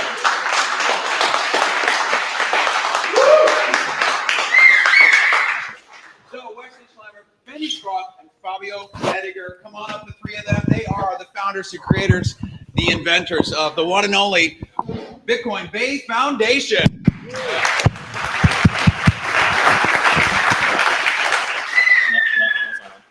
All right, let me get out of the way. Good. We sell them. Well, firstly, while we get these other mics on, thank you all for joining us today. Thank you all for joining us for the first and inaugural Bitcoin Day Tampa. Woo! We're very happy to have partnered with the Bitcoin Day team down in Naples. They've had Bitcoin Day Miami, and we'll be having Bitcoin Day Tyson's in September. So this is our first one. I think it's going pretty well. Thank you all for being here. Like I said... So like you said, my name is Wesley Schlemmer. I am the president of this foundation. We are a 501c3 nonprofit that helps coordinate the Tampa Bay Bitcoin community. This is joined by Ben and Fabio, our founder and vice president. Yep. I think we have a little timeline of our history on the screen right here. So we kind of just want to give you guys a quick rundown. I mean, it's been 3 years that we've been doing this, so didn't really expect to be going this long or this far, but so it all started January, the Thursday before Gasparilla. And thanks to Barnminer, actually, if he's in here. He's the one who introduced us. But Ben can tell us a story about how he's been, how he started this and forked off of the old meetup. Yeah, so unlike the two guys next to me, I'm not native Floridian. I came down here 4 years ago for the Bitcoin opportunity here. Coming from Cleveland, there wasn't very much. And I came down here, and first thing I looked up was Bitcoin meetups, trying to meet people. And that's where I found Gabe Higgins. Shout out Gabe Higgins. And Block Spaces for sponsoring. And a fun fact about Tampa Bitcoin, we have one of the longest running meetups since 2013. So we stand on the shoulders of giants here, and we've been able to grow without that help. And I really wanted to meet the people in the area, and being a software engineer, I didn't have the developer community. So I would travel for 8 months straight. I would fly to Austin, Texas to go to their bit devs and nerd out. I guess I'm the head nerd of Bitcoin Bay. So I do chief nerd, I guess.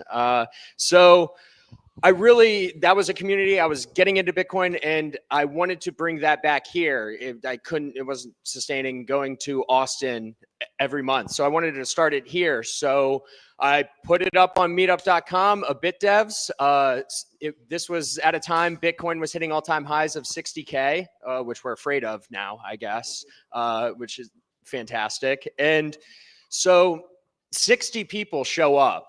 Not one other engineer. So I'm sitting there, I'm talking about Taproot upgrade, I'm talking about, cryptography, pull requests, and everybody is just glazed over. And really my intention starting it is really building a Bitcoin community here that I'm seeing in Austin and in Nashville. And I had this idea of Bitcoin Bay. I wanted to build, I saw it as a perfect opportunity here in Tampa. It's young. A lot of capital is coming here with COVID. It was just a perfect storm, and saw that vision. Now, the vision wasn't started the best, talking about libsecp at a BitDevs meetup, but that's when Wes and Fabio had shown up after their eyes were glazed over. They came up to me after, and Jonathan as well from Unchained. He's also He's part not of the, paying but attention. he left us, so he doesn't get to be on stage. And so we sat at a bar, and it was three guys. It was like we hung out forever, and that's when I gave them the Bitcoin Bay idea, and these guys really just ran with it, and we built it to where we are today. Long-winded, but it's a fun story. It's good Bitcoin Bay lore. Yeah, and it didn't take us, Fabio and I, very long to be like, dude, we gotta do basic stuff here. 101. Yeah, so we started doing 101s. We went from the monthly meetup to the weekly meetup, 101s, guest speakers, workshops. That's how we ended up doing the first Bitcoin for Business workshop. Where some of the guys that we met, like Pod Demo in the back, we found out there are other companies out here using Bitcoin already. The OG Bitcoin treasury. Yes. Yeah. They consult with strategy all the time. So we wanted to be doing more practical things. We didn't want to just be another social event. I mean, I didn't need more friends to bitch about the state of the world. I mean, like this was fresh off of COVID, Yeah, well. Yeah, after a while, it gets old to talk about the same things, complaining about the same stuff. So we're like, all right, what are we actually doing here? And so that was kind of when we started trying to be a little bit more actionable with what we're doing. And of course, I have a privacy screen on my computer, so I can't actually see the timeline that I put up there. So that's when we started doing the community service stuff. We wanted to actually be part of this community, and we weren't aware if this was going to be illegal in a couple of years. So we're like, well, it'll be a little bit harder to arrest us if we're doing community service. But by the next year, we become the first Bitcoin meetup to incorporate as a nonprofit. And since then, there's been about a dozen others that have done so. And we ended up winning the Bitcoin Games in Miami and won 1 Bitcoin. And we ended up donating half of it to the other larger groups like Bitcoin Charlotte and then now Denver, who now have their own physical space and are growing. So it's been amazing to see what the ripple effects of this have been. And from there, we partnered with the Beef Initiative, and we launched the Florida Beef Initiative, and we had our first Sound Money, Sound Food dinner event, which was Sound Money, Sound Food. It's pretty self-explanatory. They turned the timer on, so I'm going to talk a little faster. And then we also had our first family night. And for those who were there, it was a great idea, but it rained like 3 inches on us. And so we all huddled underneath the pergola for a couple hours. But after that, we had our first soiree, in January of last year, and that was a great month because it was also our first time going to the blockchain day in Tallahassee with the FBBA, and Senator Gruters is around. I think he stepped out, but he'll be talking about the policy coming up. And that's when we realized that there's a lot more education that needs to be happening here, but there's a lot of appetite for it. Florida wants to lead in this, and so we started hosting a guest lecture series. So for that entire summer, we pretty much had a new person. We had school board candidates, board of county election commissioner. Everyone was wanting to actually learn about this, and so we became the place to do that. We had the first halving party, as well as we started our Bitcoin boot camps, which have been great because it's big. This is a beginner thing, and you really just need to hammer it out over a couple hours, and you can walk away and actually kind of be good. Then we made history again on January of this year with the world's first Bitcoin Pirate Parade float in Gasparilla. So that was a lot of fun. We had we got to see, the UT guys in the crowd, which I didn't even mention, so the University of Tampa Bitcoin Club right here has been one of the best parts of doing all this, getting to know you guys. Also, they've been volunteers for today, so everyone give another round of applause for them. They're great. And then immediately after, we hop on a plane and go to El Salvador for the Bitcoin Circular Economy Summit. So not only are we moving the needle here, people around the country are recognizing this and following us, and we're going international. So it's been insane, honestly.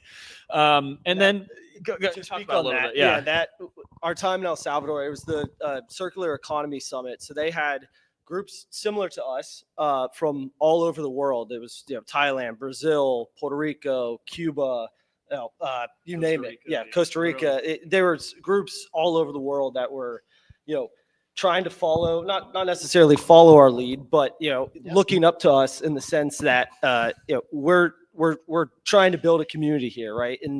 And one of the challenges here on an education side is like in America, everybody views Bitcoin as an investment vehicle. And in these other parts of the world, it's money. Like they just use it as digital cash, like it was originally intended. So it was very eye-opening to kind of see how Bitcoin was changing the lives of people like that. And it's awesome to see the ripple effect that we can have right here in Tampa and beyond. Yeah, in our history here on this, you see some themes that it isn't just Bitcoin as an investment vehicle. In a fiat world, the third place has been eroded, and we want to be that and build a community, working with ranchers, working with farmers, with the hurricanes, being able to go and help people, actually being active in your community, and Bitcoin being kind of a foundation of that, of a freedom of thought and building in your community. And it's been a big focus for us. Yeah, I didn't even mention the hurricanes. I mean, obviously everyone was here for that. You know, feels like forever ago, but it wasn't too long, and some people are still rebuilding. And what we were able to do was coordinate, like, this gas station's open. There's sandbags over here. Most of our guys are preppers, so actually no one really needed help. But one of our guys' mom's house got destroyed. And so we sent the balloon up, and the Bitcoin community donated sats. And luckily it was ripping at that time. And by the time we were able to get her the money, we raised $1,500. By the time we gave her the check, it was $2,000. So, you know, it put drywall in her bedroom. You know, it's not nothing. And since then we've started to expand our supporters programs. We had our first supporters range day. The range depends on the day, but so for all of our monthly donors and volunteers, we'd like to, you know, try and showcase kind of what we're doing there. And you know, we had our second blockchain day at the Capitol, which was even better than the first. And then everything was going great, and then we lost our home at the collab. So everyone who joined us there, you know, it was a great venue. And if you follow my our newsletter, you know kind of what happened. But basically, you know, the building went into foreclosure, and so we are now a little nomadic. So that's a big reason why we're hosting a fundraiser, is to find us a new home, but also to expand the school club sponsorships. University of Tampa has been great. I think you guys have set an example. I know we have FGCU that is getting started. We're expanding with USF. Gen Z for BTC, yep. So we're going to be expanding the school presence. We're going to be doing more stuff with the food. So there's a group here called Homegrown Hillsboro. We're going to be moving with them. And we like to do fun things. And so I'm saying it again, Carr, for the fourth year in a row. Hackathon on a boat. I've announced it in front of enough people. It has to happen now. So another theme of what we do is we put it publicly what we're going to do. We're going to do a soiree. We're going to do a Gasparilla float. And we get together, and without, you know, all of your support to be able to do this, like, it's just so amazing to be sitting here from, you know, the first bit devs and meeting these guys at a bar to now on a stage and doing Bitcoin Day conference, Gasparilla float. And I just have to thank all of you for supporting us. We really couldn't do this without you guys. Thank you so much. Thank you guys. Yeah, and I guess the big announcement here is come to the soiree tonight, and we're going to be having our next one again in the winter, so it's a little easier to get suited up. But thank you again, everyone. Please join us tonight at 7 o'clock for the second annual Sound Money soiree, and we will turn it over before Jack comes and gives us the actual hook. Auctions, raffle tickets. We're homeless. We would like a home. So this is like the nonprofit. You got to like shill for money, but you know, really, we couldn't do it without you guys. We'd like to continue to do stuff like this and have great events and great speakers. So have a lot of fun tonight. Have a lot of fun for the rest of the day. And we'll see you there. Yeah, We're excited. See ya.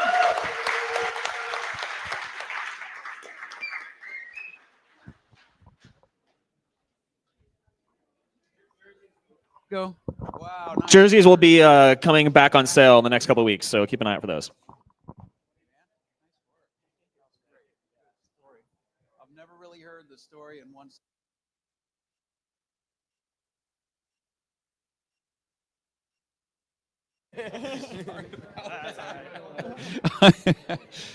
Oh, all right. Forgive me, everybody. Thank you. You ready? All right. Did you want to give a solo speech also? Or you just want to... I'll put you on the spot like we put Neil on the spot earlier, surprised him with hosting. Courtney, we're so glad to have you here with us. All right, everybody. What does that say? Oh, yeah. Just a little bit of nostalgia back there. All right. Thank you to John Taylor. You can see him scurrying about and helping keeping everything running shipshape. Him and Jordan over there. They've been taking care of all of us. So thanks for your patience as we get it all dialed in nice and tidy.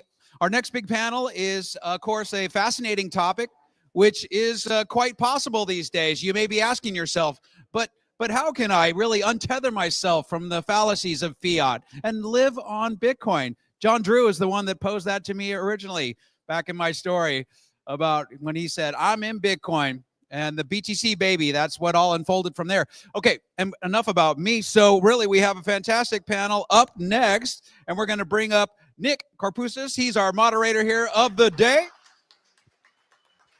Nick, of course, well, I'm going to let you, big guy, say, here, grab this microphone. There's a switch on the back. See it? Go up. And Nick, of course, is involved in all kinds of incredible events around the world. Yeah, I work for the Bitcoin conference. My boss is right there, so I There have to do my she best is. behavior.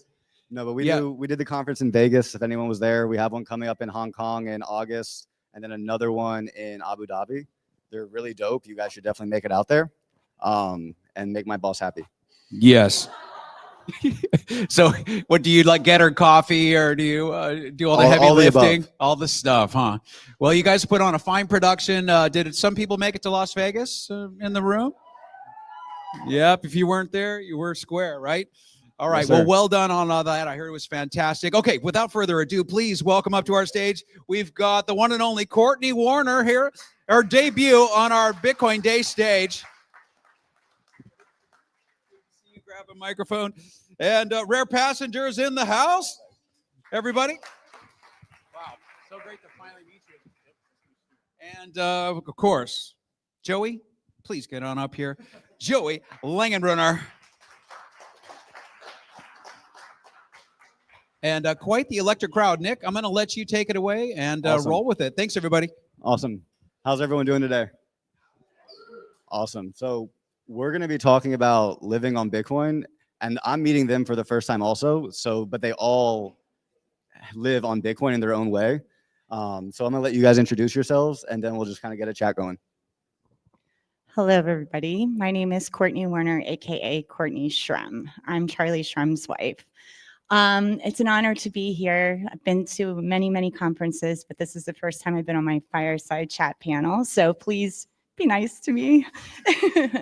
But basically, I actually ended up doing the very first Bitcoin transaction in 2013 at a nightclub in New York City. And that's actually how I met Charlie. So we're married ever since that happened. What year was that? 2013. So needless to say, San Jose, California was my very first Bitcoin conference. Wow, what a difference it is today. The innovation, it was basically just a social experiment to me at the time. And then I thought it was just an alternative payment system, and it ended up being my entire life. But basically you could just go to the nightclub and actually use a QR code with your iPad and connect it to another server, and you got, you know, your drink or your bottle of champagne. So yeah, it's an honor to be here. Thanks.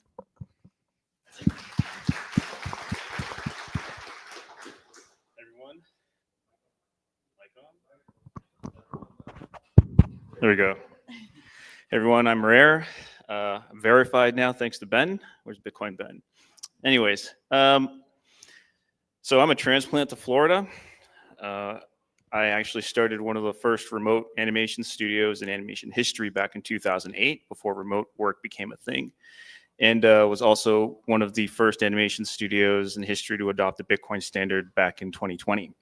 And then we've been working with Hollywood studios to onboard them onto Bitcoin as well since that time. And I've been living on Bitcoin since 2020. I'm bankless. I have been for a while. And for the last two and a half years, my wife and I, we've been living nomadically while working remotely as well. So I'm happy to be here and make an introduction to everybody. Awesome. Man, you guys are awesome. It's such an honor to be up here. So my name is Joey Langerbunner. I got into Bitcoin back in 2016. I worked with the Free Republic of Liberland, which is like a startup country where it was basically like the first country that was like started by like Bitcoiners for Bitcoiners. And so from that space, I got into like the digital nomad world, started selling residencies and passports, like mostly to crypto people as well. So I used to live in Lisbon, Portugal, a huge place for a bunch of crypto nomads. So if you're looking for like nomad living and crypto and stuff like that, that's kind of like my wheelhouse. But it's an absolute honor to be up here. That sounds amazing. I definitely need to pick your brain after this as well, because I've thought about getting a passport for another country and doing all that stuff. It's really interesting. But so the title of this panel is Living on Bitcoin, and I was thinking like, what the hell should we talk about? Because living on Bitcoin could mean like a lot to someone, like different to every single person. You could hear living on Bitcoin be like, oh, I'm going to make so much money. You could hear living on Bitcoin. It changed the way I think, and I feel like everyone's experience based on just the words living on Bitcoin means something completely different. So I'd just like to ask you yourself, like, what does it mean to you? I think it's pretty cool when you say living on Bitcoin, because I really do believe you can live on Bitcoin in so many different ways. And that's why I was a little nervous to get up here, because physically I don't live on Bitcoin. I mean, we do, but we also diversify. But also just my whole life has been Bitcoin. Like I said, when I thought it was just an alternative payment system, and then, and then I'm going to all these conferences around the world and I'm meeting all these amazing people. I mean, Eric Voorhees and Jeremy Gardner was at our wedding. Like, it was just, you can't make this up, So it was just, I just met some really, really amazing people. And Charlie is just the most amazing person I've ever met. Unfortunately, I was with him when he had his, situation in 2014. We were at JFK Airport when he got arrested, and that was really, really hard. So I'm an actress, and I left New York to go help take care of Charlie while he was being transferred to federal prison. So, excuse me, I'm so sorry. Whew. And then also just watching him through this journey, I have PTSD through the whole situation as well. I never dreamed that I would ever have that, but it helps me my acting career. So thank you. No, but in all seriousness, it's been a learning experience for us, because unfortunately, we always talk about it being a blessing in disguise that he did get arrested, because he needed humility, and we all did. And I think it was a wake-up call in a way, because he was getting lost in the space, and he was getting lost in different ways that, he could have been going down a really bad path. And I think that was a wake-up call. So, and now our life has been amazing, and we're so honored to be able to preach to everybody that, hold on for life. But no, living on Bitcoin. Actually, when he was getting ready to go to prison, we were able to move in together, because he's a Syrian Jew and he left the community, and I'm not Jewish, so I wasn't accepted in the community. So we had that on top of him going to prison. So it was just a lot. And now we're here, and I can't even believe this is so many people in this room right now, and so many women in this room right now. Let's give it up. So yeah.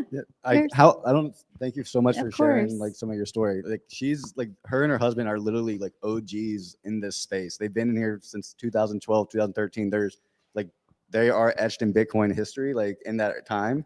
And it's really cool just to share a stage with you, because you had a very like interesting perspective on everything going down that time. Yeah. And I love how like you guys took that negative situation and like then you grew from it, and you've like learned how to get better from it. Yeah. So it's very inspiring, and thank you for being here. Thank you for having me. Thank you. Yes. So Rare, living on Bitcoin, where does your mind go?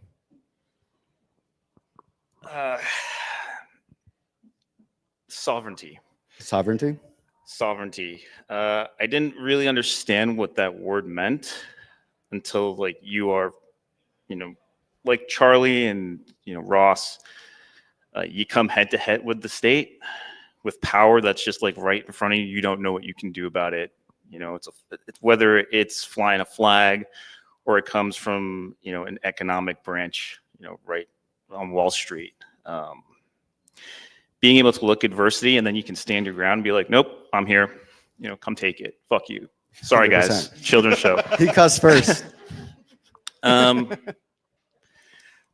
I mean, like, we're from the Northeast Boston area. Felt powerless during 9/11. We lost people, friends and family. Sorry to hear that. So sorry. 2008, my parents lost everything. So, I'm coming back from Canada and I'm also watching, my savings deplete and all that stuff. It's like, who can you actually look to? You said this was 2008? 2008. So we lost everything. I looked into sound money, what the economics are, like who's responsible and how the hell do you protect yourself from this stuff? Yeah. Right.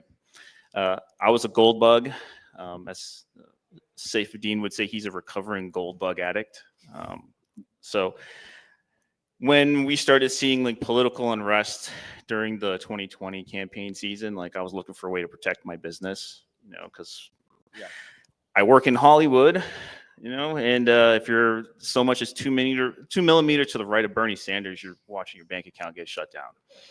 So I think I heard about that. Yeah, so I've had a lot of friends. They lost their banking privileges. Some of them went out of business. So we tried to get ahead of the curve, and I was trying to find a way to pay people and sound money. So it was 2019 when I was really looking into stuff, and then we found Bitcoin. I started taking my paycheck in it just to see how it goes, because I mean, I have to explain this to people, like, what is this? How does it work? And if I don't know how to do this, how the hell can I explain it to them? Yeah. Right. Then turn of events in 2020, we lost our banking privilege too. Was that like the trucker? Yeah, during the trucker protest. So we lost banking access. We got in trouble with the IRS because they're like, oh, you guys are dealing with Bitcoin. Hollywood's already notorious for money laundering. And so like you try to do things by the book. So I lost my banking privilege and I lost my my stock brokerage account and all that stuff. So everything that they told you was going to be safe and secure, I lost. It was just completely taken away. That sounds like very dramatic. How did that like change you and change your view on living on Bitcoin? Well, the way I look at it is like, first off, it was a lifeline. We still had to pay people on production. Yeah. That doesn't stop. So Bitcoin was there to help us to weather the storm. During the Canadian trucker protest, we were helping out other studios get on board to Bitcoin, helping other animators and actors, et cetera, find Bitcoin. Because we're like, this is working for us. This is going to work for you. This is the solution.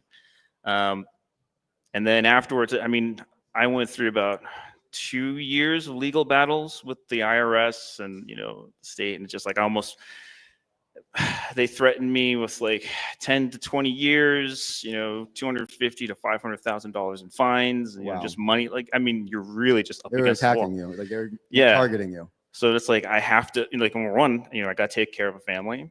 I got to take care of my people. I got to take care of. You're almost forced into living on Bitcoin. Exactly. So, but then after the storm weathered and it's like, I'm still here.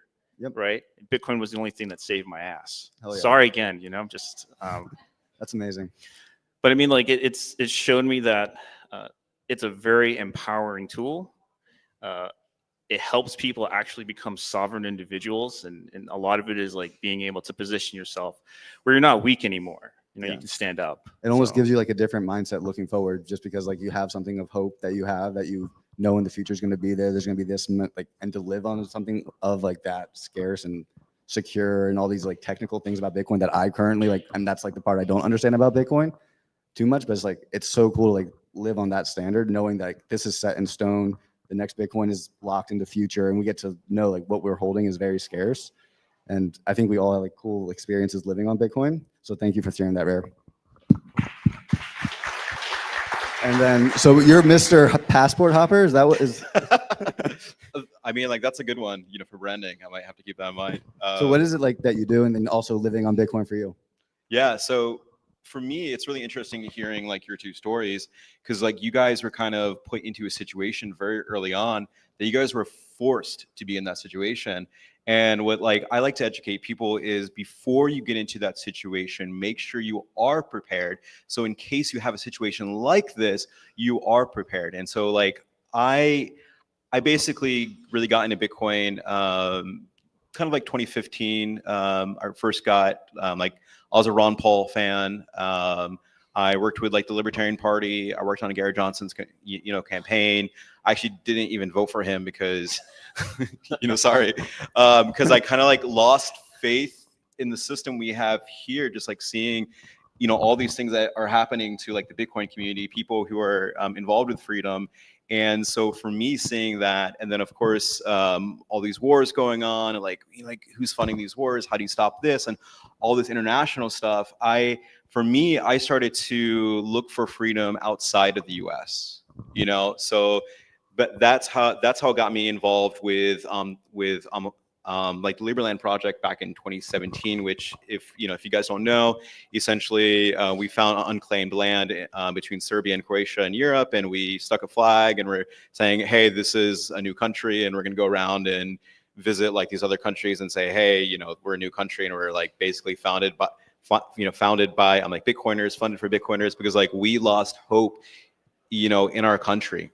And just like seeing these stories like this, seeing all the international news, when we travel around, like with an American passport, dude, like half the world hates us, and just like realizing that, and just like I've been over 50 countries, and it's like really interesting to see like me as an American, how I'm treated, with each country I go to.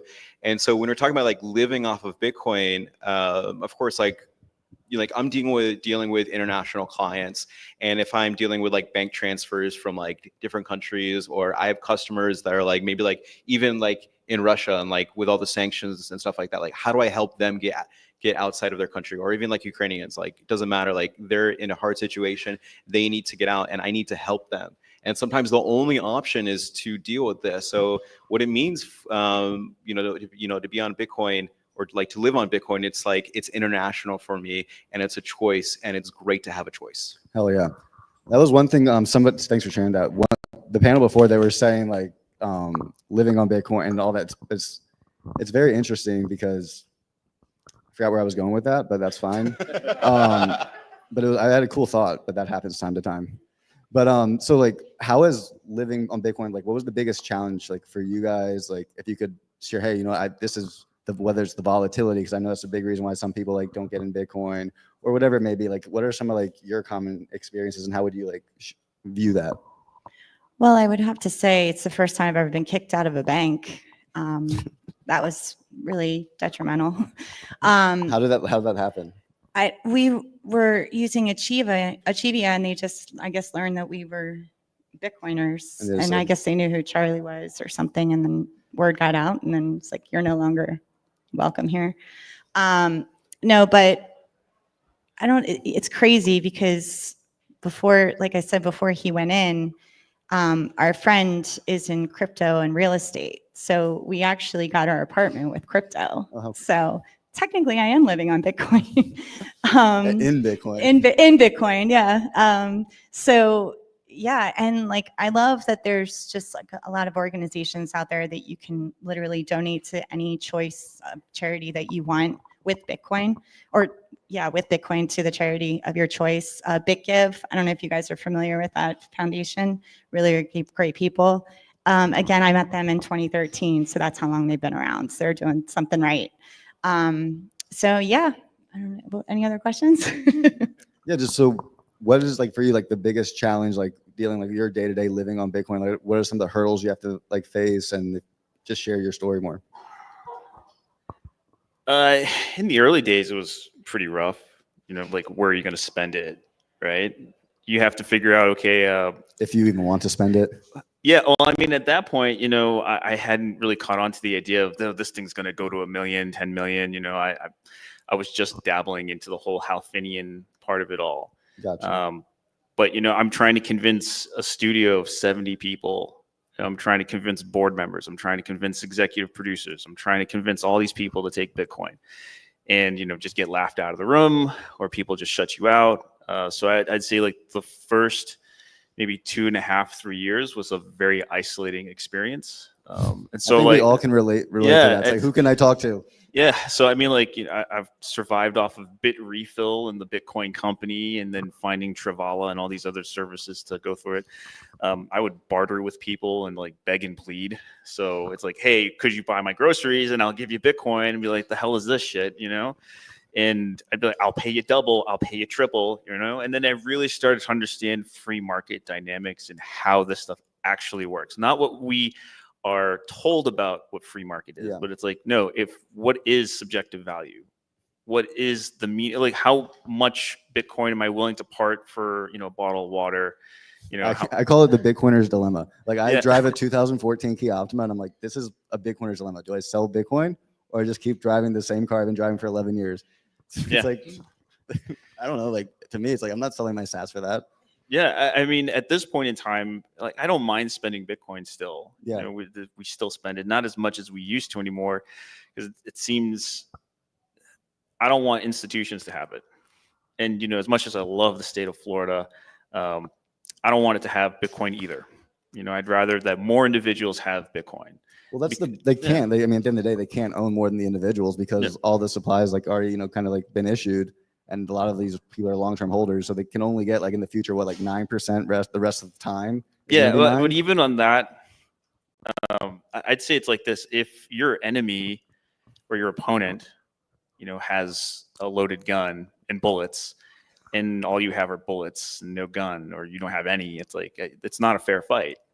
So I think if more individuals own more Bitcoin outright, like not the ETF bullshit, not the Actual Bitcoin. treasury stuff, I mean, I don't think people really understand exactly how powerful it is. When they compare Bitcoin to gunpowder, like that's the real fucking deal. Sorry, again, it's just this comes on out. I'm very passionate about this stuff.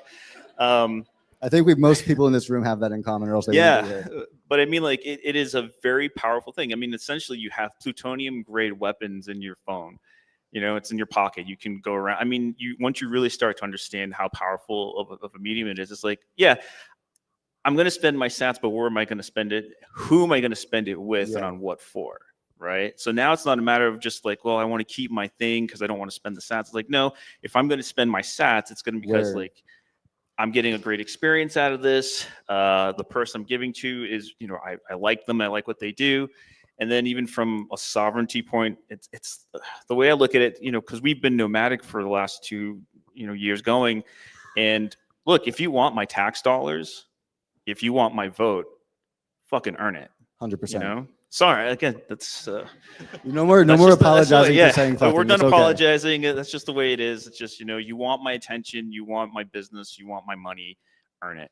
Right. Who's going to give me a better deal for that? And then I'll spend my Bitcoin happily. It's funny because I've met a lot of Bitcoiners that like, it's just like the Bitcoin ethos, like, who are you? Who am I doing business with? Don't trust, verify, and all those like common like first principles of Bitcoin. They spread their tentacles in like just like normal day relationships, our conversations. Like one thing for me, like living on Bitcoin, it's really changed like how I view time, just like my time preference. I'm not looking to like, if someone asks, oh, I'm going to make a quick $1 in Bitcoin. It's like, no, it's not. That's not Bitcoin. It's a time preference thing. But that's something I learned as I learned about Bitcoin. I didn't know that till I kind of learned about it. So it's like how has like Bitcoin changed how you view like time, like which is the most scarce asset in this entire planet? Like, sorry, one sec. Like I always say about Bitcoin, like if you don't spend the most scarce thing in this planet to learn about Bitcoin, there's no way you're going to understand about Bitcoin. So you come across people that, may just have not spent the time, and it's humbling to spend time. So like it's really changed like just how I view like life. It's like, it's not for like Ozempic or anything like immediate gratification, all that shit that's like pushed onto us. Like it's say, hey, I need to put a plan in place like a year from now, 2 years from now, 3 years from now. I have a plan that I can actually, the habits are stacked. But that's something I kind of weirdly came to because of Bitcoin. So like, do you have any stories that you could share that maybe are similar to that? Like how you view time different, or just your preference of time? Well, I think in time, I mean, it's really changed since 2013. And, I have a funny story. 2013, Charlie had a booth for a BitInstant, and we were beside PayPal.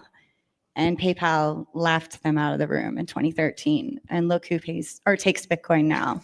PayPal. They're great too. Yeah, exactly. So, but as far as time, I mean, or something that's scarce, I think just to set up for the, God forbid, if there's like a post-apocalyptic situation and, you know, we don't have anything to use. And I mean, I don't even know what would happen if there's a post-apocalyptic situation. I mean, if there's even something to take crypto or Bitcoin, but I'm sorry, I don't really know the question. No, you're good, but Yeah. For the record, I feel like I'm an imposter right now because I fell into this industry. you've been in it probably longer than anyone else in here. I know, and this is my first panel, like I said, so I'm just very nervous. You're in right good now. company. Thank you. You make us look much better than we do. I'll share this example. So my craft, you know, we're animators and we just spend a lifetime on the desk just trying to perfect movement and create the illusion of life, right? You're never done. You can be 70 and still not be called an animator, you know? And something, I was talking about this with a couple of friends yesterday. It's like, you know, we have these studios and we work and we work and we work. And the whole point is because we have something to say. We want to express it artistically. But the only way to get funding for what we do is we have to go work, because the return on investment, if we go to any, you know, in VC, it's like they're just going to look at us like, what the fuck am I doing here? Like, I'm not. There's that F word again. Yeah. So we just work and we save, and then when we finally have the money to do what we want to do, we're old and, you know, we can't hold a pencil anymore. Yeah. And so one thing that kind of dawned on us is like, once Bitcoin really started tearing, I was able to say no to a lot of projects. So it bought you like more time. It bought me my Free time. Yeah, it bought me my time back. It took about a year to understand like what leisure really meant and why it's important. And then it allowed me to pursue creative projects for the pure joy of creativity, not because I have to try to chase a profit. And that to me was like, this is where we're supposed to be. You know, we commoditized art. You know, we commoditized film and music and all that stuff. But on a fiat standard, yeah, it makes sense. But then we look at why everything in the entertainment industry sucks and why we have so many problems. I mean, P. Diddy is not an anomaly. He is the standard. And we should be above that. So it's a very, very weird time in our culture. And you probably have a very interesting perspective, just saying, being able, like, that's what comes to your head. Like, P. Diddy is like, there's stories, but we'll save that for another panel. Should we hear them now? But for the most part, you know, Bitcoin allowed me to buy my time back in ways that I never could have imagined before. And then we're saying like, oh, I don't know what to do with myself. Well, you have time. Yeah. It's like, at the rate that I'm going with, I'll probably be able to get where you are by the time I'm 70. And I'm like, well, why don't you just buy Bitcoin and get it over with? You know, stop fucking around and like, let's get this going. It comes down to one of those things. People don't want to put money. They don't learn about what you're investing in. It's just scary. It's especially when you see something that's really volatile, just because you see it go up and down. It's like jammed. Like, but that's what for me, like time preference. Like, I'm not looking for tomorrow. I'm looking for a year, 2 years, 3 years. So it's. But what about yourself, Joe? Like, yeah, like I'll say, like when it comes to time, I really relate to you when like, because like if you have like your own Bitcoin like personal reserve, and you have that as like a sense of security, like you're not tied into the bank, so it won't be lost, then you can actually start spending your time with the people that you love. Start spending time in like the countries that you love. Like I'm huge on that. I think that's so freaking cool. You know, like it's like I had like the ability to go down to El Salvador and meet like the president's brother and meet the people in government there. And like we did like the first Bitcoin donation in El Salvador to the Only Children's Hospital, for example. And I had that privilege to do that because like I had a Bitcoin reserve. So that means I had time. So that means I didn't have to like waste so much time at a 9 to 5. These are like the realistic implications of having your own personal Bitcoin reserve. Okay. And then if you can like spend it, you know, like, so like when I was in like El Salvador, like I was able to like spend it to buy some coconuts and watermelons, you know, stuff like that. Like, you know, like these are like the realistic things. Or like they did actually they did a horrible job at like educating actual people on how to use Bitcoin. So like we were going down there and actually like teaching people and actually how to live on Bitcoin. Like, hello, like this is legal tender. for better or for worse, how it was done, it was done, and these people didn't know how to use Bitcoin. So we're teaching them actually how to live on Bitcoin. And I'm trying to pay you in Bitcoin, so it's money, and of course they're going to accept that. But I really relate to your story. It really gave me my time back, and even for what I'm doing now. Me starting up like a business, or you starting up any sort of business, if you have that Bitcoin reserve, that gives you time to focus on the things that you love and focus on the people that you love. That's awesome. And just to keep just harping on the time aspect, it's very important, how we spend our time, and working in something and doing something that when you're making a difference and you're passionate and your passions align, it just makes it not ever feel like work. It's just I look forward to being able to help someone, even if it's only one person, and everyone's doing that in their own way, whether it's sharing your story in animation or just helping people get a passport. So it's cool how we live on Bitcoin, but because we think that way, now people are building and using their talents to continue to build on that foundation of Bitcoin, and everyone does it completely different. I asked living on Bitcoin, asked everyone to share a story, and they're all completely different. So it's very fascinating. What else is living on Bitcoin? How do you see the future of living on Bitcoin? And if you could talk to the younger generation, because they're learning about Bitcoin, for them, what are your thoughts for that?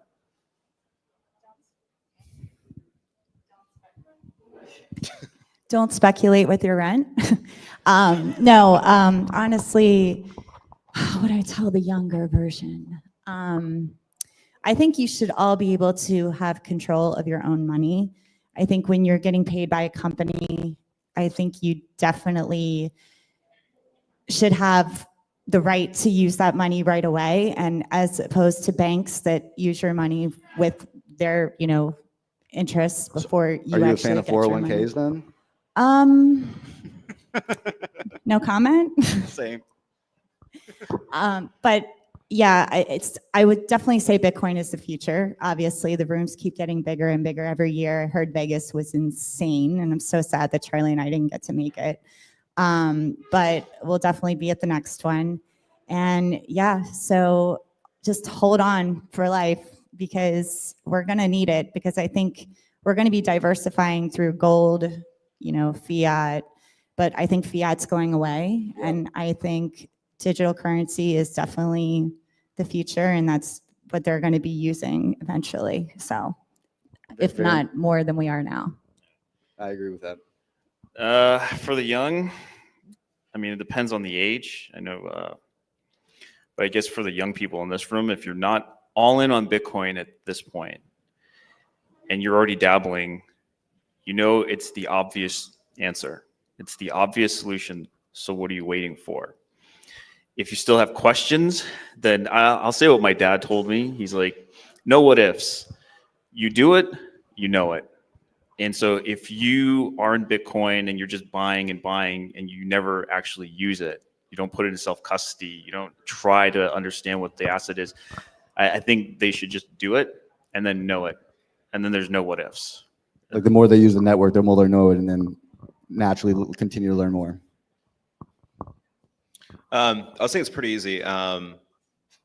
Save in Bitcoin and spend in fiat, right? Oh, I'm gonna. What did you say? You said no.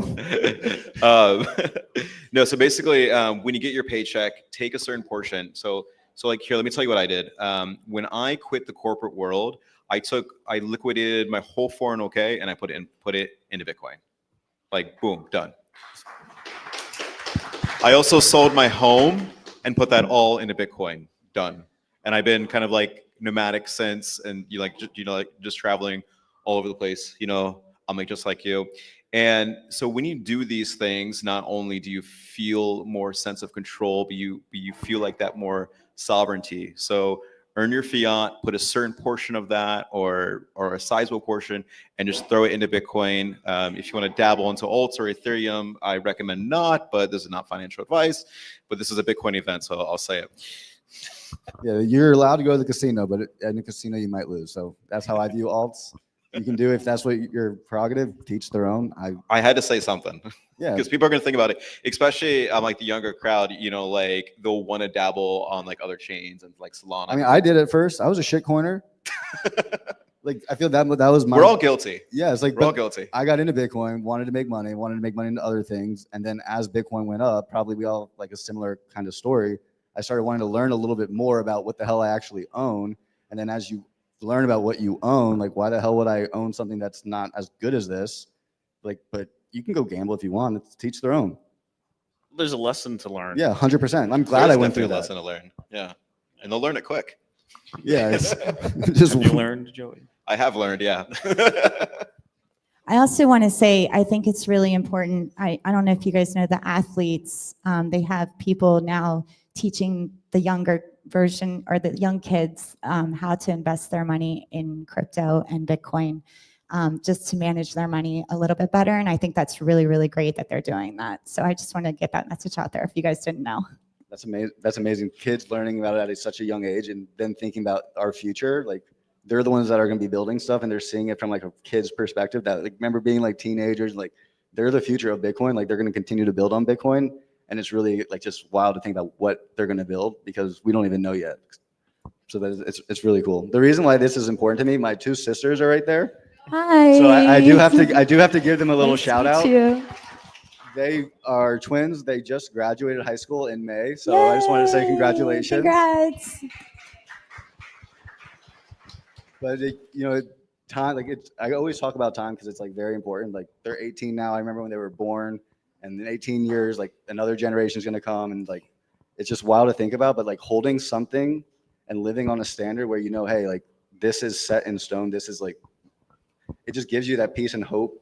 And also like I love sharing about that with them and having them learn about it. And it's so cool to see their eyes start spinning because like that's the next generation that's going to continue to push the message forward. And if Bitcoin's going to be around, for a long time, we need that next generation.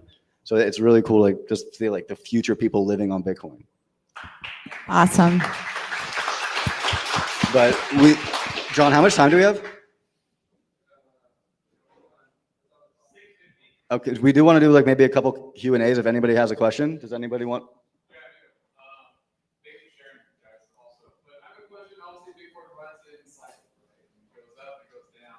Do you guys move it around at all to leverage the higher prices in cycles? Or do you just buy Bitcoin, leave it in there, and you just use it? I use it. I could care less about the cycles. Yeah, At buy first, high, buy low, buy consistently. At first, so because I didn't have a bank account, since 2020, the only way I could get paid was in Bitcoin. And so every time I got paid, it's essentially dollar cost averaging automatically. So I would just get it, then spend it. And when it dipped, I'd get more Bitcoin and just spend the equivalent amount. So at a certain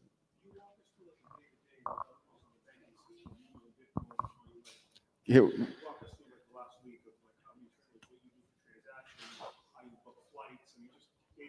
Oh yeah, sure. So to book a flight and a hotel and a car rental, there's a site called Trivala. They take Bitcoin natively on chain. So I mean, we came from Europe just last week, this week. So What's a day? Yeah. So I mean, we bought the plane ticket and we came here. That's.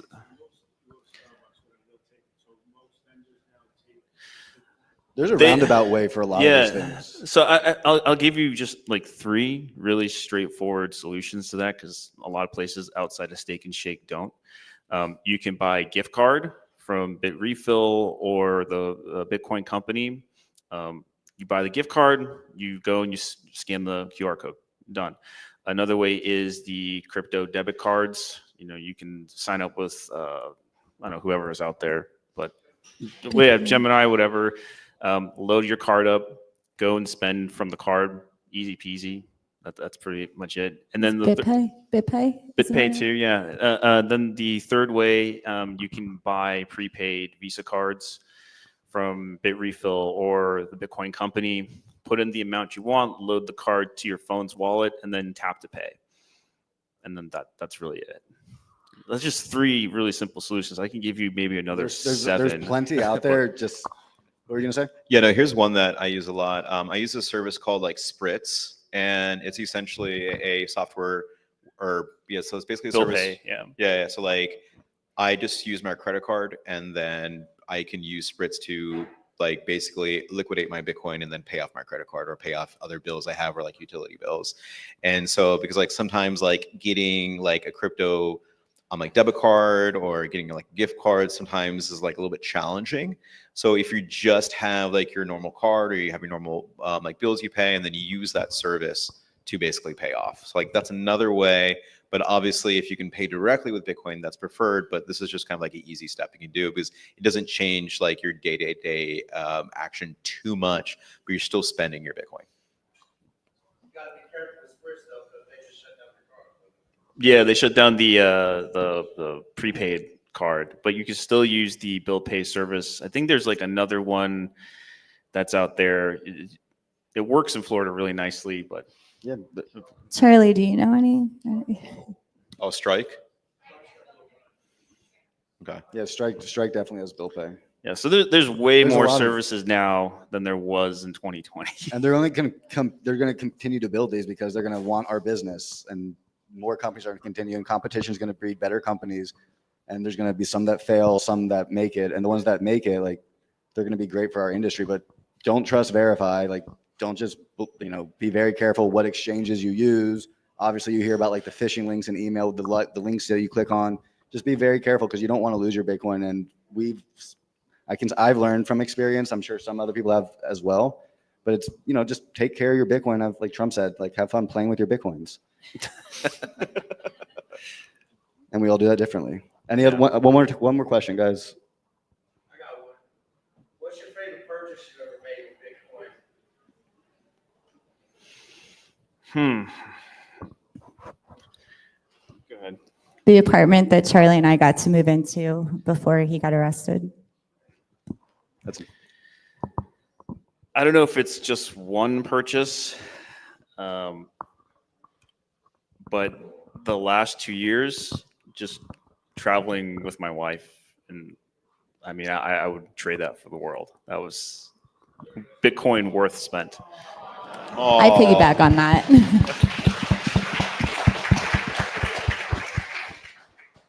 Is she here? Yeah, she's right there. Hello. Hi. All right, last thoughts for you?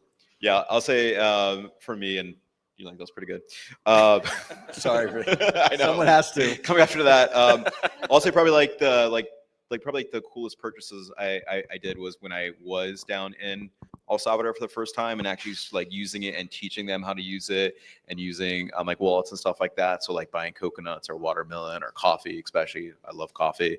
Those are probably like my favorite purchases, because it's like they were learning on the spot on how to, you know, and that was a cool part. Heck yeah. I will say we also helped my brother. He was buying his first house, building his first house.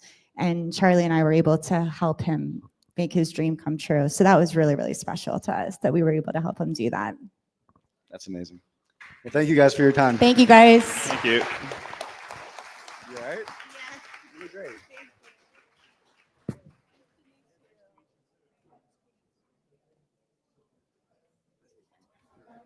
Bada bing, ba boom.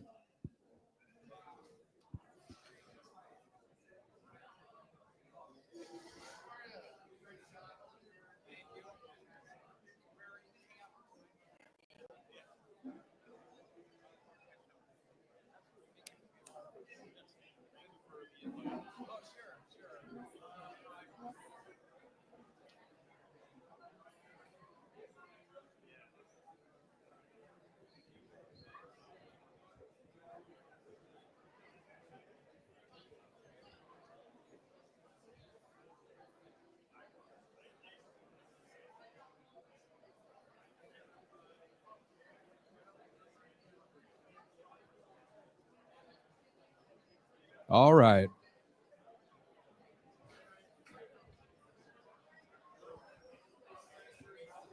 Bob Bing.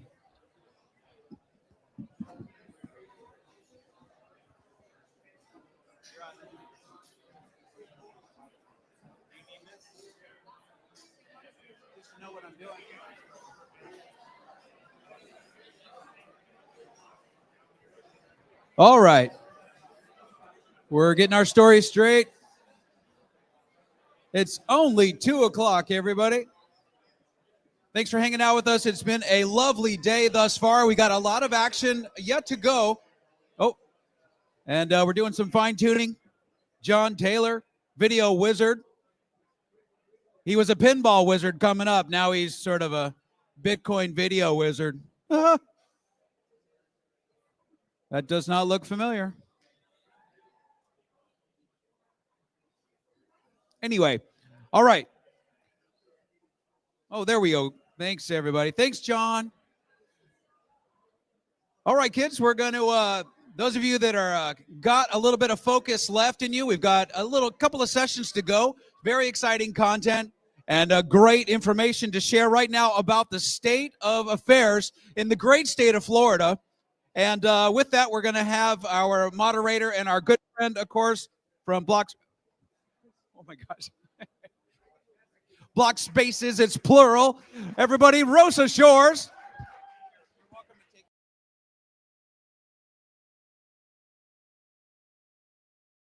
The biggest problems in the environment is there's so many tires, and we're trying to address that tire problem with a very unique solution that turns those tires into an electricity source. This works for this coffee cup right here. It's just a different yield. It's something that should be available to everyone, and obviously to the Bitcoin blockchain for an energy source. The Bitcoin mining process actually generates heat for which we can dry the plastics before they go into the vessel. Plastics, or the tires that go into the vessel, create diesel. The diesel goes into the barge and it fuels the barge. The propane that's released from those materials then fires up the generator. Actually, the end result is Bitcoin. It becomes a perpetual motion machine that's fed by Bitcoin.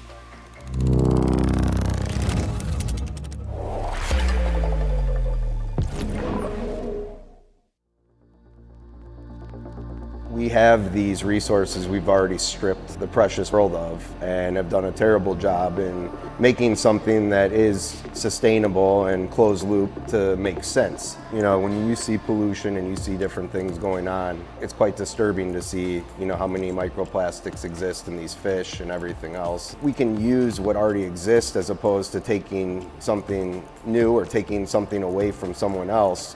You know, it's a great opportunity for that. I'm Dan Kaler. I am Chief Mining Officer for Kratos Digital Mining, and we are the mining branch of Trend Discovery, who does a lot in renewable energy projects. So this is a very unique process, and it's a phenomenal idea, and we're here to put it into prototype scale and get real actionable results so that we can start taking it large scale and getting creative, looking at options for stranded gas that gas head owners are still having to pay to maintain. We can go in there and help them consume and streamline their operation while monetizing the gas that they can't do anything with and stabilizing the blockchain and creating jobs. And most people just don't know that this type of process even exists. We believe if we can address this tire issue, not only does it address landfill and waste, but it also creates an electricity stream that can fulfill the needs of our growing electrical demand in this country. My name is Adam Broston, and I'm a third generation in auto recycling. This was something that my grandfather had started working on quite some time ago. When he got out of the war, he tried to see, you know, how many tires he could get because he wanted to be able to sell them. Towards the end of his life, we mainly talked about how to get rid of tires. The need at this point is how do we deal with these tires, which was still the same need I was speaking with my grandpa about, you know, throughout his life. We're paying disposal fee to get rid of these tires, but it's not like it's being recycled. They're cherry picking the steel and then the can gets kicked down the road. This breaks things back down to original byproducts, and it does it in a manner that is sustainable and at a lower temperature parameter.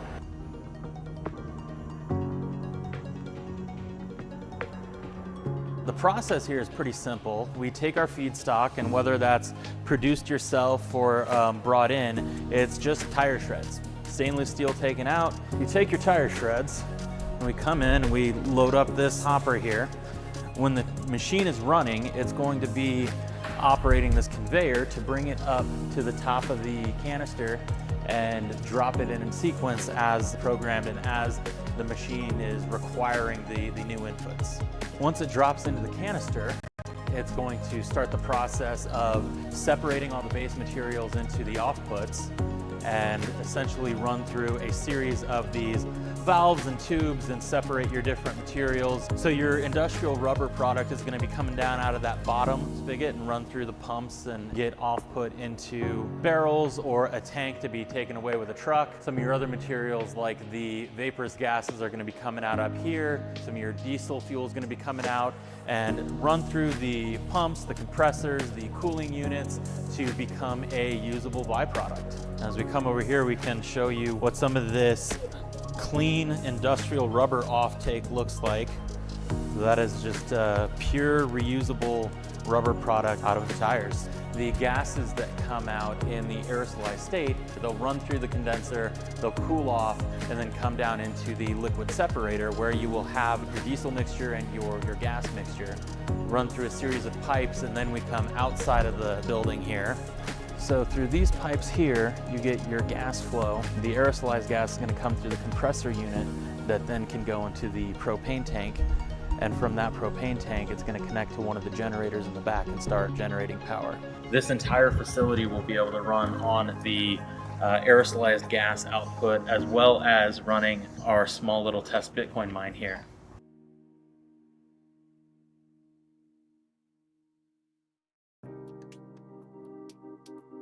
If you focus on just tires, you get the recycled steel, you get the aerosolized gas, the diesel gas, and the rubber. So you get all four elements from tires themselves, and that has substantial opportunity for power generation. At that point, the only output that you have as far as a waste or environmental impact is what your generator puts off. And there are so many very efficient, carbon effective, and filtered generators now that that's negligible output. And when you can start generating megawatts to hundreds of megawatts of power off of garbage that people are having to store in landfills or dump in the ocean, we can save all of that. This works for this coffee cup right here. It's just a different yield. You don't receive a rubber, you get an off gas and a lighter sweet crude. By doing this with tires, we're solving a major issue, but that also will allow us to generate the ability to go out and focus on these other issues that exist, such as the great garbage patch of plastic and different things such as that, where you could have belt-fed conveyors on a tanker vessel and be doing this process at sea in a confined space and cleaning things up. We're trying to make things right the best we can. So, and this takes a lot of different people and a lot of different perspectives to make that happen. So that's one thing that we have been truly blessed with, in having the ability to have some really, really bright people work on this, because it's something that should be available to everyone, and obviously to the Bitcoin blockchain for an energy source. The Bitcoin mining process actually generates heat for which we can dry the plastics before they go into the vessel. Plastics, or the tires that go into the vessel, create diesel. The diesel goes into the barge and it fuels the barge. The propane that's released from those materials then fires up the generator. And all of that closed loop positive creation economy, actually the end result is Bitcoin, right? And that Bitcoin can be liquidated and pay to continue to flow this feedstock inbound into our process. Once we have the machine running from the feedstocks we collected, it becomes a perpetual motion machine that's fed by Bitcoin, right? I want to see this project reduce energy costs, reduce emissions, and landfill waste, and what we deem is a no longer viable or valuable offput. We've got so much garbage in this world that doesn't need to be there. It can be mitigated, and we can cleanly and effectively utilize it to power this next generation. I know a lot of politicians are out there and they're of the mindset that consuming energy is bad. And I don't believe that. Producing energy in the most positive, effective, economically and environmentally viable way is the path forward.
Today, we are at a mining farm / hemp farm.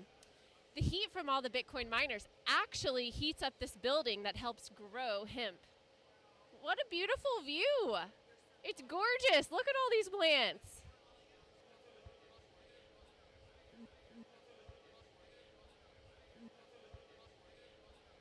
This is such a great way to see that Bitcoin is going green.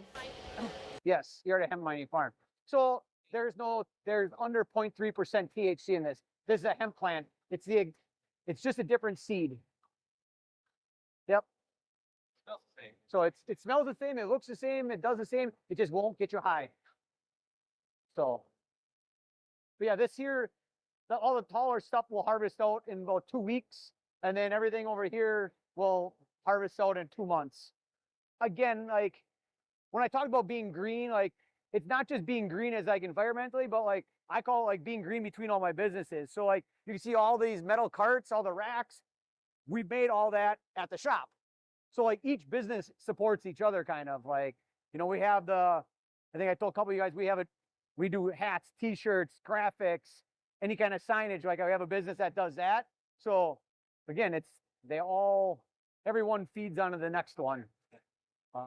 We're working on this. Where we came through is going to be our storefront, which we'll sell product there. And then on the other side of that's going to be the restaurant. So we're going to do full restaurant bar. Then we can do educational stuff for tours to get people educated, because a lot of people, like, they're not educated. Like, oh, that shit's bad for you. And I'll be one to first admit, like, I was always growing up was like, I never smoked. I've still not smoked anything in my life. And I was like, that shit's bad for you. You're just a bunch of potheads just getting high all day, right? But when you start doing the research and you see that there is actually value to it, you know, we've been working on some pain creams and salves, and I'm like, that shit don't work, right? Like, and I literally rub it, I'm like, holy shit, like within minutes, like, I'm like, that hurt, but it's gone. Like, it's like seeing the proof in the pudding. Now it's like, okay, how do we educate the masses? You know, so it's, yes. One of the most medicinal. Exactly. But the problem is people look at it as, oh, you're just a pothead because you smoke that, or you're just a pothead. That's what people are used to it, right? Like, it's just a seed without THC in it. Yeah. I mean, we could grow this plant and like grow it like longer than like we want to, and it's going to continually gain some THC. Like this will max out at probably 3%, where regular marijuana you can get 20, 30%. Like, so that's when they call it like, oh, your crop went hot. We've had some before because we have to test under 0.3%. So if we test 0.31, we have to destroy the crop, pitch it. What stage do you start them off? We can show you that. From seedling. Yeah. So we start from seed, but we have mother plants we call, we've had some for a year, and you just take a little cutting off at a clipping and you just reclone it. So like you can kind of see this here stuff was all, actually this stuff over here was all seedling. See how they're all different heights? Those are all like, each one is a different seed. So we're trying to find the mother plants to get a good strain. And then if you look at the far stuff over there, that stuff's almost all perfect. That all came off the same mother plant. So like we'll take 1,000 seeds and pick one out of that 1,000, and then that becomes our mother plant, and then every plant after that. But you got to do that through 2 or 3 cycles. So it takes a year or 2 to find the perfect one. What's your criteria for the mother plant? What do you mean? So how do you select which one? I mean, what is it? So all these seedlings, like say we put down 1,000 seedlings, we'll take them in the veg room, grow the seedling up. Once it becomes from the seedling to it's going to come out here, we'll take 3 clones off of that plant. So now we got 3,000 plants, but there's 3 of each one of the seeds. So again, see the inconsistency here? Like each one of these is, again, you like look at this here, you're like, well, why is this like you got just a bad seed? Like, because these are all seedlings, so we would never keep this as a mother plant. But maybe this here one's going to be the mother plant, or that one's looking like it's growing real good, you know, like. So, but we know that number 59 now is basically, fucking throw it away, it's no good. Exactly, yep. But then if you look at all these here, all these are Godfather. So this is one strain that does super good, but if you look down at like, they're almost exact same. So again, for those of you that were asking, like these are the clones that John took off of one of these mother plants that's over here. Clones, yes. So, yes, this is all clone stuff here. How do you clone it? Is it like taking a section or? Yeah, you literally cut. Like, yeah, you literally would take like this one here, you cut it off, you stick it in, and it's gonna grow roots. So like this year, this plant here has probably produced us 3,000 plants out there. Wow. So like, I mean, we could take another 500 clones off this thing, but she's getting so big now.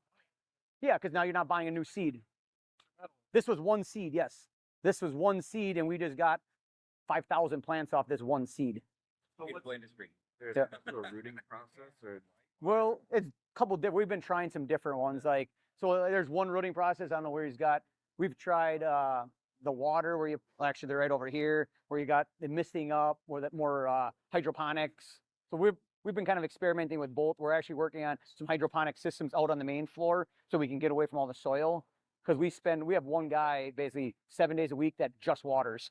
It's just so labor intensive. What do we have up here? So we just actually put this duct in here.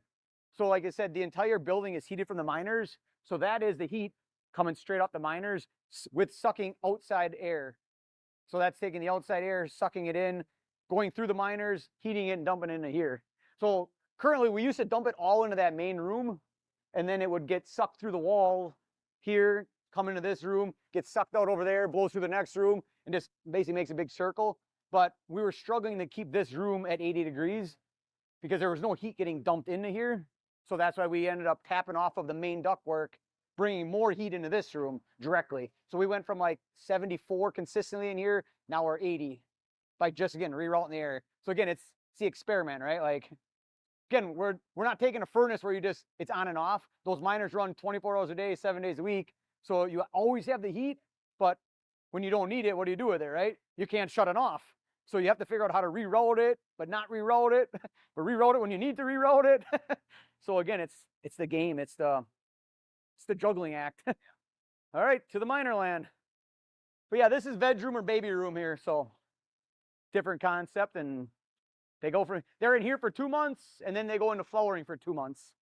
So it's a 4-month cycle. Oh yeah. John, this ain't a lot of work, right? Carried this up here. Well, we took that out. That was the furnace. That was the furnace. We took it out. We put a new furnace in. So, yeah. a very expensive furnace. Yeah. This building used to be hot water heated. That big radiator that's right behind you guys there. Yeah. So that boiler there was hooked up to this coil. We decided to take that out. That coil used to be right down the middle here. Ugh. And now in the ductwork is all the miners. Are those all generating Bitcoin too? Yes. Yeah. So we're literally we're sucking the air in from outside. Yeah, that's the intake. Yeah, that's the intake from outside. Back through here. So we got cold air coming in, and then the heat goes out into the room. In the summer. Well, that's why I said in the summer we would just stop mining here, but that's why we would just unplug them. But what we're gonna do for this year is what we're gonna do is we're gonna actually cut this here panel out.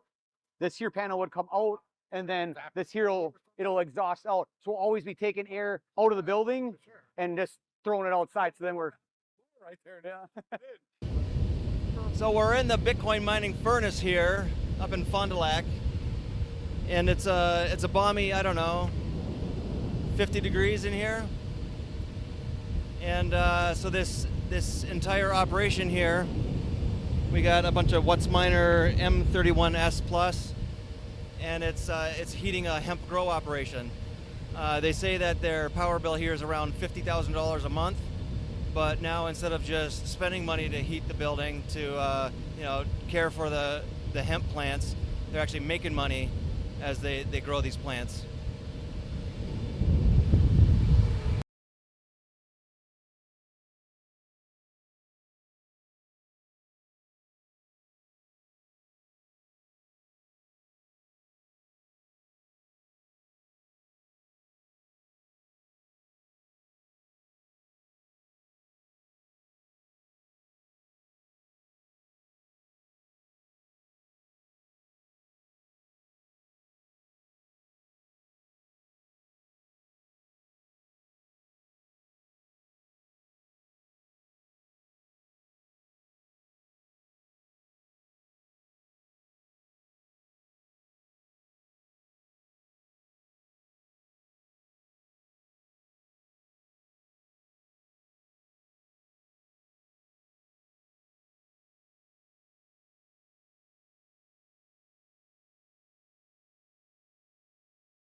So, my name is John Taylor.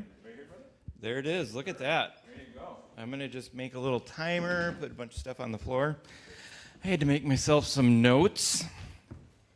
There's so much great conversations going on. There's so many thoughts going through my head from what everybody has said that I had to make some notes so that I can stay on target and be like, oh, what the heck was I going to talk about? Because now I want to talk about all these different cool things that everybody else is talking about. So we're going to talk about I have this program going, it's called the Zero Factor, and it's adding another zero to the value of Bitcoin. I want to make Bitcoin more valuable. So I'm going to hopefully come at it from a different approach. You know, I talk to a lot of people at Bitcoin conferences. I do a lot of interviews, do podcasts, those kind of things. And when I talk to the experts on Bitcoin, I say, can you describe what Bitcoin is in a very simple way? I get 100 different answers from 100 different people. There's messaging all over the place. There's things about, you talked about money. You know, earlier we talked about different things that really make the Bitcoin. But when I talk to somebody on the plane and Grandpa's saying, hey, I'm on my way to Boca and I'm going to see my grandkids and I want to buy them some Bitcoin so that they can have generational wealth because I want to have my kids, you know, be a part of this thing that I'm hearing so much about. It's hard for me to explain it to them in an easy way without getting into all of that stuff. So some people may not need to be orange-pilled. We can get more people into Bitcoin, and we can add that zero to it. Didn't show up as well. But that's a big number. Like, what if Bitcoin had that? What would the world look like if we had this bigger Bitcoin universe with all these people in it? Would they all be like us? Would they all be excited about Bitcoin and really want to get into the nuts and bolts of working at it? Or would they be passive investors and doing other things? So who am I? John Taylor. I work at Bitcoin Mining World. That's what I do during the day. I sell Bitcoin miners. Channel 256. That is my channel that I interview people and do podcasts. Just a little bit about my background. That's all you get. So the Zero Factor, what does it do? What would 10x Bitcoin look like? Bitcoin might be the same thing that it is right now. Bitcoin is a value asset that people invest into, and then there's excited people who are fanatics about it, who are evangelists, who are enthusiasts that do experimental things like heat reuse and all the other things that are exciting about Bitcoin. What's hindering mass adoption? Hopefully we can address some of those. And does Bitcoin need a facelift? Maybe get into some experimental ideas that maybe will ruffle some feathers. So when we solve this, we can find creative new solutions to accelerate the evolution of Bitcoin. There's going to be more resources and support and unimagined opportunities.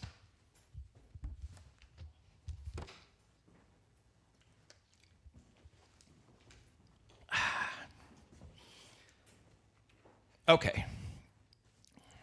They did the triangle earlier, Pablo did.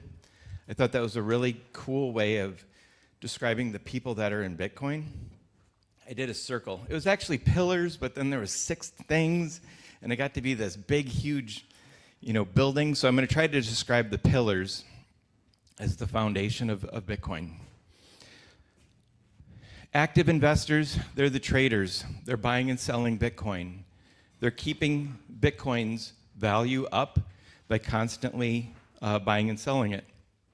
Equally, the passive investors are the people who are holding it for the different reasons.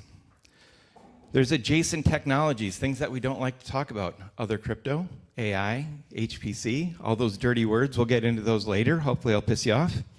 But all of those things, they help with the Bitcoin mining industry because when you have adjacent technologies, they support mining and new innovative ideas come out.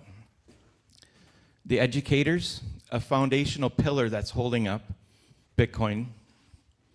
Then there's the 256ers. SHA-256 is the algorithm, in case any of you don't mind. I come from the mining world, so 256 means, We all know what that means. So it's the foundational community. They're the people who are really excited about Bitcoin, and they're there when Bitcoin goes down. They support it through the tough times, and they are the base and the foundation, along with the miners, because they are the nodes and the backbone that keep Bitcoin going.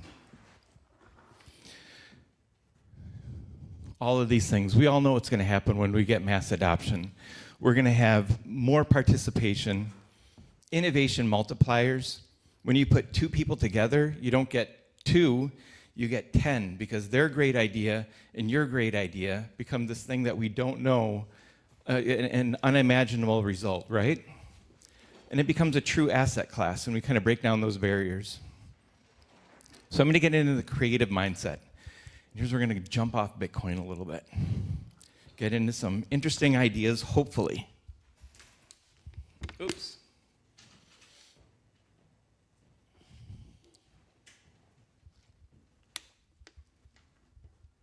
All right. Creativity is a flow of energy. So when we get into the creative mindset, people used to talk to me and they'd say, John, you're a really creative person. You're one of the most creative people that I've ever met. I consider myself creative. And then I read a book about a month ago, and it was by Paul Rubin, famous producer. And he talked about creativity is this energy that goes through the universe, and we are just portals. We are people who can be a conduit of that energy and bring it to life through our skills, our experience, and where we're at. When we can tap into that creative energy, we can create new connections. Now, there's a state of flow that happens when you're creative. And any of you, if you've made anything like art or cooking or anything, and you make this wonderful thing and you don't know how you get there, that's the state of flow. And that's when the energy of that creativity flows through you, and you're able to create that magical thing. I'm going to tell you a little story about simple learning next. This is all going to make sense in a minute. So DRS Leonardo is a defense contractor, and I worked for them to create educational material, and they had a really complicated ways of training their new employees. And what they would do is they would have the smartest person in the room would train all these new people on how to put together these electrical panels. Except when they started, they would talk about all the complicated things of the electrical panel. The challenge is that nobody even knew they were there for the first day. They were nervous. They couldn't understand what they were talking about. So I'm going to grab a drink of water.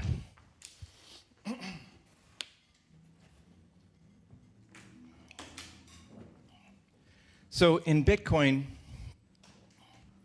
we have the same thing. People come into Bitcoin, and we're putting fiat currency.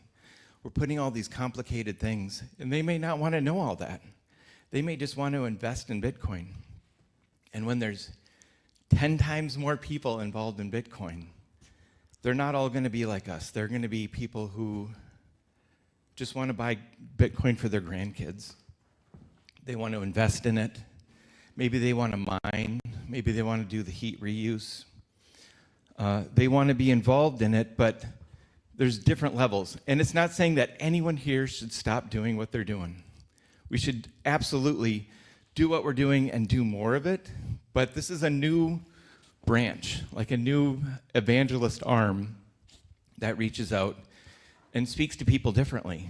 And we might want to look at different ways that we could do that.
Blockware makes Bitcoin mining accessible to everyone. We have multiple data centers across the United States that have access to some of the lowest electricity prices in the world. With our marketplace, you can purchase machines with zero lead time. These miners are online right now, which means you'll be hashing as soon as your payment confirms on-chain. We have all of the latest and greatest Bitcoin miners available right now, so head to marketplace.blockwaresolutions.com to get started today.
There we go. Hello.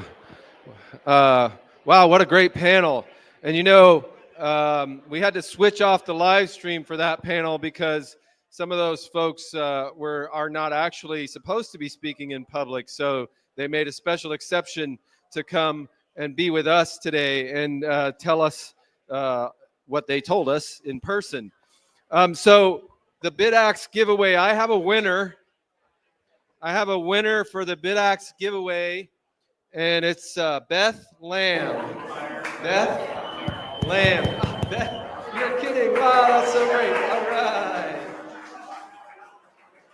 So come on up and get your BitAxe. And now, for those of you on the live stream, by the way, we have 2,100 viewers. 2,100 viewers on the live stream right now. And here, congratulations, Beth. There is your BitAxe. 2,100 viewers on the live stream right now. And so we're going to give away a BitAxe to a live stream viewer right now, or not right now, but later. We're going to give away a BitAxe to a live stream viewer. So those of you, if our tech is doing what he told me he's doing, you should see a QR code on your screen where you can scan that QR code, fill out the form, and we will put you in a drawing for a BitAxe, a free BitAxe. So do that, and I'm going to turn it over here to Jack to introduce our next speaker. Are you going to use this mic? Are you using this mic? Would you take?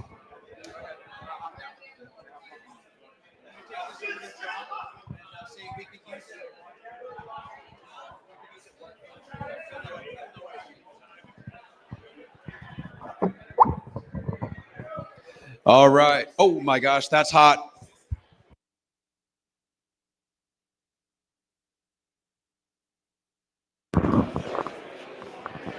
All right. How you doing, Eric? Yeah? Hanging in there? We're almost down to the last couple of innings, you know? We're going to finish strong, everyone. We're finishing strong. That was a great session. Thank you, everybody, for paying attention and listening keenly. All of our representatives, people are here. Thank you, Rosa. That was fantastic. Please, everybody, introduce yourselves to them in the room. And thank you, Eric, for the applause. Feel free to get to know them, and of course, and learn about what they are up to. We're getting our clock reset. There we go. Place it where you want it. Is that okay right there, Chase? All right. So, feels good to stretch for a quick moment. John Burnett in the house over there. Hello, buddy. Good to see you. I really look forward to seeing everybody, of course, cleaned up, freshened up, all spick and span and ready to roll tonight for the soiree. It's going to be quite the occasion, and it's going to look so lovely in here tonight. We can't wait to bring you all back. Paul Tarantino says it's good to go. All right, without further ado, I would like to bring up a special presentation from really a crypto OG. And this gentleman has been in the game since 2013. And over the past decade plus couple of years, he's learned an incredible lot. And yet he says that it wasn't until last year that he came across what he calls the most brilliant product associated with Bitcoin that there is. And that is Bitcoin denominated whole life insurance. That's right. And it turns out it's quite the compelling item. And we've got this young man joining us up here today. He is now the actual business development director, of course, of Meanwhile. And they produce, of course, the Bitcoin life insurance. And everybody, please welcome Jason Leibovitz.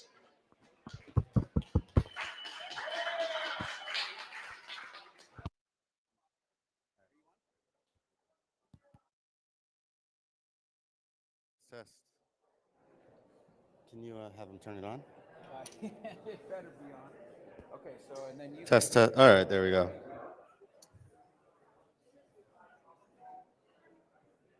All right. Well, first I want to give a big thank you to John and Jack and everyone at Bitcoin Day for putting on this great event. So everyone, thank you, Bitcoin Day. It's been great so far. I am here to sell you all insurance. No, I'm not here to sell you all insurance. I'm here to tell you about the most interesting product that I've ever seen and that I own, which happens to be life insurance, but it's really a way to store your Bitcoin for the long term, completely tax-free. So I've been in crypto since 2013, a low-cost basis Bitcoin holder. I had a pretty long career through different funds and companies that I've started and sold. And last year, I discovered Meanwhile, and I discovered Bitcoin-denominated whole life insurance.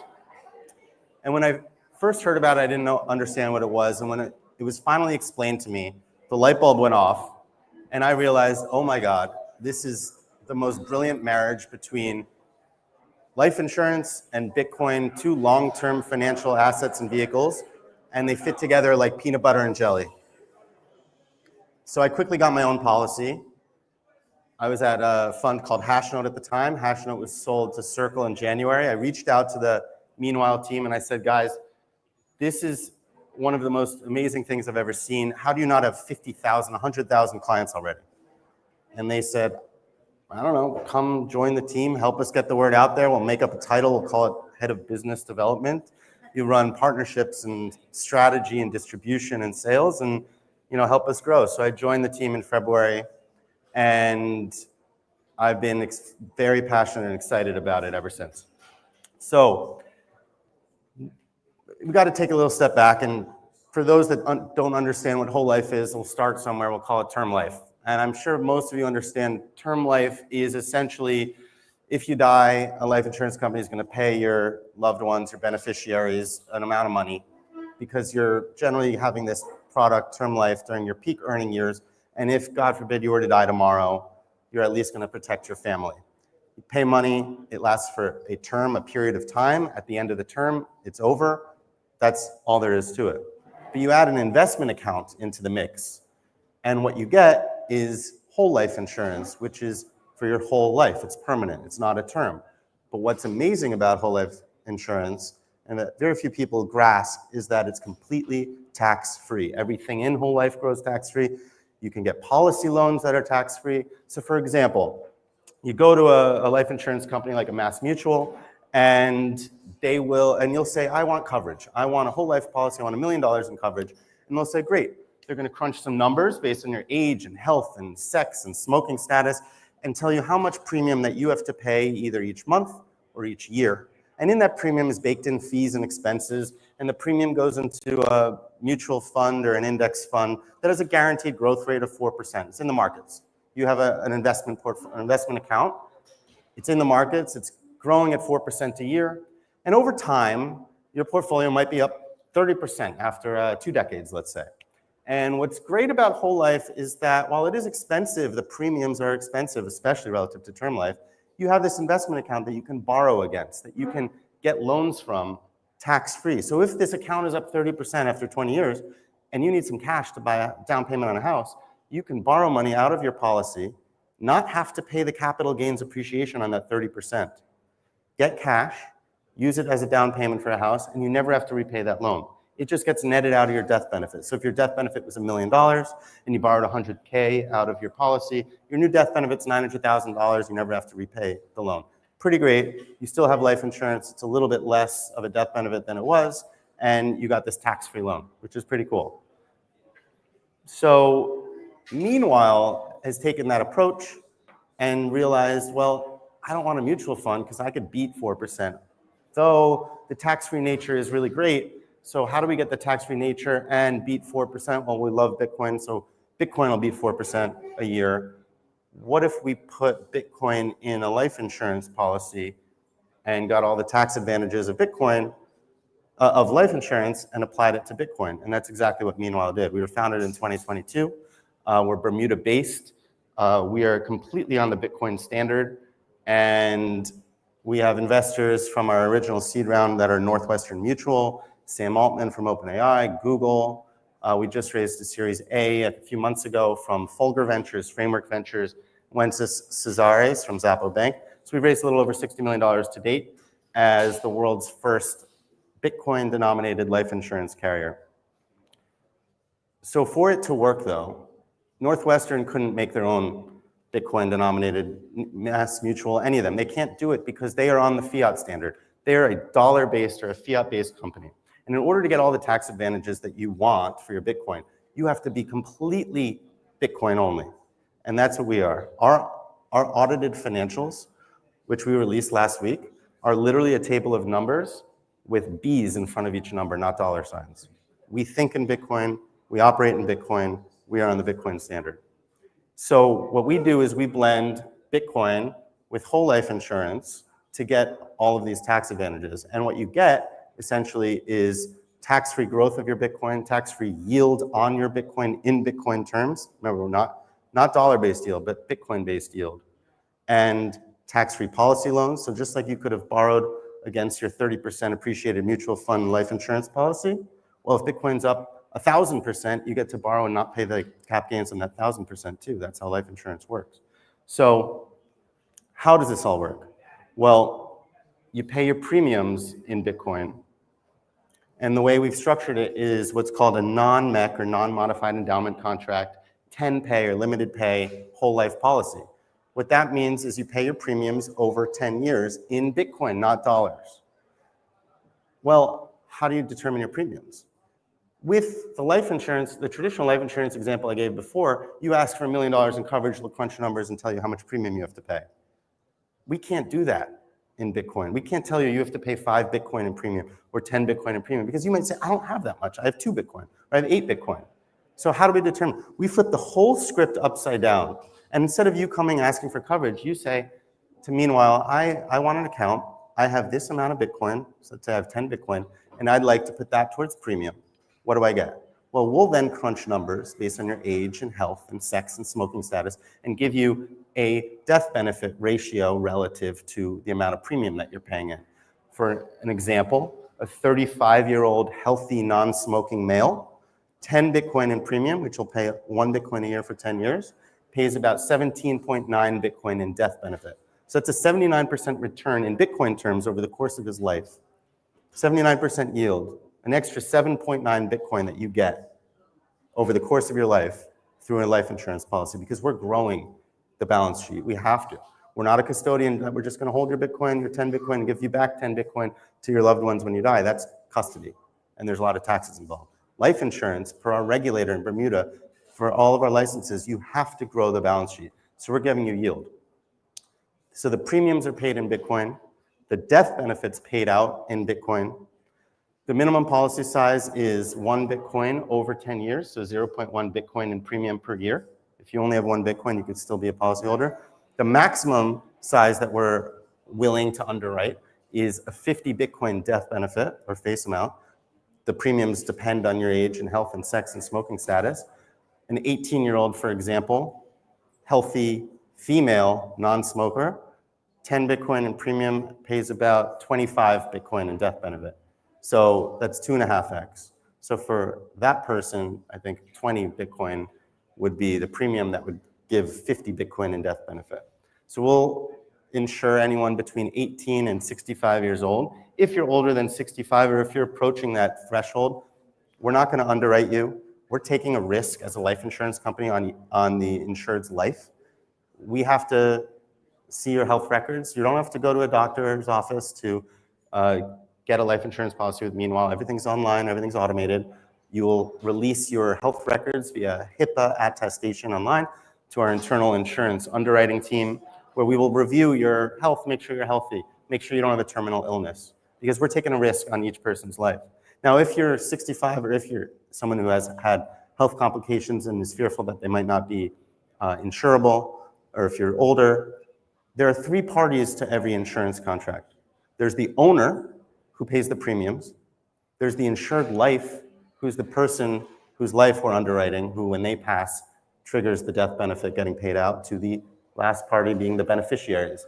The beneficiaries can be any number of people. It could be your children, your grandchildren, in equal splits. It could be your favorite child gets 80% and your other child gets 20%. It could be whatever you want. The owner can also be a trust.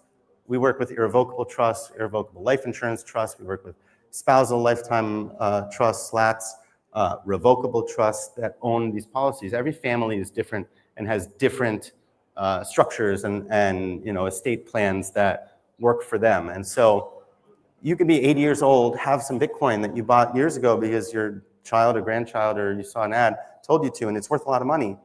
And you're thinking, I would love to have tax-free growth. I'd love Bitcoin to go to $1 million one day. And instead of selling it and paying taxes, I'm going to get a policy loan. And when you get the policy loan, you get a new stepped up cost basis. So let me explain how that works. Bitcoin goes to $1 million. We're all happy. But then you're like, I kind of want to buy a house, and the seller of the house isn't going to accept my Bitcoin. I don't want to sell my Bitcoin because I don't want to pay this massive capital gains tax. So I go to my whole life policy. I tap Meanwhile and I say, hey, I'd like to originate a loan, please. You can borrow up to 90% of the surrender value of your policy. And let's say you can borrow 2 Bitcoin. You go to Meanwhile and say, I'd like to borrow 2 Bitcoin, please. We say, sure. To what wallet? We're going to have to KYC and AML verify the wallet is clean. It's not going to North Korea. And then we're going to send it to you. Meanwhile, it's done. Now it's on you to do whatever you want with your Bitcoin. You borrowed Bitcoin. You're not borrowing dollars. You then would likely go to an exchange, let's say Coinbase, and you would want to sell the 2 Bitcoin at Coinbase. The Coinbase is going to say, hold on. Where did this Bitcoin come from? And what's the cost basis for tax reporting purposes? And you're going to say, well, I have this document. It came from my life insurance policy at Meanwhile. It's regulated and licensed. And it says right here that the cost basis is $1 million. Even though you bought Bitcoin at $100,000, you're not borrowing your original Bitcoin that you paid in premium. You're borrowing new Bitcoin at a new cost basis. That's how life insurance works. Just like the mutual fund is up 30%, you don't have to pay taxes on that when you borrow. Bitcoin's up 1,000%, you don't have to pay taxes on that when you borrow. This is how that works. You get a new cost basis. So you go to Coinbase, they say, great, where do you want to sell? $1 million. Cost basis, $1 million. No taxes. 1099 is empty. You keep all $2 million cash. And the beauty of these policy loans, like I said before, you don't have to repay it. You're not even at risk of a margin call. If the price of Bitcoin in bear market, bear winter crashes 80% down to 200,000, you don't need a top up. You don't need a margin call because you're borrowing Bitcoin against Bitcoin collateral. You're borrowing from your beneficiaries, your loved ones, not from a lending desk, not from a trading desk, not from an insurance company. You're borrowing from your own policy. If you had a death benefit of 20 Bitcoin, and you borrow 2 Bitcoin, your new death benefit's 18 Bitcoin. You pay 3% interest on that loan, not SOFR plus 400 basis points with margin call risk, the way traditional dollar-based lending against Bitcoin collateral works. But you're borrowing Bitcoin against Bitcoin, you're paying 3%, which also gets netted out of your death benefit. So you don't have to worry about invoices each year on how much Bitcoin, what interest charges you might have. And so ultimately, you have this loan, you get to put $2 million in your cash, in your bank account because you sold 2 Bitcoin. Never have to repay it. You buy that house. You still have a death benefit. You're still long Bitcoin. And that's how this all works. And we think it's a pretty amazing product.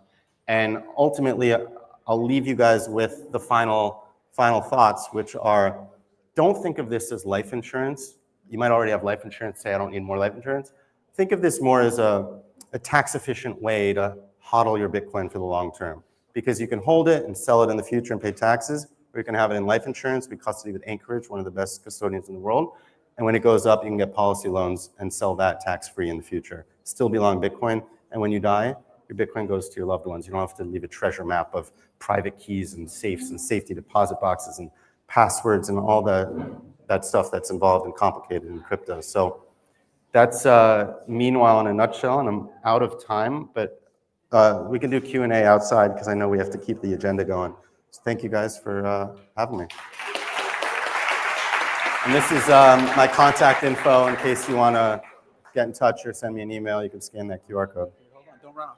Yeah. Yes. Oh, my mic's dead. Thanks, Jason. Fascinating. I've done a lot, as much as I could, to read up and learn about your product and the business ever since. And thank you. Where's Brandon? Is Brandon in the house? I don't see him.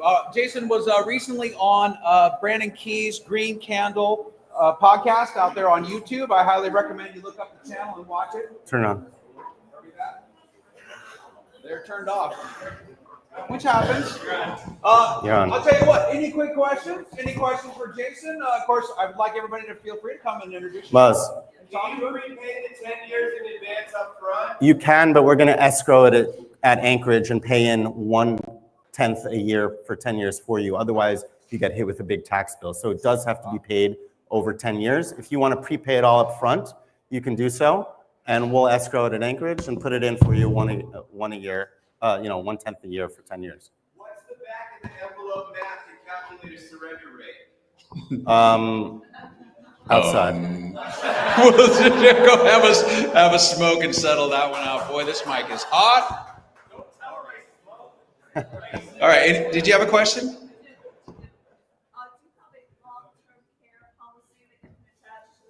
Not yet, but we are working on employer benefits and long-term care benefits and other elements. We are an insurance carrier, so we're going to have a fixed index annuity, a fixed deferred annuity that you can 1035 exchange your dollar annuity into Bitcoin to maybe have Bitcoin for the first time in your life and get out of an annuity that tracks, an index.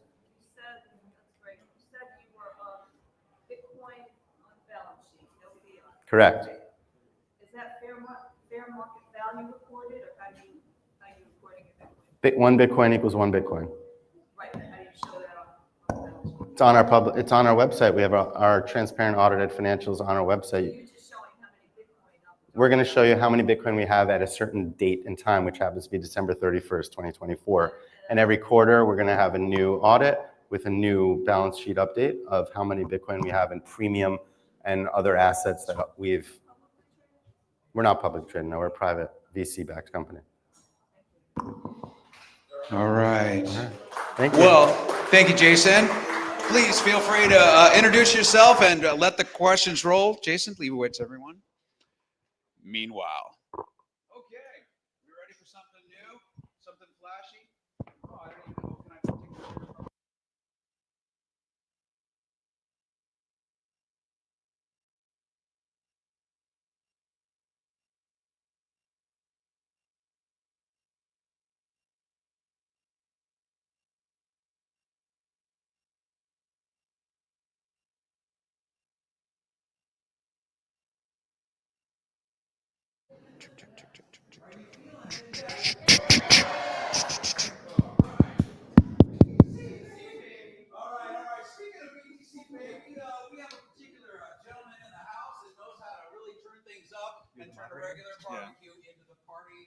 century. And of course, he is here to deliver our next topic, which of course we are going to lovingly call amplifying Bitcoin. And as you can see right there, he knows a thing or two about amplifying the party. Don't you? Maybe. Get on up here. Everybody, this is Prem Lee Barbosa. Thank you very much, Jack. Thank you so much. Well, you know, what a big buildup. Like now I feel like I have to bring the energy. That's right. It's in there somewhere. I'll find it. Good afternoon, everyone. So wonderful to be here in Tampa on this, just what a gorgeous day. The weather could have gone in any direction, and it went in our direction. Yes, it did. In a good way. Ooh, look at that. It's like a prophecy that you made true yet again, Prem. Yeah, indeed. You know, I had done a Bitcoin meetup called Bitcoin Brunch. We did 200 weeks, so it's like almost 4 years of meetups. And that was my way in my community of trying to amplify Bitcoin, because when I started it, it was like everything was crypto. And I'm not an investor. I'm not a trader. To me, Bitcoin is a better money. And because it's a better money, it's the future of economics. And so I just wanted to have a conversation about Bitcoin. Hear, hear. All right. Well, we're honored to have you, Prem. And Thank you so please, much. without further ado, everybody welcome Carly Benson, BJ Dichter, and Cedric is here, Cedric Youngelman. And the one and only PBX. Come on in, grab a Indeed, microphone. Cedric. Well, so we've got a bunch of media people sitting next to me. I'm not, I could be a media person sometimes, but I'm definitely a consumer of media. And in that sense, I think all of you can agree on the importance of media, the media that we consume and what's in it. And there's so many different ways to connect to an audience. And so these people, these wonderful people to my left here, are here to tell us a little bit about how they connect to the world and their why. Really, what I want to start with, I have the question written here, is what is the driving purpose of your efforts as a Bitcoiner? So Carly, won't you start it off, please? So you're head of VIP for the Bitcoin conference, if I understand correctly. You know, that's a very special and important role because you're dealing with a very different and niche crowd in comparison to the rest of your organization. So what is your driving purpose? Well, hello. Yes, so anybody who buys a whale pass for the Bitcoin conference, they come through me and my team, and we deliver the experience for them. But to answer your question, the reason that I got into Bitcoin and into this space, and my two biggest driving values that I would say are freedom and experience. So obviously the freedom, I love that, the Bitcoin technology is very supportive of freedom on a personal level. I quit drinking alcohol in 2008, and that was my entry into personal freedom. And it's sort of kind of been the guiding light for me throughout my life. And when I shifted careers into this career, it continued to be the guiding light. And then on the experiential side, I love experiences. I love to travel. I've been to 28 countries and counting. And I landed in a space where I get to have experiences and deliver experiences. So I think I found my home. That's wonderful. Well, Cedric, you do a podcast. It's called The Bitcoin Matrix. Yeah, that's great. I mean, that is wonderful. I'm jealous. Not that much. We all have to draw our own paths, and I think you're doing a great one and setting a great example. I think everyone here is setting a great example. Cedric, you do a podcast, The Bitcoin Matrix, and it's a long-form interview podcast. So you're sitting down and talking to people. You're getting deep into the details of things that interest you and that you consider to be important. Why do you do this? What drives you to do this? What's your goal? What's your purpose? I started the show over 4 years ago in COVID. I started the show during COVID. I was kind of trapped at home. I was really getting immersed in Bitcoin and studying Bitcoin, but actually at the office was where I got most of my work studying Bitcoin done at my fiat job. So at home, I wasn't really able to study Bitcoin as much as I'd like. And during COVID, I just wanted to figure out a new skill. I wanted to come out of COVID with a new skill. And I wanted to keep having conversations about Bitcoin, and I was exhausting the people in my life. Didn't want to talk to me about it anymore. So I did want to have long form conversations about Bitcoin. I think that, half of life, or the game of life, if life is a game, is economics. And if you fail at half of the game of life, you fail the game of life. And I felt as a corporate accounting consultant working my fiat job that I was failing and I wasn't able to keep up. And it wasn't until Bitcoin that I found a life raft. So I wanted to continue having conversations about Bitcoin with people who could take the conversation way further than I could, so I could continue to learn. I wanted to build a time capsule for my children so that even if no one listened to these conversations, like maybe my kids would, and like maybe I wouldn't have the answers in these conversations, but at least they would hear my questions. So I just like to have an opportunity to seek truth and provide a space for that. So I just spun up a little signal in my home office and started beaming out the Bitcoin matrix. And I guess, you know, at the end of the day, it's a passion project. It's a labor of love for me. I pretty much do it for myself. Maybe so my wife doesn't listen to Peter McCormack all day, you know, on what Bitcoin did. So that's why I do it. You know, I think so many people who are doing something in the Bitcoin space, whether it's working in the Bitcoin space or, you know, participating in a meetup or, you know, anything that people do, so oftentimes it's because our friends and family are tired of hearing us talk about Bitcoin. So we need to like put that energy into something somewhat more productive, something like, you know, we need to start planting seeds that are actually going to grow. It's like, okay, I spent all this energy and all this time trying, you know, telling my cousins, telling my friends, and, you know, they just keep, you know, years keep passing by and it's like the same excuses. You know, I'm waiting for it to go to 80, you know, then I'm going to get in. So PBX, thanks you for being with us here. You know, what is your purpose? Like, you know, what drives you and your participation and what you're doing in this community? Hey, man, thanks. Yeah, what's my purpose, right? Let's begin there. Let's get deep. So personally, how I got into Bitcoin was because I grew up on the internet, like most kids my generation.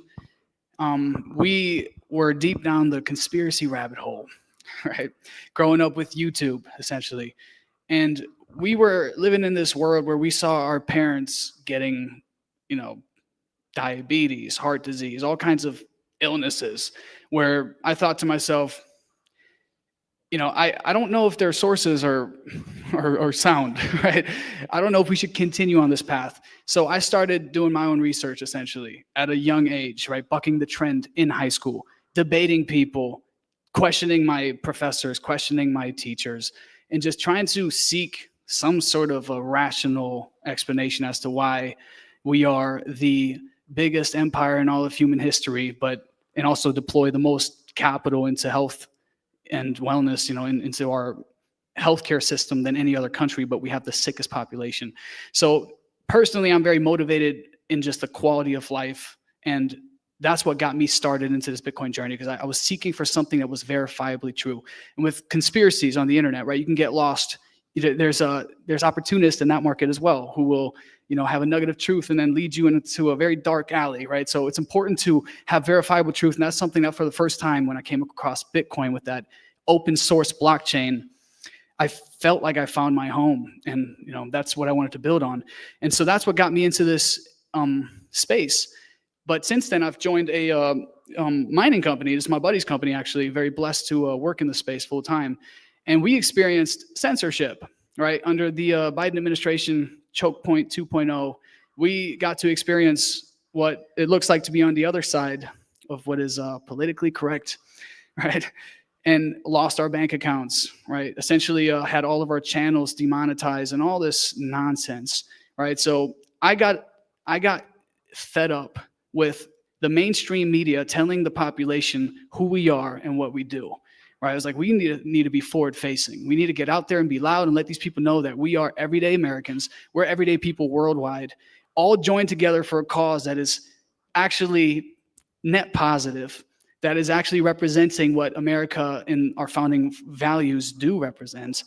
And that is a unifying factor. That's something that needs to be understood. How do we gain representation? How do we stop from being discriminated against, right? So I said, we got to step up. It's nice to be private, right? It's nice to have your privacy, right? It's nice to not have to take the flack that comes with being a forward-facing individual. But if nobody's going to do it, then we're just going to keep experiencing the same thing, and we can't complain about it. So guys like Samuel Arms and guys like, you know, Senator Joe, you know, the work they're doing is, what we're seeing now is, you know, it is a complete 180. And that is because individuals like yourselves got involved and stepped up, right? And that's what it's about. You know, be the change you want to see, and that's what Bitcoin encapsulates. There's a few themes I'm noticing in these answers, like underlying themes. So to close out this question before we get into the forward-thinking topics, BJ, welcome back. Why don't you tell us what is your driving purpose? I think we could all answer this question in many different ways. I don't think there's one specific thing for any of us. I think it's a multitude of things that have influenced us in our lives. But if I had to move back to go look as far back in my life as possible, I was adopted. And I was adopted into a family that most of whom were executed during the Second World War. And during school, growing up from the age of 6 years old, we learned about genocide. We learned about all the really dark things that human beings are capable of. And one of the things I learned that became very evident at a very young age when we would ask in class, like, well, why didn't they leave? They couldn't. That was in a time where the world wasn't digital. What are you going to take some gold with you and the Nazis are going to just let you get onto a ship and escape? Or cash? Like, it was a very different world. And my entire life, it always bothered me that people didn't have the ability to flee. But now they do. Because now you finally have, as I said before, we all know money off the system. That is your insurance policy. And what I've noticed is there's people in the world that have this sort of collectivist PTSD from our background. And I want to moderate that by showing them you don't have to be as worried if things get really tough in the future, because now at least you have an option that wasn't there before. And that goes for everybody in the world. And I think that also helps to maybe moderate the world a little bit and bring some peace moving forward.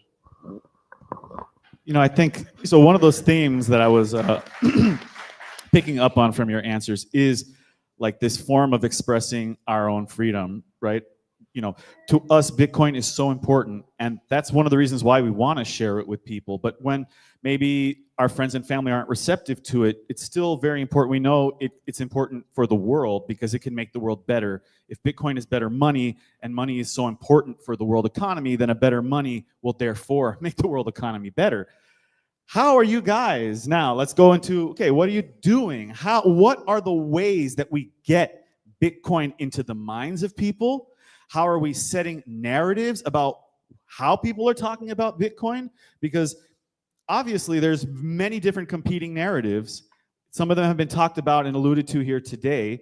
Bitcoin being associated with negative things. We don't talk so much about that these days, thankfully, right? We don't have to be dealing so much with the flack of, oh, Bitcoin's for drug dealers and money launderers. Yes, it's for them too, but it's also for us. And so the question therefore is, how do we spread Bitcoin knowledge to the masses? Why don't we start with BJ? You gave a really short answer, so I want to give you a little more time. How do we spread Bitcoin knowledge to the masses? Well, as I alluded to earlier in the day, you figure out what tools that you have available and what access points you have to reach people. In my case, many of you know me here from the Trucker Convoy. So I put together this book, which is a story about the Trucker Convoy. Honking for Freedom.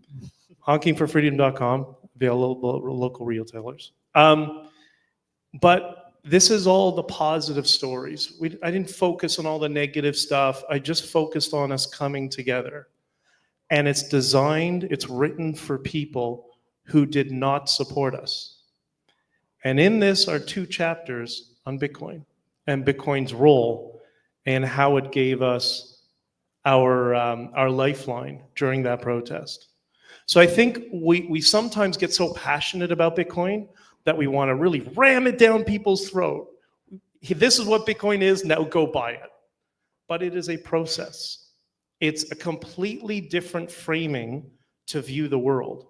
So if we do these little steps in the various things that we get involved in, whether it's advocacy groups, sometimes politics, or I don't know, you're a member of the Corvette Association, whatever, or sports, just introduce it into the conversation and get on people's radars subtly over time. It's becoming mainstream now. They're going to see the word Bitcoin all over the place, and that's already elicited some curiosity that wasn't there years ago. And I think that's the best way. Carly, let me ask you, in your role dealing with VIPs, that P in VIP is person. So just because they're very important, they're still a person, and we got to connect with them. We have to reach them. So in your role, how are you connecting with people? Is it different because of the type of people that you're dealing with? And how do you cater your message, the messaging, the narrative for your role? Yeah, great question. So what I think is funny is there has not been one panel up here today that has not mentioned the Bitcoin conference, whether that be Vegas, Miami, Nashville, or anywhere that we've been. We just had 30,000 people in Vegas. I hope most of you were there. If you're not, you're invited for next year because that's where we're going. What I love about the conference is that we cater to all people, all persons, so whether you're a pleb or you're someone in the industry or you're institutional or you are a high net worth individual and you're buying a whale pass, there's something for everybody. What we try to focus on with the whale pass is creating the experience. Like I told you, a lot of the times we had 2,000 VIPs in Las Vegas.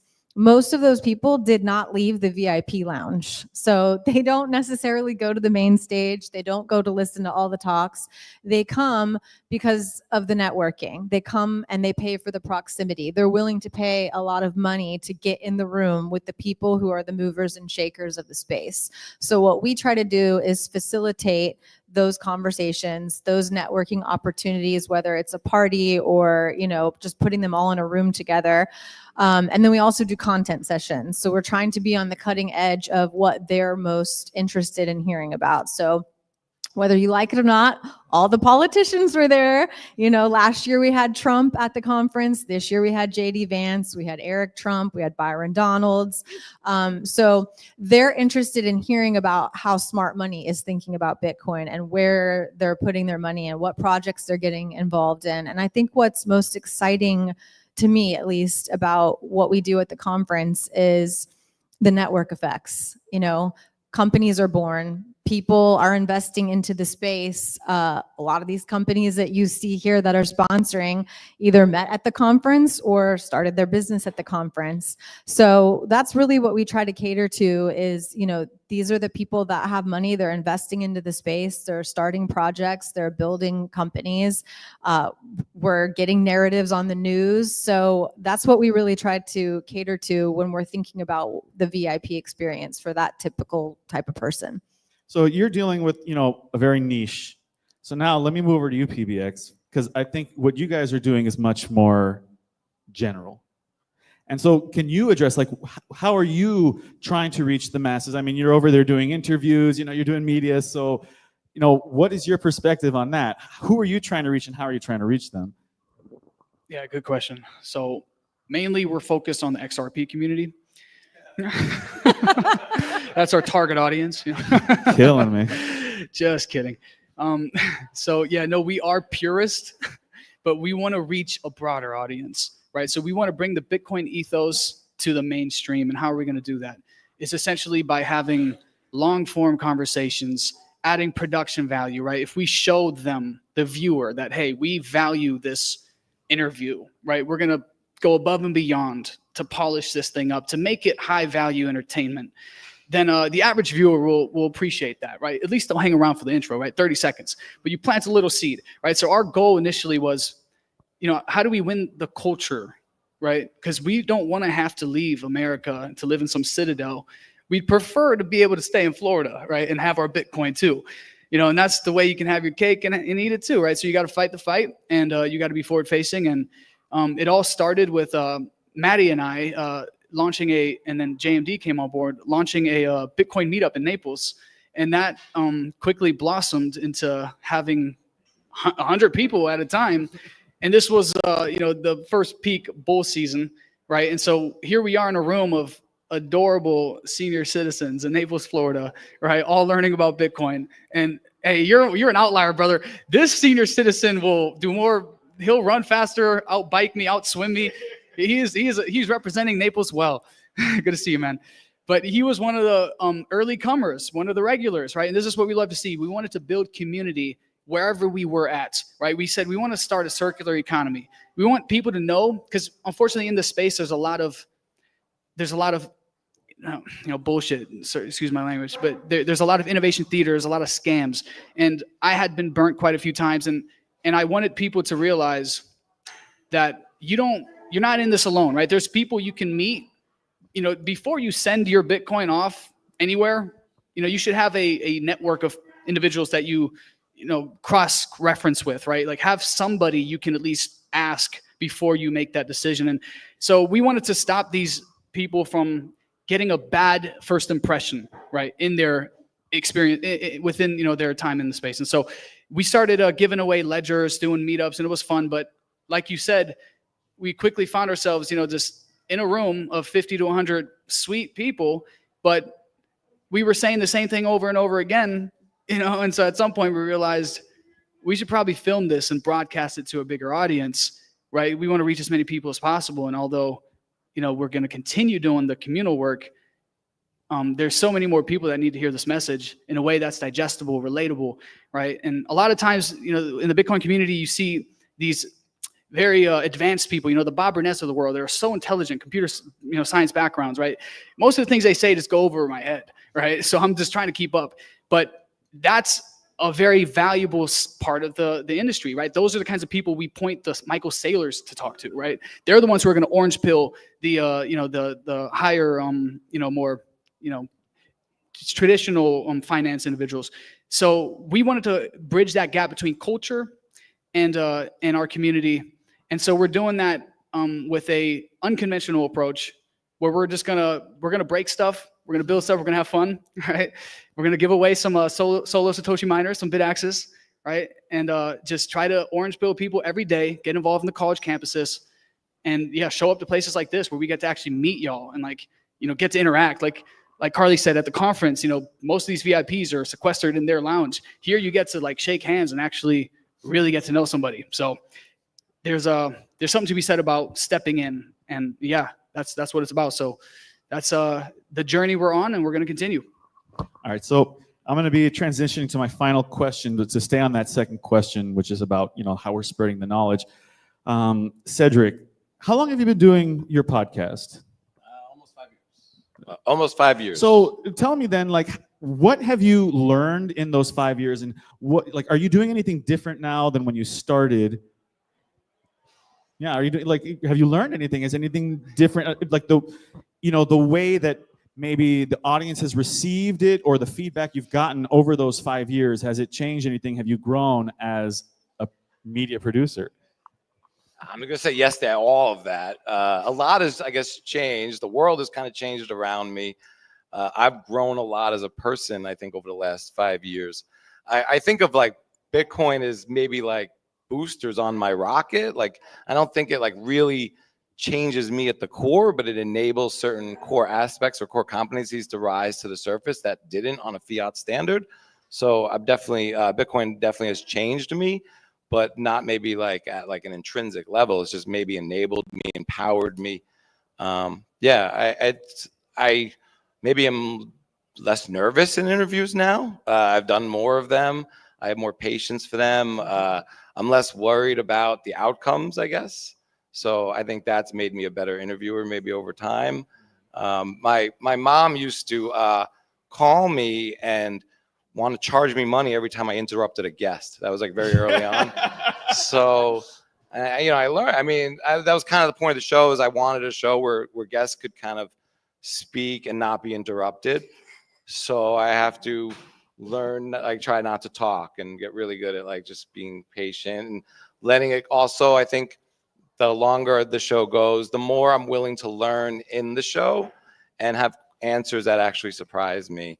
All right, so my final question before we open it more generally, before if any audience wants to ask any questions, I wanted to ask, since you guys all have varying levels of experience in different segments of the industry, what doesn't work?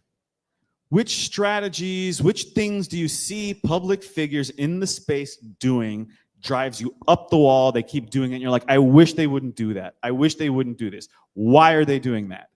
If you can think of something, I see some people nodding, BJ, like you got something on your mind? Have fun staying poor. Oh my So like God. toxicity, is that? Yeah, I mean, I get it. I understand why, but it's this when you want to appeal to somebody, you have to appeal to them emotionally. I mean, that's what I did in Ottawa. I focused on positivity. And you know what makes me a little bit crazy about the Bitcoin space? We're all often so negative. And it's like, oh my God, we finally have Bitcoin. We have something positive. And I actually tried to lobby our Conservative Party in Canada, and they're incompetent, by the way. But they make me crazy because here we have something like conservatives, nobody wants to listen to conservative politicians, right? Because we message from a spreadsheet and everybody falls asleep, right? But finally, we have something in their wheelhouse of economics that is aspirational, that will build a more positive future. Grab it, take yes for an answer. But politicians are really stupid in general, so they don't do that. But for me, that's what I'm trying to get many of us in the space, to start to message more positively, use empathy. I know it's cheesy when people say emotional intelligence, but empathy, but it's true. Because none of us, and everybody's going to get upset at me with this, but none of us make rational decisions. We make emotional decisions and then we post-rationalize. Bitcoin is the ultimate post-rationalization tool. So reach people emotionally and then fill that gap with Bitcoin. That's how you can bring people into the space, in my opinion. Now we got to get some more. Come on, because to me, definitely focusing on negativity, that's not good. I think it's really destructive. I mean, It it's depresses funny people. for jokes sometimes, yeah, but there's a time and a place, right? But if it's like the baseline, then the baseline is depressing. I was going to say the same thing. Listen, I'm a Bitcoin maxi through and through, in that I only buy Bitcoin. However, I think we're going to start to see things change in that you have to meet people where they are, which means you can't just be preaching at people, well, this, that, the other, have fun staying poor, which is fun and it's great. And I love Twitter and X for that. But in the world here where you are interacting with people from all different backgrounds, people have different interests, they have different concerns, they have different fears, you have to meet them where they are. So like, for example, Gary Cardone was on earlier. Grant Cardone took a long time, his brother, to come on over to the Bitcoin side. Why? He specifically told me in Vegas because he didn't want to listen to all the noise of the Bitcoin maxis preaching. And it was more, we had to meet him where he was. He likes cash flow. He likes real estate. So rather than preaching at people, I think you have to meet them where they are and you have to let them come to you and ask questions. So one thing I'm done with doing is trying to force Bitcoin on people. If you want to have a conversation about it, you have questions, I'm happy to answer them, but I'm not going to shove it down your throat. Eventually the world will, but I think that's one thing that we need to do better as Bitcoiners, is really think about meeting people where they are. There's like a fine line between, being zealous and just turning people off because you're so over emphatic. And, it's great to be enthusiastic. It's great to be passionate. But when we're interacting with other people, we have to also just be honest with ourselves about how are people receiving our message? Because, I saw someone with a shirt and I might agree with it. It was like, inflation is theft. Now, I might agree with that, but we live in a society today where they literally teach the children that 2% inflation is a good, stable economy. So, if you're coming to a normie, so to speak, a pre-coiner, a no-coiner, and you're saying taxation is theft, as like an old libertarian screed, that's going to turn people off, even if you believe it. Who are you talking to? Are you trying to spread the message, or are you just trying to scream at someone and berate them and boost your own ego, which, everyone loves to stroke their own ego sometimes and feel right. We love to feel right. But I would rather change minds than feel right. Now, Cedric, 5 years, did you learn, what did you do wrong other than interrupting people that you don't do anymore? I think one of the things people do wrong is in the beginning, you're trying to convince someone that Bitcoin is going to save the world. And you're trying to treat it like a Mike Tyson knockout fight. And you were trying to destroy everything they've ever believed in and throw it all at them at once. And that's exhausting. And at a minimum, they're looking at you like, I would never want to sound like you. So I don't want to believe in this thing because I'm not going to go to parties and talk like you. So I don't want to believe in this. So I think not throwing it at people so hard. I think if you are afforded the opportunity and someone asks you a question about Bitcoin, try to keep it simple. I think Parker Lewis has really good advice, stick to a few body punches. Just get in maybe 1 point. There's only 21 million. It's the only thing on earth is scarce. Just land a few body punches so that maybe they ask more questions. Don't take 3 hours of someone's time at a barbecue and try to tell them the monetary history of the world and why Bitcoin is the only answer. I mean, that's exhausting and it probably turns people off. It's one of the reasons I started to do the show is that I realized that was not working in that manner. I think the best way to maybe get people on a Bitcoin standard is to lead by example. So, maybe you drive a used car so you could stack sats, or you pack your lunch and you bring it to the office, and maybe people over time see that and they see the price of Bitcoin increase, and then maybe they see you eating steak and ribeye at Ruth Chris every day, and they start asking questions about how you're able to do that and change. I don't know, but I think it's more about keeping it simple. PBX, anything before I... Yeah, dude, I'm gonna have to bring you to parties with me, man. I think we'll make a lethal combo. You can set up the jab, and I'll come in for the knockout punch. Because I love to dump the deepest, heaviest stuff on people, and that's because I know eventually they'll be like, that guy, he might have been onto something, right? Eventually they'll come around, and I like to drop it because to me this is a opportunity of a lifetime, and I'm not just some, this isn't a religion. This isn't a cult, right? What's beautiful about Bitcoin is that you have this immutable, open source global network that you can audit at any moment in time. And the reason that's such a big deal beyond the number go up element is because of what BJ Dichter described. For the first time, if the country you're living in wants to draft you for war and throw you into the meat grinder, you can opt out. And I think what that's going to do is going to redefine the relationship between government and citizens in a way that our founding fathers would be proud of, right? Where for the first time, we can actually take back control over our sovereignty the way we had with gold. If you look at what happened in 1971, right? What the fuck happened in 1971?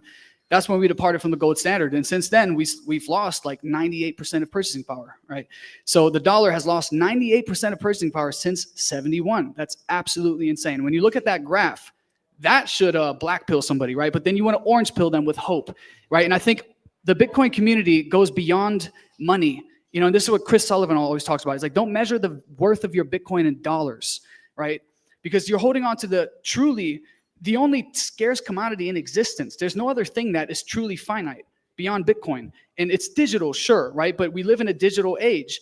And solar flares, you name it, whatever, none of that's going to shut us down, right? So we're living in a time where we can actually put our life's energy into something that our future generations can see the light of. And for me as a young father, that's my call to action, right? It's that's what gets me up. That's why I do is I don't care about the money. I care about preserving what our founding fathers preserved. And they risked their lives. Signing that Declaration of Independence was a death wish. Right. And for us, I think the cypherpunks represent that. And we get to carry that baton now by communicating that message to the next generation beyond dollar denominated value. But take ownership, participate in the system. If you care about what it represents, this sovereignty, right, this freedom of speech, all these elements that come with it, this moral money, then you have to participate. Self-custody. It takes 15 minutes of watching a YouTube video to learn how to do that. Right. And once you do that, now you can leave your money offline for 100 years and it won't be touched, right? You just keep those 12 words somewhere and you're good to go, right? To me, that is such a serious thing that I feel the need to impress that on whoever I meet, and I don't regret it. So, maybe Bitcoin is a declaration of independence for the internet. You know, it's like, as long as this communication network is going to exist on this planet, we now have this medium of exchange that governments can't control. So let's start wrapping this up. Everyone, give me a quick plug about something you're working on or something you want people to pay attention to and something you're looking forward to in the next year or so. Carly, please. All right, so we got Hong Kong coming up for the Bitcoin conference. It's in August, and then we have Abu Dhabi at the end of the year in December. So I'm excited about both of those, working on both of those. I just want to say, you know, we're talking about amplifying Bitcoin, and we're talking about orange pilling people and how to reach the masses and all of this stuff. And I just want to tell you just like a very quick story. You know, your words matter, and you might not get someone right there in that moment where the light goes off and they got it and they're ready to buy Bitcoin.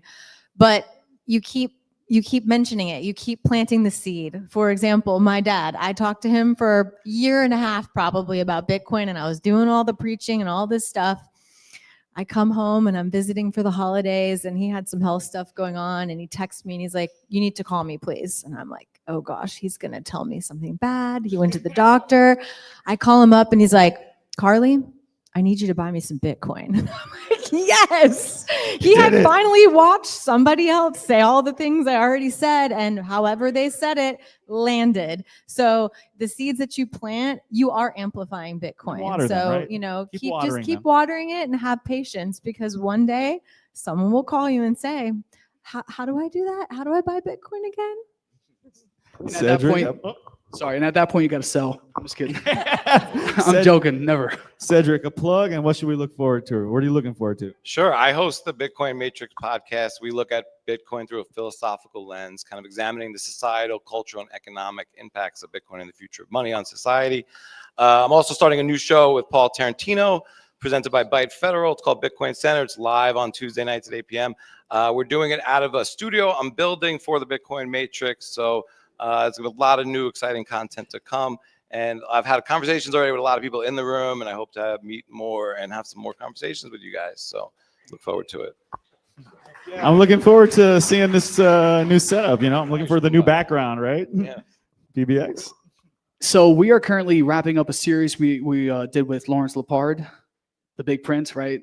Legend, Goldbug, Austrian economist, diehard, who has been a fantastic voice on our behalf. And I think his book, The Big Print, is going to orange pill all of the boomers. I genuinely believe that. And so our series right now is we're broadcasting that on Cypherpunked. That is our channel, Cypherpunked_.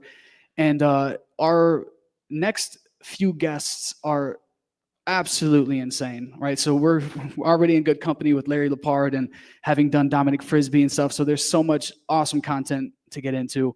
But what we've got coming, thanks to the Bitcoin conference and us getting to meet these people, is going to blow you away. So, stay looking out for that. Network effects, guys. Everyone's working on great stuff. There they are. BJ, why don't you please close us out? Yeah, I guess first thing to plug is, again, honkingforfreedom.com. And this is the subtle orange pill. This is for people, your friends and your family, who will not listen to you. This is the soft approach. And I promise it'll make them cry. And it does for everybody. So that's the way to bring them in. On Substack, bjdictor.substack.com. And I also produce a podcast with Professor Stephen Hicks. What's it called? Well, we have a podcast network. It was Open College. Stephen Hicks famously wrote the book Explaining Postmodernism, which Jordan Peterson often, references. So we're working on that. But what I'm looking forward to is not just our first round of funding, but this becoming a positive space. Look, we're at the point where the politicians are tripping over themselves, figuring out how to capture this voting block. And it's a difficult voting block to get because Bitcoin has something that appeals to all aspects of the political spectrum. But everybody else should be chasing us. But they seem to be getting scared away. The friendly toxicity that we have between each other, that's great. But for the general public, they need to see this as a welcoming, open, positive space. that they can come in, ask stupid questions, and we're not going to ridicule them. We're going to bring them into the family and help change their lives and make it better for the future. I'm hoping and I'm optimistic that that is going to be the Bitcoin space moving forward. You know, these conversations could go on for hours because everyone who's on these panels is so passionate and knows so much about what they're doing. So please, everyone, just thank our guests up here, thank our panelists, and thank you all for being here at Bitcoin Day. You got, I think, one more panel coming up, and I hope to see you all at the soiree tonight.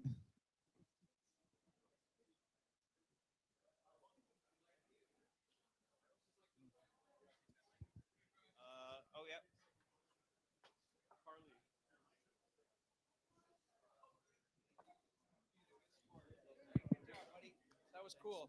Thank you. Thank you. You're hanging out tonight.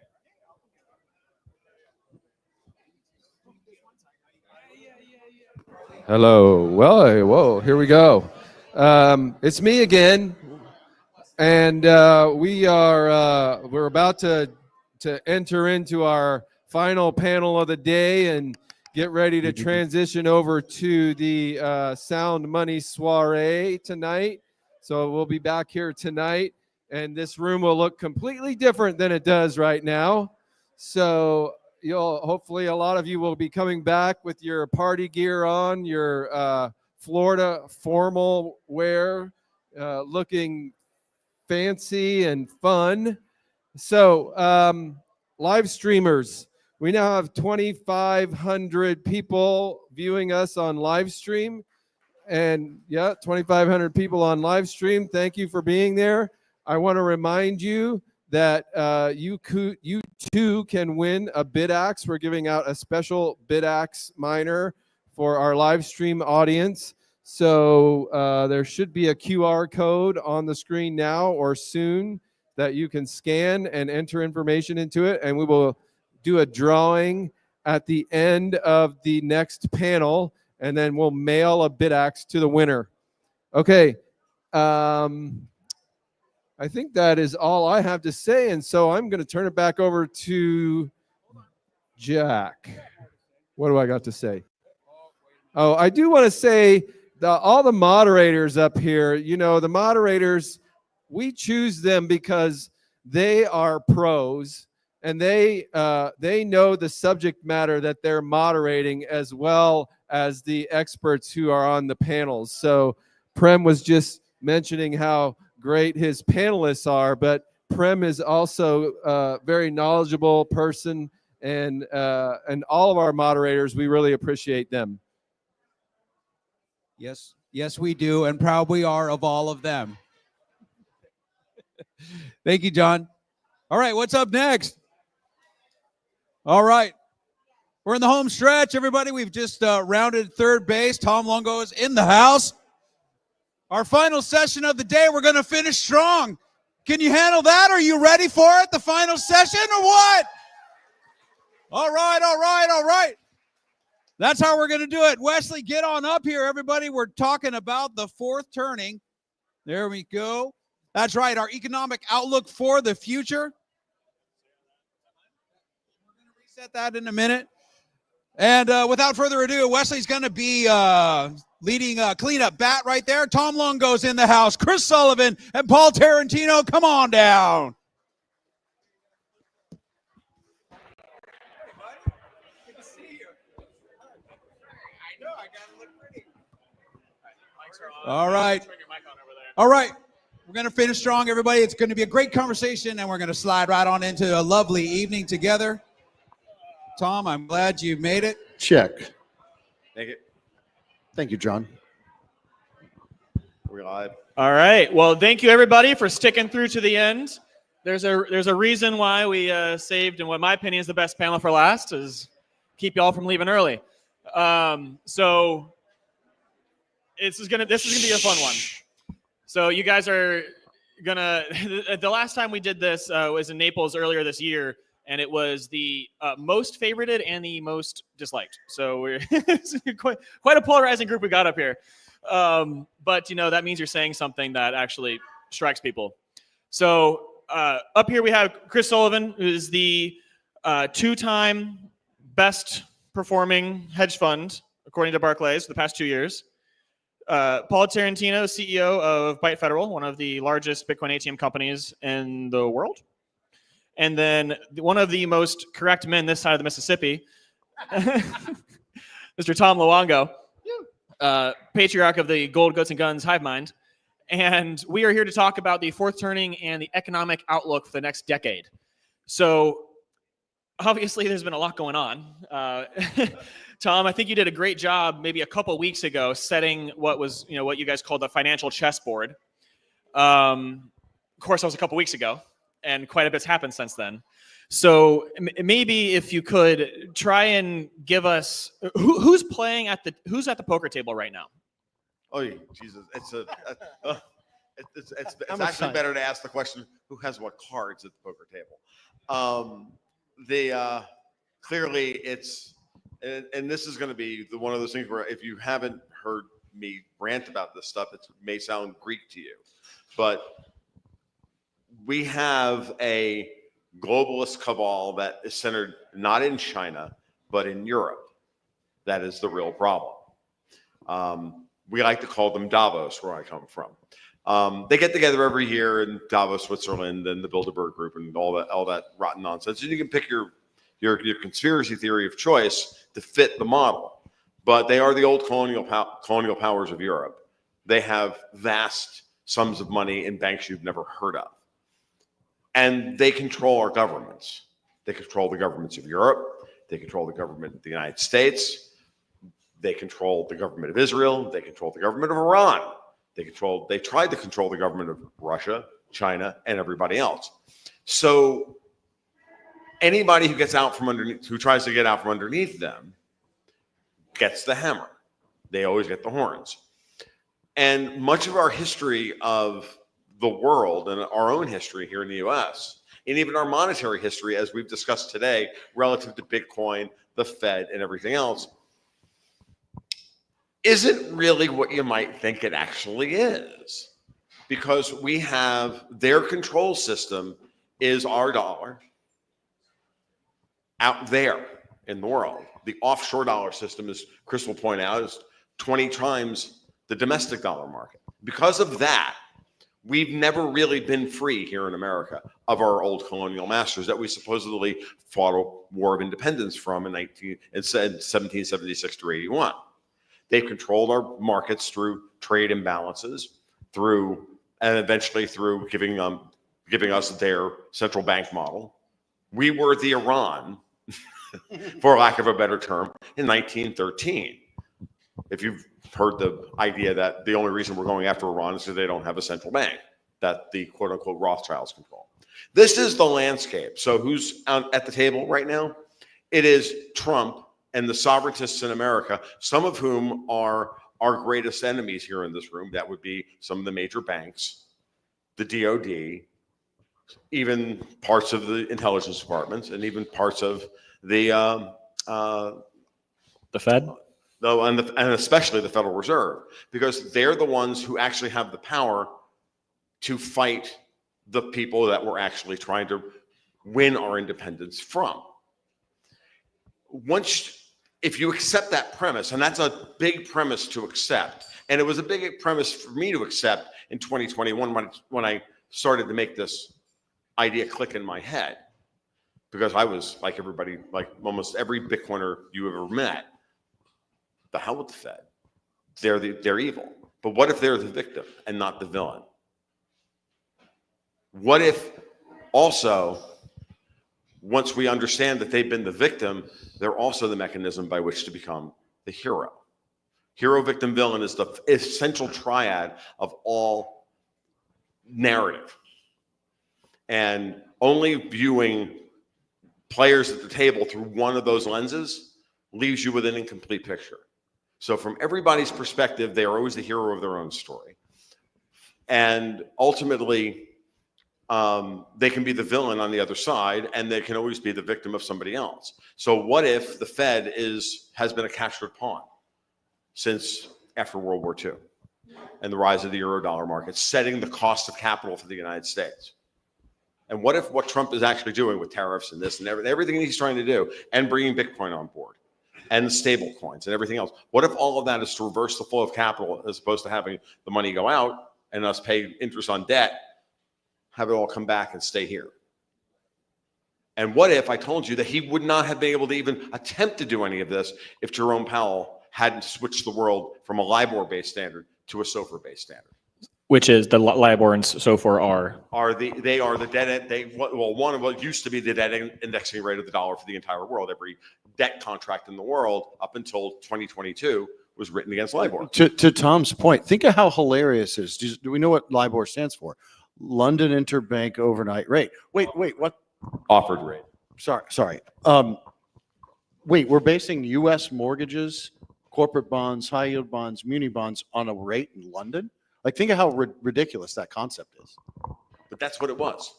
Okay. For a century. Well, no, since 1984.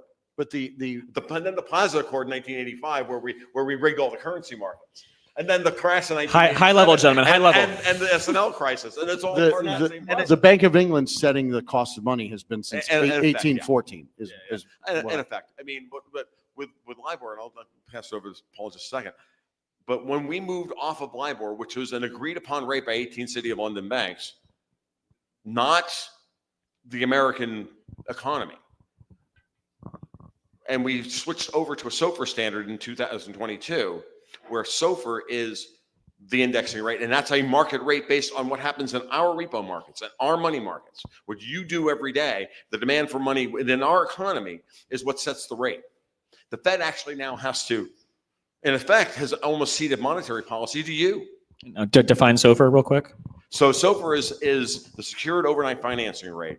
It is a market-driven rate of what actually happens in the money markets every day. Everybody goes out and the banks all bid, they buy and sell against SOFR in order to buy money what they need on a regular basis. And as long as that rate shows no stress on a daily basis relative to what the Fed is setting at the Fed funds rate, as long as those two things are in conjunction, there's no stress in our markets. Well, guess what? In 2022, when Powell started raising rates, how many of you thought that the world was going to crash because they went above 1%? Zero Hedge told you it was going to happen. Peter Schiff told you it was going to happen. Every Austrian economist in the world told you it was going to happen, except this one. I said, no, that's not what's going to happen, because Chris and I know you and I were talking about this back then. This is serious. Like, I had Chris on the podcast back then, the Gold Ghosts and Guns podcast. We talked about this. And I said, Chris, we're going to finally find out what our economy can handle for the first time in 60 years. And now we're in the war because we're winning. That's why they're threatening us with nuclear fire. That's why they won't give up in Ukraine. That's why they won't give up in Iran. That's the layout. That's where it starts. Now let's talk about whether or not we're going to win. So we can win. How do we, Paul? I mean, like, what do you think about this? Like, we just set the stage. Yeah, well, You got flick it up. all right, we just talked about LIBOR, and that does make sense from the perspective of if you understand that the London banks are running the world, right? So if they're setting the rate for the world, that tells you that they're in charge, right? So they're in charge, and we, the United States and others, have been the strong arm of that colonial empire. Mm-hmm. So winning for us Bitcoiners, psychopaths, looks like destroying these London banks, breaking these colonial ties. We never won in 1776, right? We never won our independence. We have been, and I think I grew up not understanding this. I think most of us, and there's many of us in the room that still don't understand this, and I'm still on my journey to learn it even more. We've never been independent. We've always been in this fight to separate ourselves from the central banks of the world. As Tom said, everyone who's tried to do that is either dead or sanctioned or an enemy of the state, debanked, etc. We now have a president, the entire family has been debanked. That entire family is looking at the Fed, looking at the big banks of the world saying, what the F? So, you know, we'll see how this plays out, but winning means using tools like Bitcoin, using tools like lawfare, and using your individual opting into sovereignty, because you are actually the most powerful people in this game, whether you get it or not. You opting out of their system kills their system. That's why we bought Bitcoin. So Go talk to John Burnett about how to do that later. we are the fuel that's burning this fire, and the more that we separate from the system, the more we will slowly drain all the energy out of that colonial empire that's been destroying us as humans and destroying the world for centuries. I think it's important to frame both what Tom and Paul said into historical and thus economic context, because this is about four turnings. Has everybody read Strauss-Howe? Does everybody know what four turnings are? John does. That's a lot of head nods. So not everybody, and we'll convert this to Q&A shortly, but it's essentially a dividing historical cycles in seasons and by generations. It has four periods, and they're called secula. The one we are in now, most of us would agree, marked the beginning of the crisis period in 2001.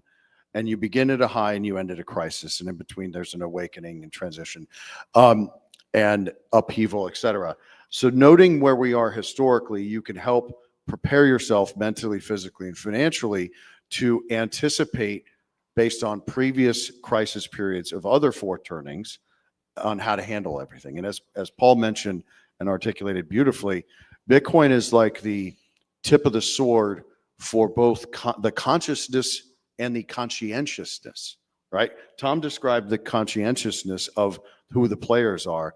And then I'm saying it's a higher consciousness asset, which is one of the vectors that we fight back in a nonviolent way. And I think a lot of people get caught up in the material aspect of it. Like, I'm making more money, I have a lot more purchasing power. And it makes them content to just like, I'm just going to sit back and wait and just kind of see how things go. When it comes to the consciousness side of things, you call this a higher consciousness asset. How do people evolve from the materialist aspect of, I'm making more money on this, to, oh no, I'm actually opting out of a literally actually evil system? And then grappling with the fact that if this is actually evil, then there is good. And then now you have to choose that. You can't have one without the other, yeah. So what do you see as, obviously it's not like a switch flip, but like whether that transition period between I'm investing, I'm making money versus I'm actually taking my life back? I think it depends on what leads you to Bitcoin. I think if it's the speculative wanderlust and profit seeking, I think eventually you'll get humbled into the ethos of it. And I think if you're coming from the other angle where you are conscious and conscientious and you're opting out of the system of darkness, either way, you're going to arrive at the same point, just through two different pathways, in my opinion. And so, Paul, what now? If this is a battle between, you know, all these forces, obviously there is a timeline on which they are trying to keep people down versus people trying to stand up. We're talking about the economic outlook for the next decade. What percentage do you think the good versus the evil is now, and where do you see that slider over the? That's an easy softball question, Tom. I'm sorry, you get to answer that one, Paul. Hold on one second. Let me get my download. It's the silver lined hat. So okay, like I don't know. I come from the I guess perspective that good and evil are always present, and you're going to choose that. I think that's part of why we as humans incarnate here on Earth. Why we are here to try and bring, whether you want to call it heaven to earth, from good to fight evil, whatever that is, we're supposed to improve this existence through our experience and bringing that here to earth.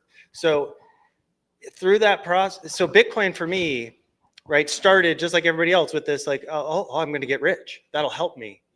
And then it becomes, wait, it's aligning me with something more true than wealth, more honest than what I'm seeing around the current financial system is seeing around me. And so you start to get this sort of internal alignment of, I can participate economically in the world and be a good person and have the right incentives for me and my family and my friends. And so participating in the network itself just naturally elevates you away, out of greed to a higher purpose, I guess, is where I would say. And I fundamentally don't believe that Bitcoin is the only asset that does that. Okay. Correct. Let's make this abundantly clear. It's called gold, goats, and guns for a reason, right? A very, very specific reason. It Tom, really was my life. I'm right? going to steal it. It's going to be sats, steers, and sovereignty. That'll work. I like gold, goats, guns, gams, and games too. But we keep adding G's to the list internally. It's really funny because we all know that I'm a. But Bitcoin's a tool. It's not the but, end. But what I mean is that it's about. I mean, I had the same. It was funny. I was listening to the other people earlier talking about how I don't want to spend sats on that. Like I had to put Bitcoin on the table to buy that crappy thing. I used to walk around with 2 silver coins in my pocket. That's how I stopped myself from spending money I didn't want to spend. And really, what you come to realize, I think, at some point, and I don't know about anybody else, and I'm more than happy to talk about my personal trauma in my life. And I realize as I've gotten older why I behave the way I do, right? Why do I buy things I don't need, or why do I engage in self-destructive behavior or whatever? It's all coping mechanisms for past trauma, right? Like, I had crappy parents, or you had this or that. And we all have our own story. And what I'm getting at is that when you align yourself properly, as Paul said, with your purpose in your life, that you you try and marry all those things to how you spend your money, how you save your money, and then how you make your money in order to live your life, because you want to pass that on to your progeny, or and you now have a purpose, and you have an ethos, and then you're going to create, and with an ethos, then you create a telos. The biggest problem I've had in the last 3 or 4 years is coming to the painful realization that as libertarians, we haven't built anything. And maybe Bitcoin is the thing that we build. And that would be great. But it's fundamentally because at the core, there was a negation of what was, it was built on an idea of a negation of the existing system, as opposed to saying this was better. Now, I got attracted to libertarianism because I understood it was about the thing. But too many are about the critique and not about the build. We want to stay in the build mindset always. And that's how you're going to beat these people, because they don't know they are at a moment in time today, this weekend, literally, threatening us with nuclear fire. And you have to ask yourself, why would they be so desperate to go to the nuclear option? Because they're losing. Whenever you're in an escalatory ladder, you hit the nuclear option, you have nowhere else to go, right? So I think, Tom, what you just keyed off in my head, which we all should humble ourselves a little bit and recognize that what an utter privilege, as bad as everything is, because a lot of where the angst comes from is being jammed into a fiat system, whether you're conscious of it or not. And you want to get rich quick. You want it to be easier because it's fucking awful, right? They set it up that way. But also recognizing what a privilege it is to be alive today and to be able to opt into something through your own free will and choice that literally stands in opposition to what's been done to all of our bloodlines, whether European or American, African, South African, Asian, et cetera, because it's all but maybe 6 countries now, because they're going to stand up a Rothschild bank in Iran by Monday. No, they're not. I hope not too. But, it's just such a blessing to not have to immediately take up swords, is my point. And all you have to do is choose a different instrument to invest in and get all of that benefit of you are rebelling, you are building wealth, you are doing good. And that's very unique, and not very many instruments over time have delivered that. And so I think we all should recognize that privilege. Yeah, no, you're absolutely right. Correct, Chris. It is great. We are in a place where technology is coming together to allow us to communicate in ways that they can't control. And that's a really important, it's a really important thing. They thought they were going to be able to continually seed us with false realities through the internet and through control of the social media space and everything else, and constantly, and they're still doing it. I mean, they're every day I wake up and I see another psyop like laying out there, either on the Twitter algorithms or wherever, and it's so obvious at this point. But we've gotten so good at identifying them now that we can debunk them in real time. There's an entire class of warriors out there that exist with glee to get up in the morning and debunk nonsense in real time. I mean, yeah, we call them 4chan, but they're hilarious. but they're real, and they do it for free. Like, how cool is that? And you just gotta let them do their thing, right? And then it all seeds into the zeitgeist, and and then we beat them, and then we laugh at them, and we move on. And then every day, they're trying to co-opt Bitcoin right now, and we have to be very careful about that, right? They're absolutely trying to co-opt Bitcoin. Anybody who thinks that BlackRock is not buying Bitcoin, getting you to buy into their ETF by selling it as a loss leader with 0.25% holding fees on Bitcoin is insane. The pass-through is about 4.5 because anyways, that's not why we're up Well, no, here. it's important. What's important, what I'm getting at is that for something like BlackRock, what they want to do is they want to. But why do you hate Disney now?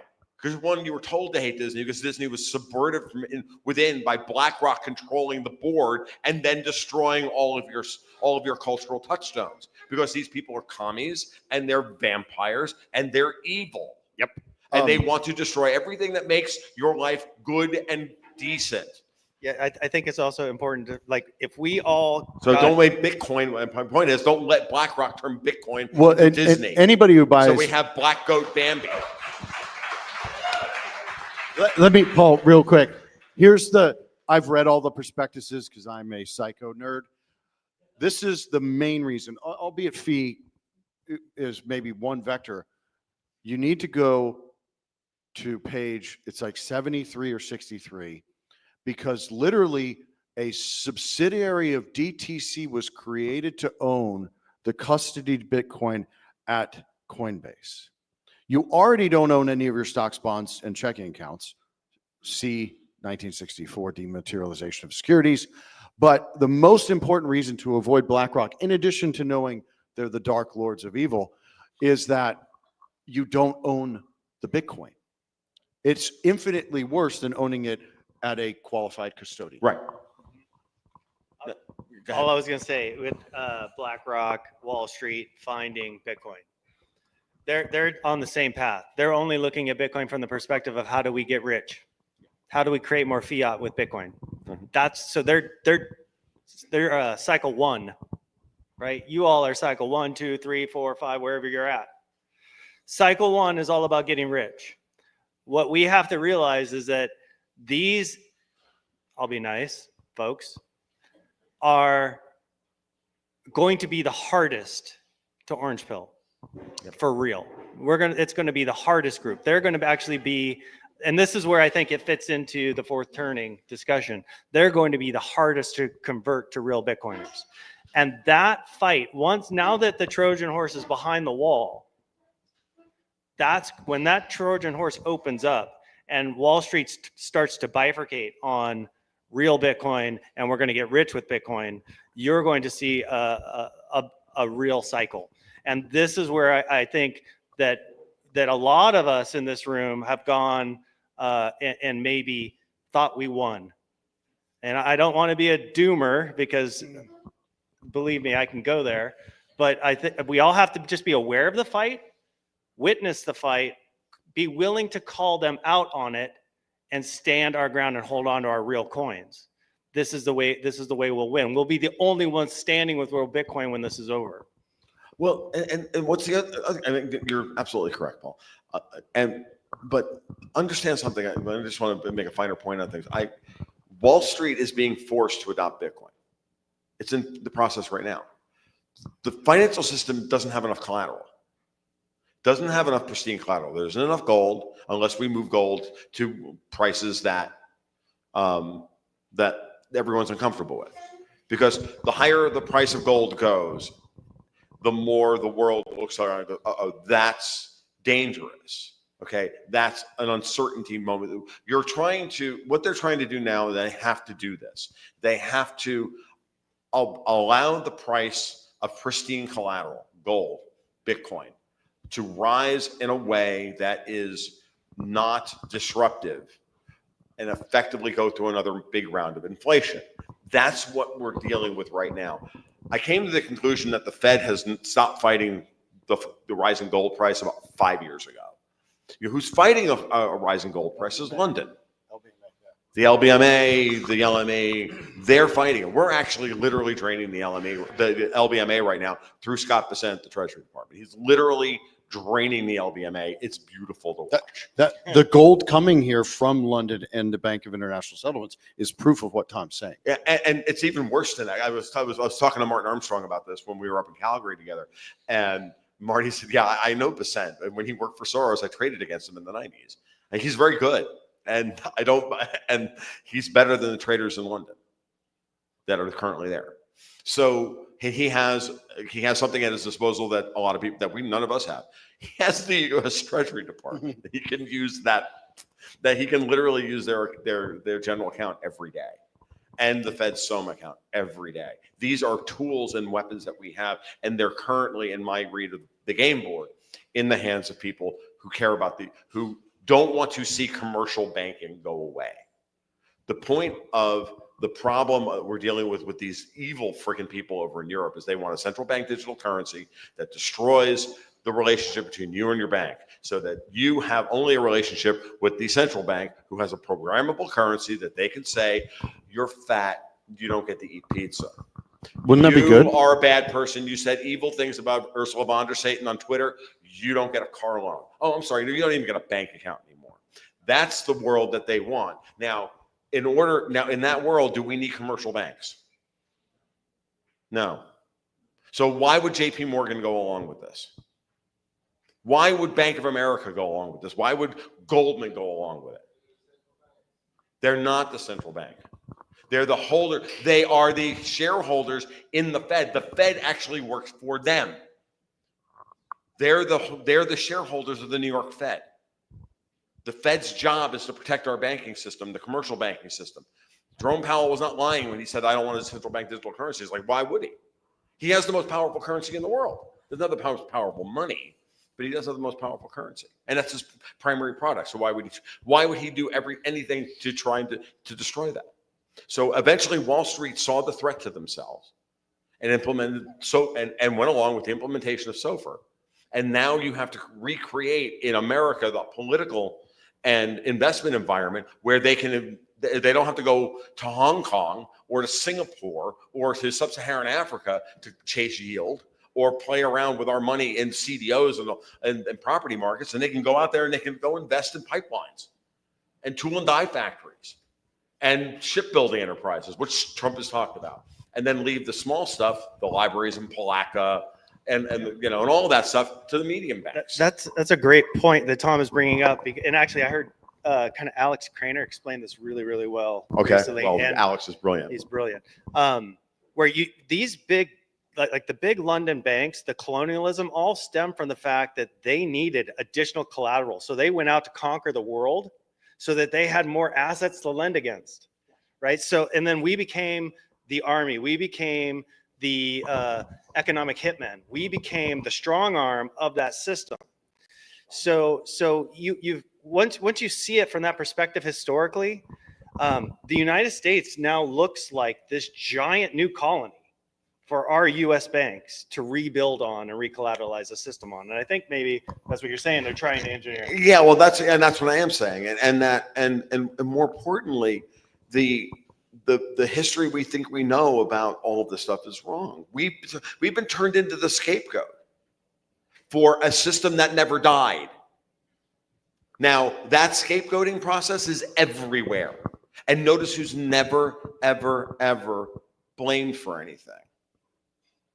Oh no, everybody's now blaming the Jews, and they're blaming the Americans, and they're blaming this one, and they're blaming that one, but never blaming the Limeys, never blaming the French, never blaming the Dutch, never blaming the Germans, the Swiss.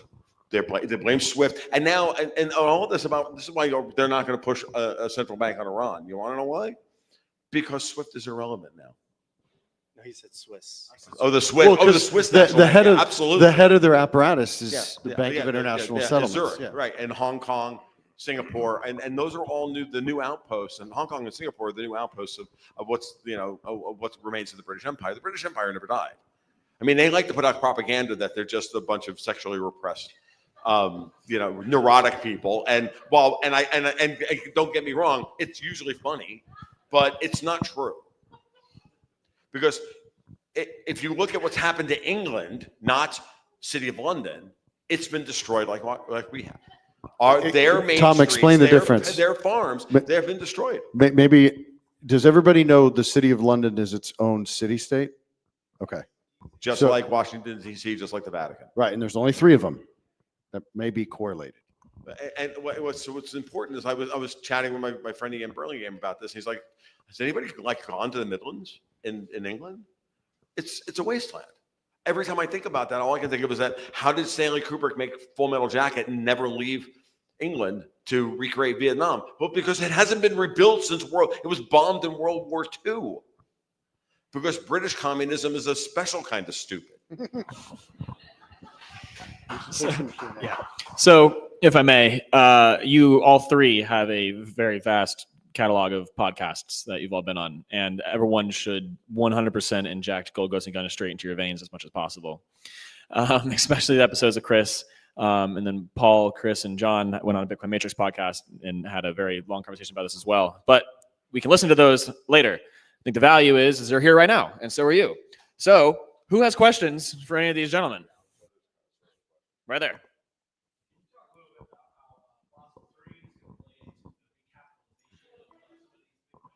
Good question. So how does Basel III incorporate into the recapitalization of the big He's banks? been nodding all day, so I've been watching every time I speak, nodding all day. I'm like, ooh, he said the magic words, Basel III. So there's 2 things. There's 2 things we've heard this week. One, I saw stuff. I see so much stuff on a daily basis. I can't actually interact with it all. But Vince Lanci noted that gold still isn't a tier 1 capital asset under Basel III. I have it on very good authority from people who work at JP Morgan and other places, because and I hate to say it like that, but I've become a node for people. They send me information, right? That the Basel III endgame, which Damien Diamond has been complaining about bitterly, is dead. We're never going to implement the Basel III capital adequacy rules here in the United States. To give everybody the context of what I just said, that means is Basel III was written by a bunch of Europeans to further force American GSIBs, globally systemic important banks, JP Morgan, Goldman, all the GSIB banks, the important ones, that they had to hold extra capital against their balance sheet, against their risk-weighted portfolio, based on a formula written by them. Okay, and they would require them to hold anywhere from 10 to 30% more capital against their deposits. What that means is it's really no different. All it really is. That's the technical thing. Think of it this way: it's just a barrier. It's just a way to make our banks as uncompetitive as their banks. Our banks are better than their banks. So how do we make that happen? How do we level that playing field? Well, we make them uncompetitive. Davos's answer, Europe's answer to everything, is make the other guy who's doing it better than us less competitive. And it would also It doesn't matter the industry. artificially reduce the money supply instantly, creating a depression. Yes. And then, so on the other side of it, what are we actually trying to do in the Trump administration? What are they trying to do? They're trying to get rid of the supplemental leverage ratio. Now, I did a podcast with Caitlin Long, great Bitcoiner, right? Episode 213 of my podcast. And again, I'm not pimping this one for me. Listen to that podcast. I'll pimp it. I'm like, Caitlin blows my mind. And I sit there like, oh my God. Okay, I don't understand. And then I got it on re-listen. she was going on about the supplemental leverage ratio, which is another one of these things that were put in place with Dodd-Frank by the Democrats, like Elizabeth Warren, who work for our enemies in Europe. She's not communist. She's just evil, and she's a harpy, and she likes control. So the supplemental leverage ratio doesn't make any sense. Like it or not, I know I'm in a room with a bunch of Bitcoiners, but the U.S. Treasury is considered the world's risk-free asset. Why? Because the U.S. has never defaulted. Okay, the risk, writing a credit default swap against U.S. debt is dumb, but people do it anyway. Because the risk of default is literally zero. It's the default rate. It's the risk-free rate, for lack of a better term. Even if it's not true, it is de facto, not or de jure, not de facto. So why do our banks have to have supplemental reserves against their holdings of U.S. Treasuries? This is a risk-free asset. Why do I have to hold extra capital against the risk? Oh, because Davos needs us to. Because the Dutch banks are uncompetitive. Because the London banks are uncompetitive. Because they want our banks starved of capital. They want our economy starved of capital, so that our banks can't lend and you guys can't start businesses and be innovative. It's just that simple. They hate us and they want us to die. And we blew up the Georgia Guidestones as a big, I don't know how else to say it, but it's true. And that and everywhere you look, you see the same thing everywhere. Every issue always comes down to, and it's always them complaining. It's always them doing this. They had their little troll treasury for 4 years under the Biden junta, Janet Yellen, literally destroying our yield, deforming our yield curve, so that every Bitcoiner in the room and every Austrian and every libertarian was saying, "See, Powell doesn't know what he's doing with interest rates." I'm like, she's just selling twos and she's buying twos and selling 30s. She was doing yield curve control because that's what Janet Yellen's middle name is. Janet Yield Curve Control Yellen. I thought it was Goblin. I mean, it's not tough, folks. Like, once you know the players at the table and their incentives, you know how they're going to act. And so this is why it's important. Okay, I think we have another. I'll shut up. That was a good question. Thank you.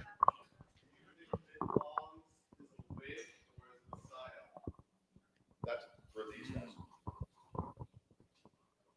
At the Treasury level, I assume is what you're talking about? The question is bid bonds, right? Correct? It depends on the issuer is part of my answer. The U.S. government. I think that I hate all government and don't like any political apparatus making decisions at the economic level, but we got to play the hand we're dealt. I think it is PSYOP adjacent, perhaps, but there's not enough evidence to prove it one way or the other. I think the concept iterates exactly why Bitcoin is here. It's to be pristine collateral, recapitalize the economics and the financials of all of, whether it's corporate, privates, whatever, governments, into the hands back of the people and reconstitute rule of law and all of our, all the things we should be following, but our politicians do not.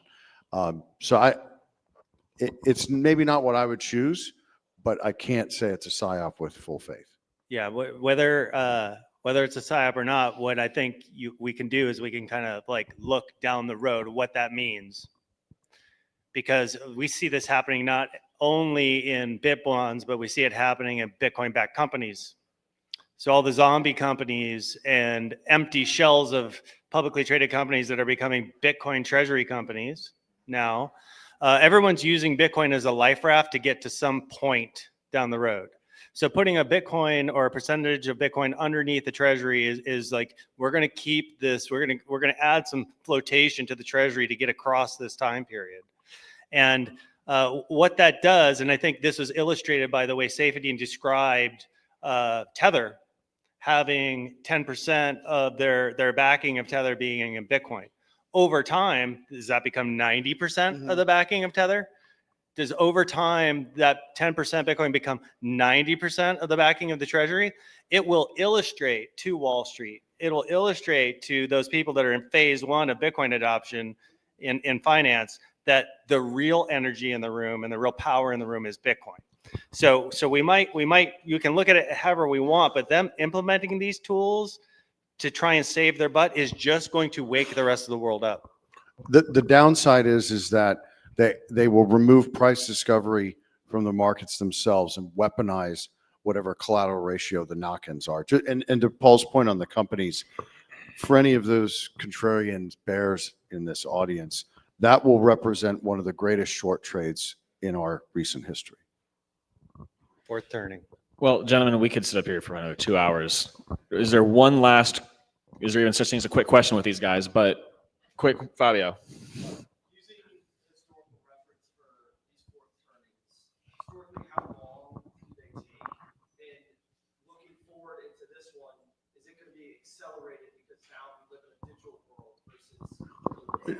Historically, they are 20 to 40 years, with kind of the longest cadence being 55. That's looking all the way back into the 11th century, essentially. But I would argue it's both, because time is nonlinear. So we have. So we said quick question. I think you accelerate the outcome, perhaps, but I think you might delay the process, right? Because they've kicked the can now, what, since?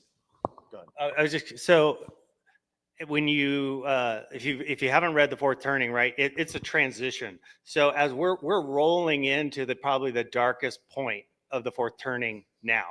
Sure. Like, and we're also simultaneously seeing some of the green shoots that come up to the next the next cycle. Thank you.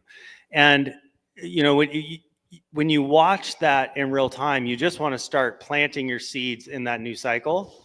And that, to me, that means Bitcoin, technology, and commodities.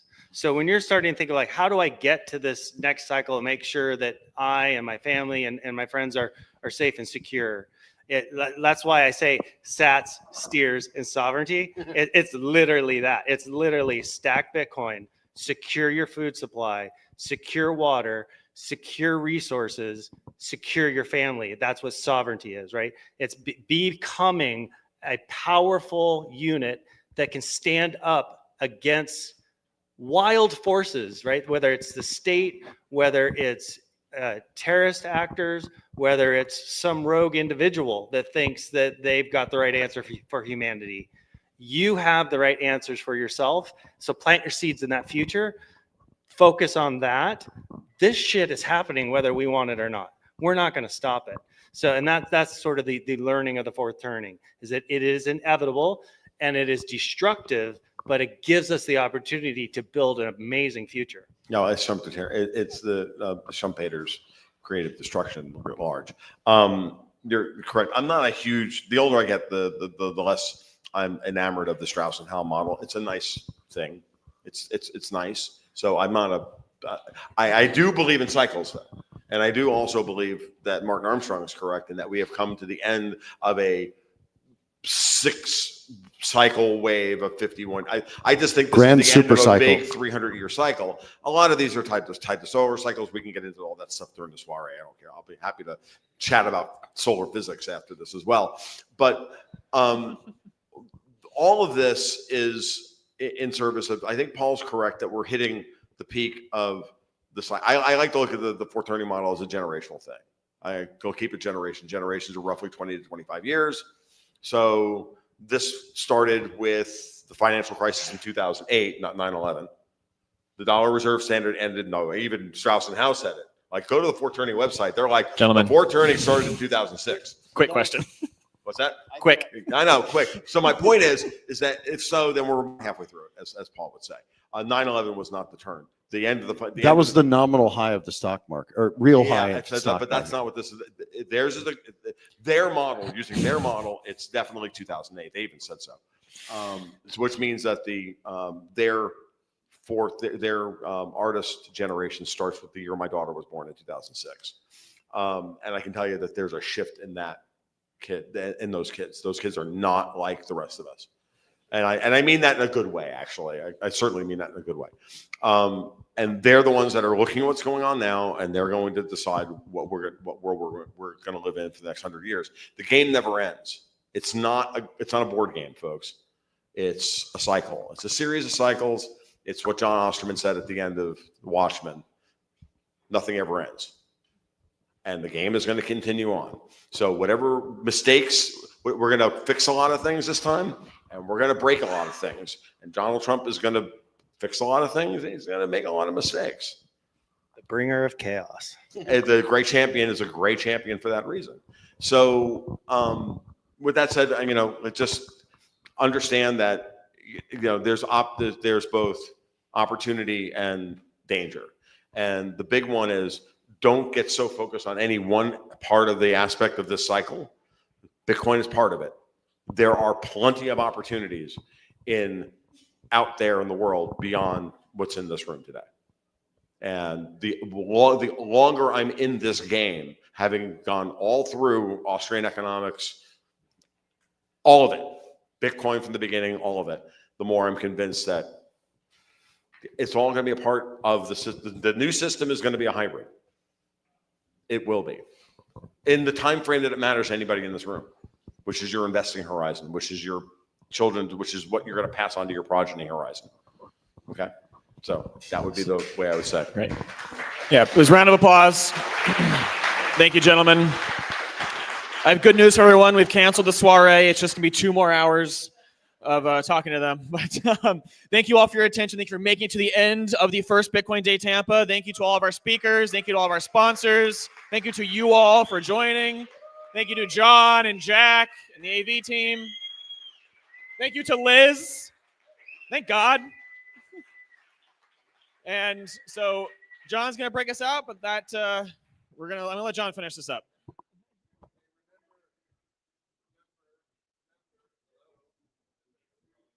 Oh, hello, there we go. Remember, you can take the plants home, the centerpieces, the Ross Ulbricht plants. The tall plants are for sale for sats. If anybody wants a tall plant, that's talk to John over there. He'll be happy to take some sats from you so you can take it home. But all of the small plants, well, let's leave some of them for tonight. If you're coming tonight, don't take a plant. You can have it after the end of the night. If you are not coming tonight, take a plant and take it home and share it with your family. Yes. We only have 4 or 6 tables tonight. Yeah. Okay, so what else? Oh, live stream. Live stream is still on. The BitAxe winner, I am proud to announce, is our good friend Free Roz from Miami Bit Devs. So congratulations, Roz. We will have a BitAxe mailed to the address that you gave us on the form that you filled out. And yeah, love to see it. Now, next time I'm in Miami, I want to see it set up at the Bitcoin. What's the name of your place? Doggone it. Huh?